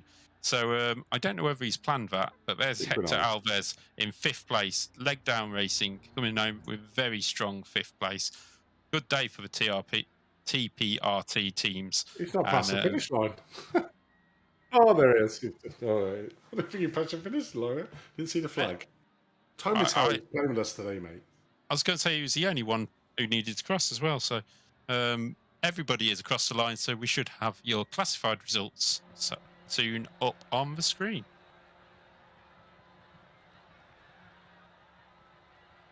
So there we have it. In the which one? That was qualified. That's qualifying. We're just waiting for. There's the LMP2 results. So it's hashtag Racing 92 who take the win by 1 minute and 2 seconds, 30 seconds. That was ahead of Satellite Racing LMP2 in the 67 car. Imperial Motorsports Shake come home in 3rd, 1 minute 33 off the lead, ahead of RD Sim Sports 1 minute 57 off the lead. TPRT, Leg Down Racing 76 for the 2 iRacing team were 2 minutes 54, and the last driver to be unlapped in 5th. Then 6th and 7th went to the Pneumatic Motorsport teams of blue and orange, first drivers to be lapped on the order. 8th went to Craft Dinner Racing, who were hungry for a better result, shall we say. 9th was WCD Resistance in their first of the cars 2 laps down, ahead of GITM Racing, who just managed to pit Pneumatic Motorsports Purple to that 10th place, as Purple had to pit with about 3 minutes to go, so maybe a mess up with fuel for them. 11th was Blue Shell Racing, 12th was Pneumatic Motorsports Purple, 13th for Tuxedo Racing, 14th for Obsidian Racing, who were looking for a podium earlier on and almost a race win at times. So they will be bitterly disappointed with 14th after that barrel roll. 15th Sim HQ Race Motorsports Orange. 16th TSE Deconi Racing. 17th We Too Fast Racing. And at the back, who didn't actually make any of the laps, Aches Gaming Racing. So we move over to your GT3 class, and in first place, the team does it again. Hashtag Racing, getting 28 seconds ahead of TPRT Mid-Pack, who finished in second. In third place was VG Racing Esports Academy. Fourth place, Sim Racing PR Blue, just keeping it ahead of Satellite Racing GT in fifth. In sixth place, TRTP Solaris. In seventh, Sim HQ Motorsport White. 8th was SR Technics CMS. 9th was Sim Republic. 10th was Team Break Fade. In P11 was Lone Star Endurance 1. In P12, Can-Am Racing. 13th, Divine Wind. 14th, Triple R Racing. 15th, Penguin RC Complex in Works. 16th was Can-Am Racing 2. 17th, Wild Juice Racecraft. And in P18th was Longhorn Racing. P19th was SMS Racing, with P20 was Doodle Motorsports, and in fact only one retiree from the race, the Sim Racing at PR Red Team with the FTR Esports. I don't believe, actually, yes, they did take the field, so we had 2 retirements there in the GT3 class. So it looks like, Dave, which I'll give it to you, is we have the LMP2 race winner waiting in the interview area. So I'll hand over to you, Dave, with Pedro Souza. Hello, Pedro, good evening. Good evening. Great race for you guys. Pretty dominant, to be fair. And how did you feel it went? Thank you. Well, also good job doing the broadcast, because I was watching while I wasn't in the car. I thought you were going to say you were watching while you're driving then. Well, unfortunately, my PC isn't good enough. Otherwise, I could have it on the second screen. So yeah, it was our first race in the CMS IRTS Championship. We didn't take part in round 1. We just signed up with our LMP2 and GT3 cars. About this race, qualifying was okay. We got the pole position, and but the race start was the most important part of the race. We managed to keep P1 after the Camel Straight, and from then on, we just wanted to build a gap and clear traffic without any incidents. Throughout the race, we just kept building a margin, and the last stint I saw a lot of teams were towing back to the pits. I suppose it was incidents with the GT3, so it was just taking the car back to the finish straight, and yeah, get a safe win. Yeah, it was certainly safe throughout the race. There's a point where you did I think it was a 12-lap stint. Was that a planned short stint in the middle of the race?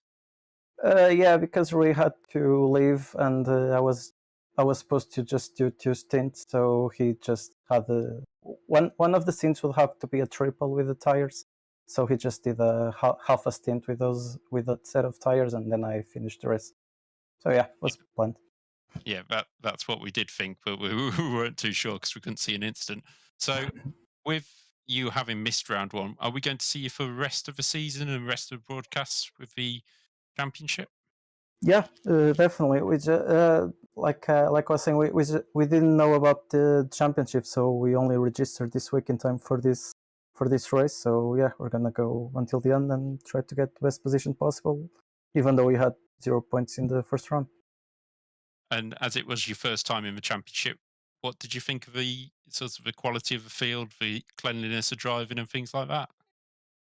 I can't talk a lot about the LMP2s because when I entered the car, I barely met any of them.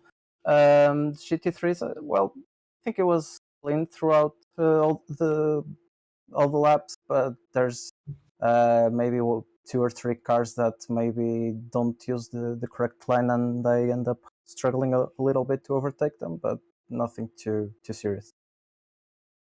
Well, congratulations on your victory here in Spa. And if before we let you go, is there anybody you want to give a shout out to while you're here?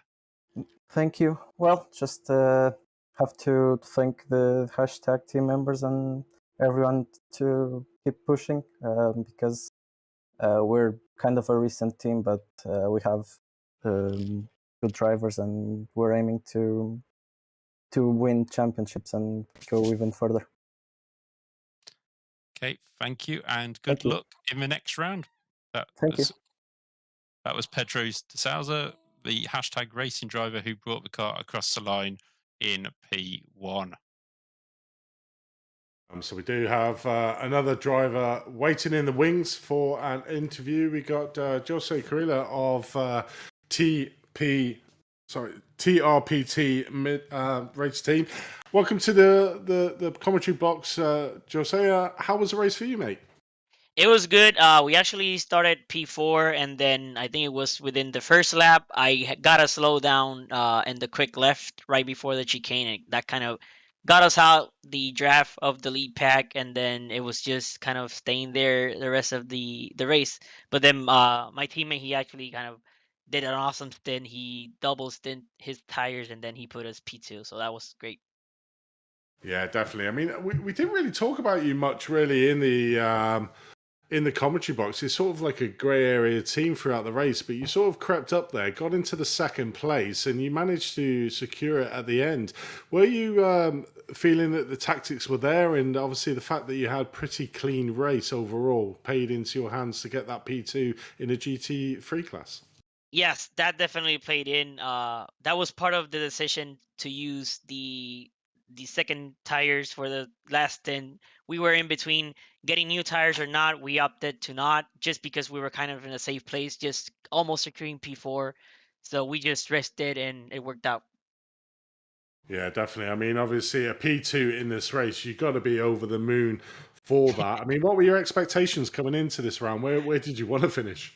Actually, I think we were aiming kind of top 5, just because we didn't have much time of practice, and then just by seeing the qualifying results of the top 3 persons, they were almost a second quicker, so we weren't hoping much. So getting P2 is, like you said, half the moon.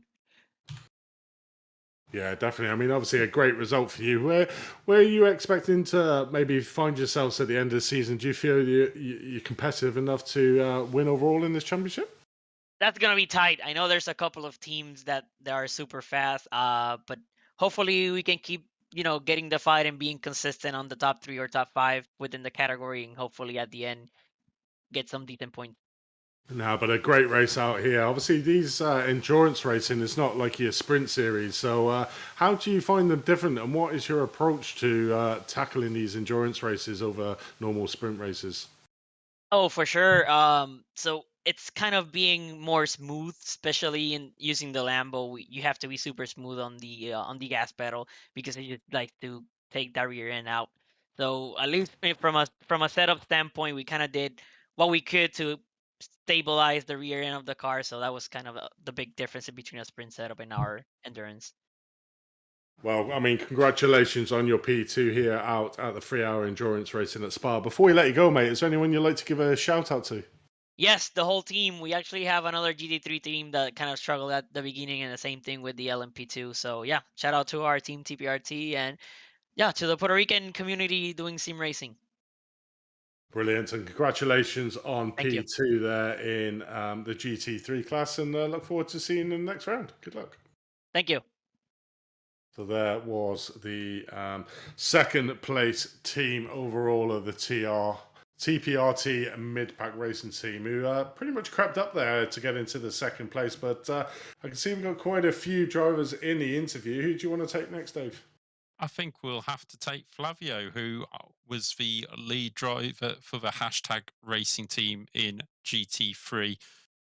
Flavio, just a great debut in the series. We heard from your teammate Pedro in the P2 class. It's a new team. It's took a double win here in Spa. How do you feel about that? Hello everyone, good afternoon. It feels pretty good. We start good, so no big deals during the race. So it was really fun race at all, and it was nice. We can make the P1 on both classes. Yeah, we saw you sitting, well, the car sitting behind the leaders in class for the first sort of stint. Was that a fuel saving technique, or was it just didn't have the pace to pass him at that stage of the race? Yeah, I don't study too much these cars, but by the quali, I realized that my pace will be very close to these two ones. I really could improve some on my quality time, but not guarantee me that I was faster than the P1 driver.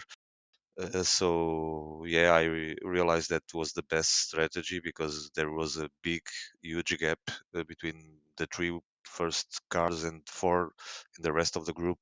The pace would be a lot of different. So we thought that we it's the best strategy for not for us keeping behind the P2 and don't leave the gap too much and try to follow as much as I can full saving. So it goes well for us. We make an extra lap and almost did two extra laps in fact, but it resulted well. So and unfortunately the P1 had a black flag, so that make the job easier for us. After that, we just have to control the beamer, and it's all about consistency and then attack on after the second stint.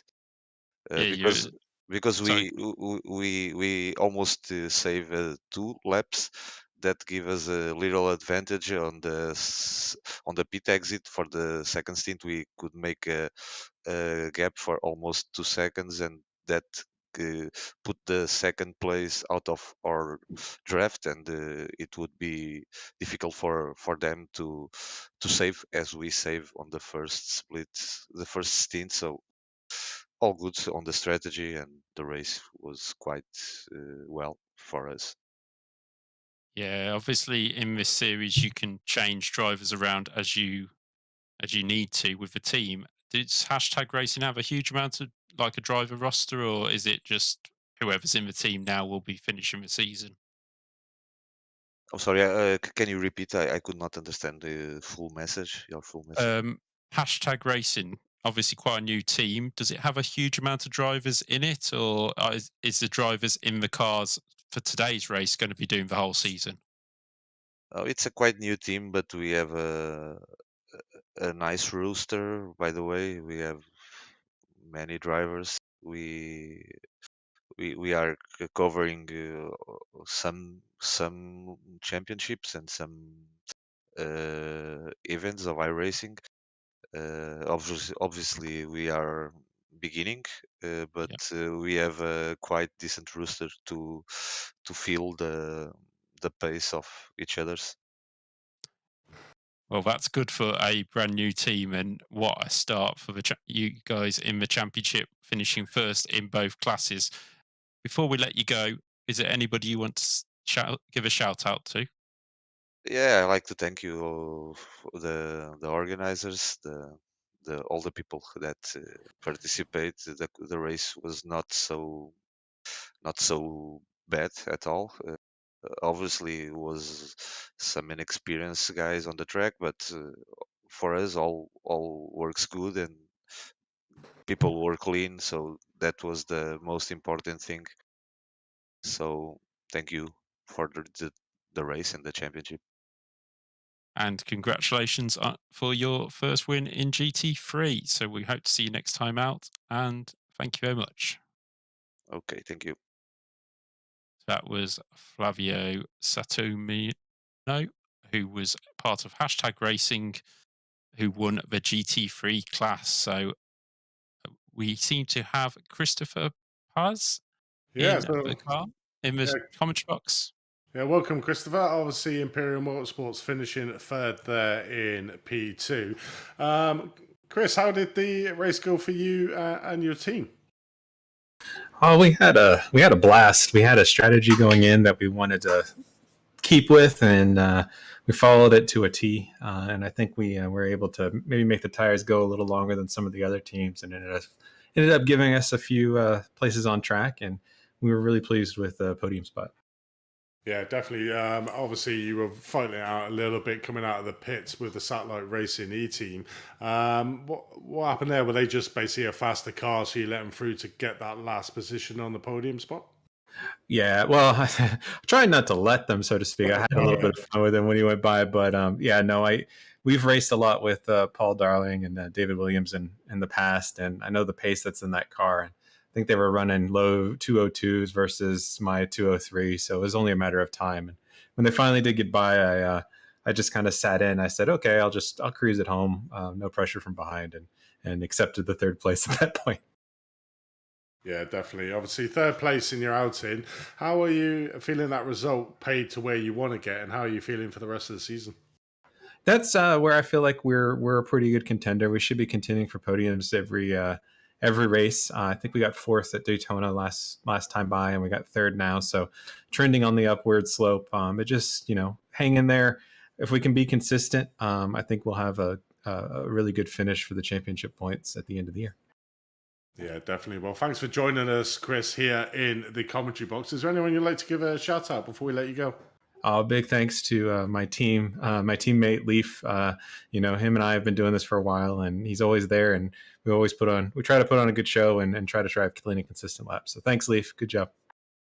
Definitely a good job there by you, and look forward to seeing you on the next round. So there was Chris with Imperial Motorsports finishing in P3, and I think Dave, we should get in the winners there of P1, Dave Williams and his team. Yeah, not quite the winners, but was second place, won the opening round of the season, and coming in P2 here, David Williams for Satellite Racing LMP2. David, that was a tough race for you guys. You had to pit very early. Was that due to damage on the opening lap? Yes, it was. Thanks for having us. First off, let me give a shout out to the Satellite Racing guys, the team. Thanks for all their help in getting us up to speed here and around Spa. Yeah, in that second lap, we took pretty heavy damage, and my wheel was probably about 45 degrees, and the car was like not crabbing, but it was like the left rear was up in the air, so it kept like flopping over on the left side, and just trying to get it back to the pits to use our fast repair. Thankfully, we had a fast repair. Yeah, we saw you pit early, and we didn't see any incident, but we knew it must have been due to damage. So that changed your strategy completely. And it was it flat out from then on? As flat out as possible, yeah. I mean, it was drive as hard as we can, trying to make up time. That put us, I think, about 45 or 50 seconds behind the last place car. I guess the second to last place car, whenever we got back on track, and put us off because we had to do a whole nother pit stop for everybody else. So that really threw our whole strategy off. I think we had good pace. We just, had a little bad luck. Yeah, it was generally a tough day for both satellite cars after the GT3 car had a couple of drive-throughs to deal with as well. Finishing fifth, I think it was in the end. But both of you were trying to charge through the field at pretty much the same time. So it was quite entertaining watching you all trying to come through. You obviously won the opening round. You've come second here. Is this a championship challenge? Is that the aim at the end of the day? Yeah, we hope to defend our championship. Me and Paul teamed up last year and won the championship in this opening I guess it'll be the inaugural season of the CMS. Yeah. So we're hoping to defend that. There's a lot more competition this year, though. The new guys that won today, they're obviously fast. This is the first time they showed up, and then the Obsidian guys showed up last round. They're obviously fast. So I think there's going to be a lot more competition this season. It's not going to be as easy as it was last season, that's for sure. But yeah, we're hoping to get that championship. Well, it looks like you've certainly got the pace to be able to at least give it a good go to try and keep that championship in your trophy cabinet. Before we let you go, is there anybody else you'd like to give a shout out to? Shout out to Paul Darling. He should have been in the car more than me. We kind of had a bad strategy when we got thrown off there. He should have tripled, not me. But shout out to the CMS guys and to you guys at Apex. I can't wait to go back and see this broadcast. I'm sure it was great.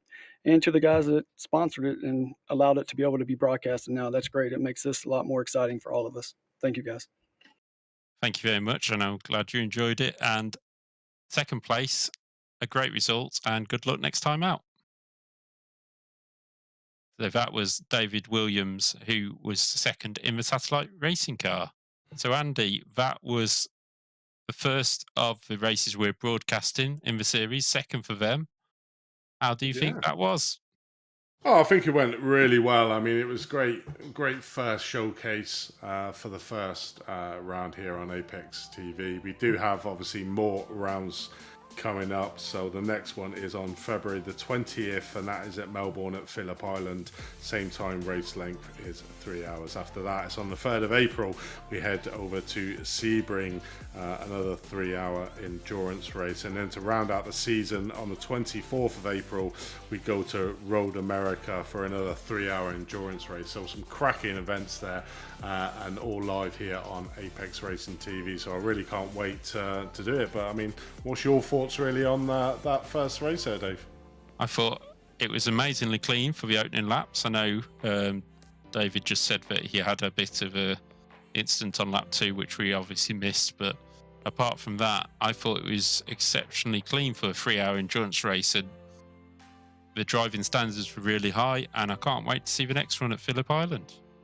Yeah, definitely. So that sort of brings us to the end of our broadcast here on Apex Racing TV for round 2 of the Championship Motorsports iRacing Team Endurance Series.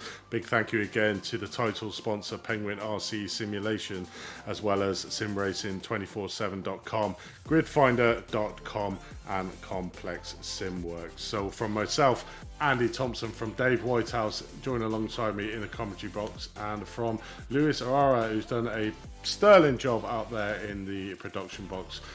We look forward to seeing you again on February the 20th at Melbourne, Phillip Island. But until then, good night.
Are you struggling for consistency in your sim racing? Does your iRating look like a roller coaster? If so, we have good news for you. The way to get more consistent is to first understand what you're doing differently than the professionals. And VRS is the answer. With our competitive subscription, you will have the telemetry, setups, tutorials, and everything else you need to fully analyze your driving. Our data packs and the ability to compare your driving with the best in the world will show you exactly where to adjust your inputs, change your driving line, and shave seconds off of your lap times. And our powerful and precise Direct Force Pro wheelbase and precision pedals are being used by some of the world's best drivers, including Peter Berryman, John Robertson, Brandon Trano, and IndyCar world champion Alex Palou. All these champions agree that VRS hardware is not just the best on the market, it's also priced well below the competition. So if you're looking to upgrade to direct drive and the best pedals in sim racing, VRS is your answer. If you want to get better,